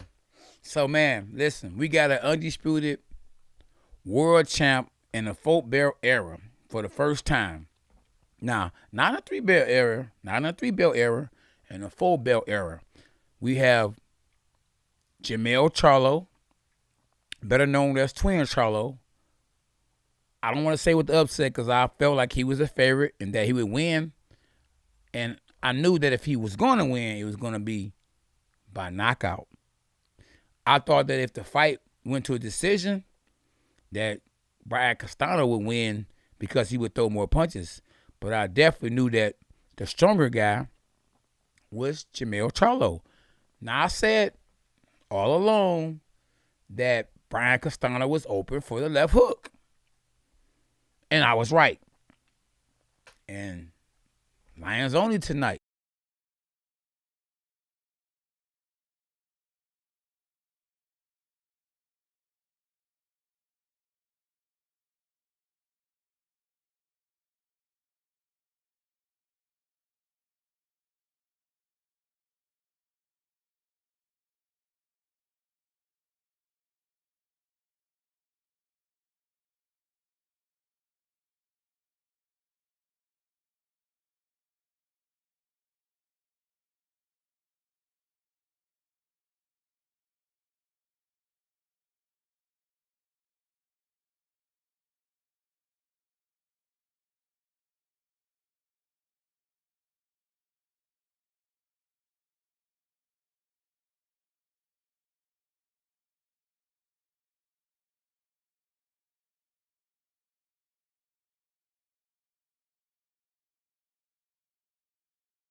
Yeah, so yeah, I see cats be trying to hit me up on here tomorrow. I was going with the underdog. I was rooting for the underdog. I want the underdog to win. Yeah, yeah. Huh? Well, it's all good. I'm going with Castano as far as I want him to win the fight. Yeah, but well, I just want my push-ups because you said Brian Castano was gonna knock him down, and he got knocked down. You heard? You heard? Oh man, so yeah, but we all know the reals know the real. I said if the Charlo would win. If it was by knockout, yeah, give me them push-ups, and guess who won by knockout with a left hook. Let's go. Give me them push-ups. So y'all need to be looking at little K9 right now, hitting them push-ups. Yeah. Let's go, champ. Let's go, champ. Let's go, champ. You already know what it is. Team K9 in the building. You going to the gym tomorrow day? You ain't got to go train. You just go to the gym. Oh, this guy, man. Oh, definitely go to church. Appreciate you. Yeah, pray for me, too. It is a good day in USA. So if we was talking about countries versus countries, then USA won the day because they definitely was making it like a war thing where it was country versus country. But at the end of the day, both guys showed each other respect, and they said it wasn't even about that. So let's make peace all around the world, in Russia and Ukraine, USA. I thank God, man, that it's peace in America, that if you got a problem with somebody, let's do it the old-fashioned way. Let's glove up. Put the gloves on like Jermell Charlo and Brian Castano just did. And instead of going to war with each other, how about the presidents of each country that's going to war with each other get in the ring and settle it with boxing gloves, and then call it peace after that. Do like the fighters do. You know, on the unofficial scorecards, Steve Farhood had Charlo up 87-84, and I had Charlo winning too. And dang, I appreciate everybody for tapping in. Great fight, boy.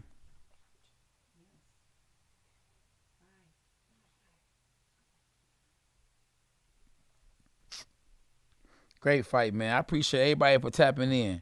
CT Saints, The Equal Foundation, B. Jackson always in the building, Jake Jeezy, Grievous, CT Saints, Braxton, The Other Side, Drummond, Ricky Elliott, anybody I missed, you know, appreciate y'all for tapping in. Yep. Do we got the winner on here yet? Okay, yeah, the winner is on here, so I know somebody said who won.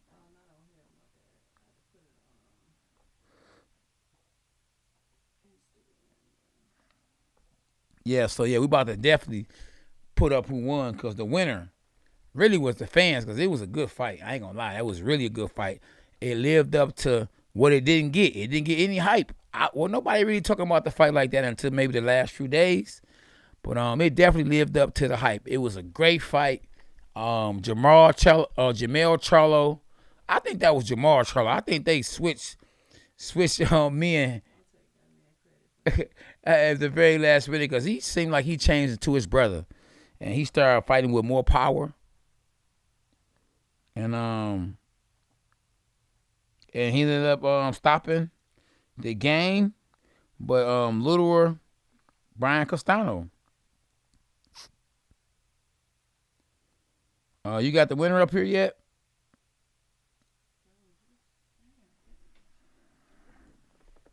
You've been late.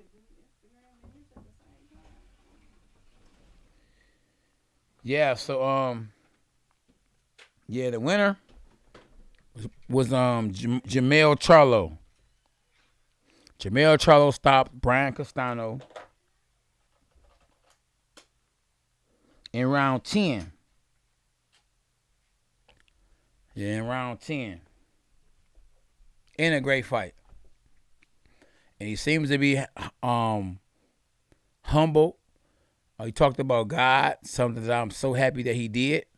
And, you know, when you dig deep and you really want something real bad, I believe the easier way to get it, real talk, is to go through God to get it.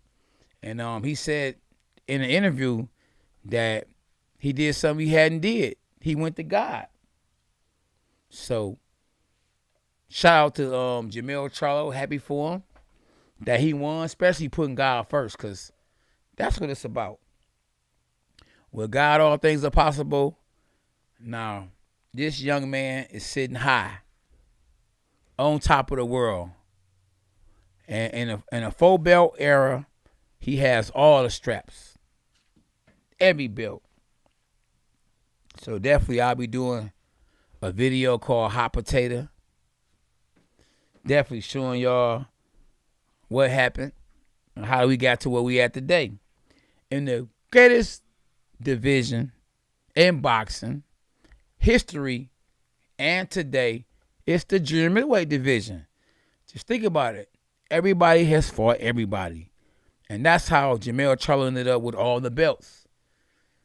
Unlike other weight classes, where the best don't fight the best, they bark a lot, but they don't bite a lot, like tonight. And, man, I thought Brian Castano fought a good fight. But the first fight, he fought a better fight. And just like I thought and believed that Jermell Charlo would adjust. And he didn't fight the best fight, this first fight. And that if it was any upside between both of the guys, I felt that Jermell had a bigger upside because he could do more in a rematch than Brian Castano did, or Brian Castano could do. And wow, I said the left hook would be there all night, and that's what he ended up ending the fight with, a left hook. But be honest with you guys. I was wearing this right here for more than one reason. One of the reasons I was wearing this, because I wanted to be an all-action fight. Another reason why I was wearing this is I thought Brian Castano was a Mexican. But I was wrong. But it was still worth wearing because, man, listen, they fought like Mexicans, both guys. Real good fight. Man, and that's the reason why boxing is the greatest sport in the world. You cannot sit there and tell me there's a better sport than boxing. Like I always say, and I said it before more than one time, if the Super Bowl is on, if the NBA Finals is on, if the World Series is on, soccer, golf, tennis, car racing, boxing, I'm watching the fight, especially if they all on the same level. And guess what? They ain't even got to be on the same level. If it's just a good fight, and this is a good fight, this wasn't a World Series, but if this was on, the World Series was on, guess what? I'm watching this. Boxing. Think about it. In the World Series, you got 7 games.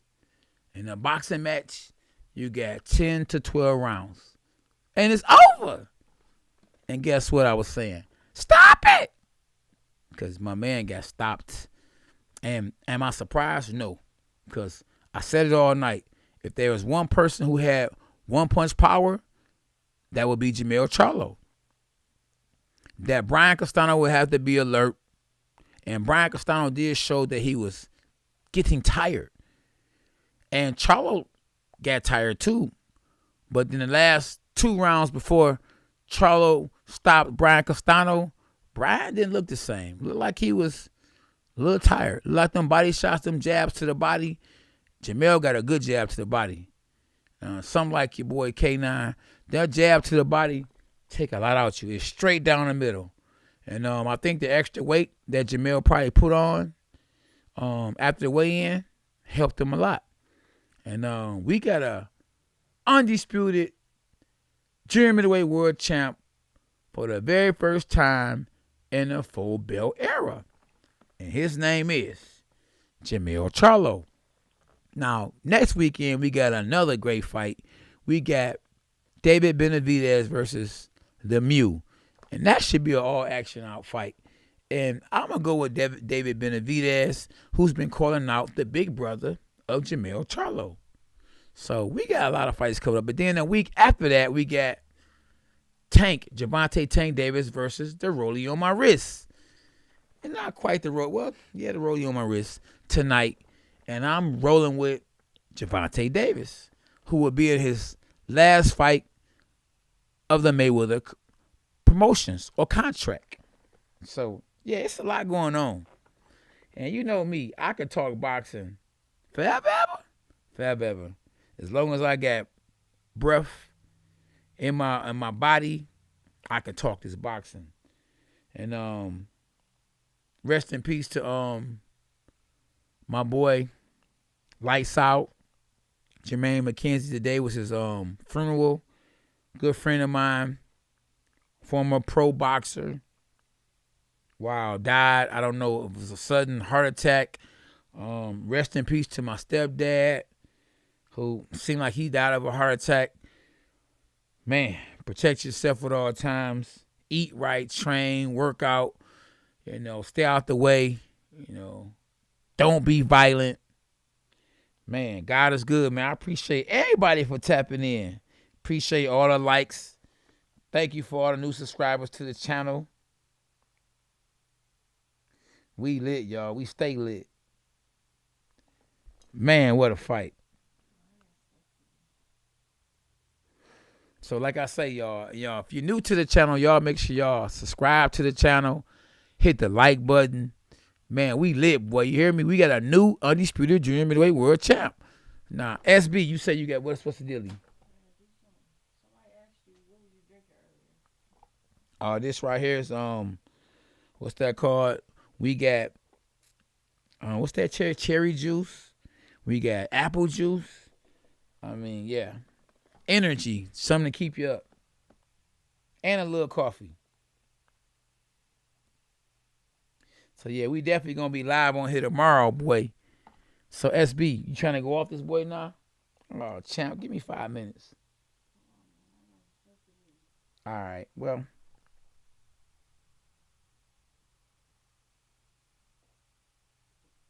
Appreciate you, Kareem and Gary and Braden. All my dogs. What's up, Mark Lawrence, Clayton. Everybody, man, I appreciate y'all. I hope y'all had a good time tuning in with me, your boy Cornelius K9 Bundridge.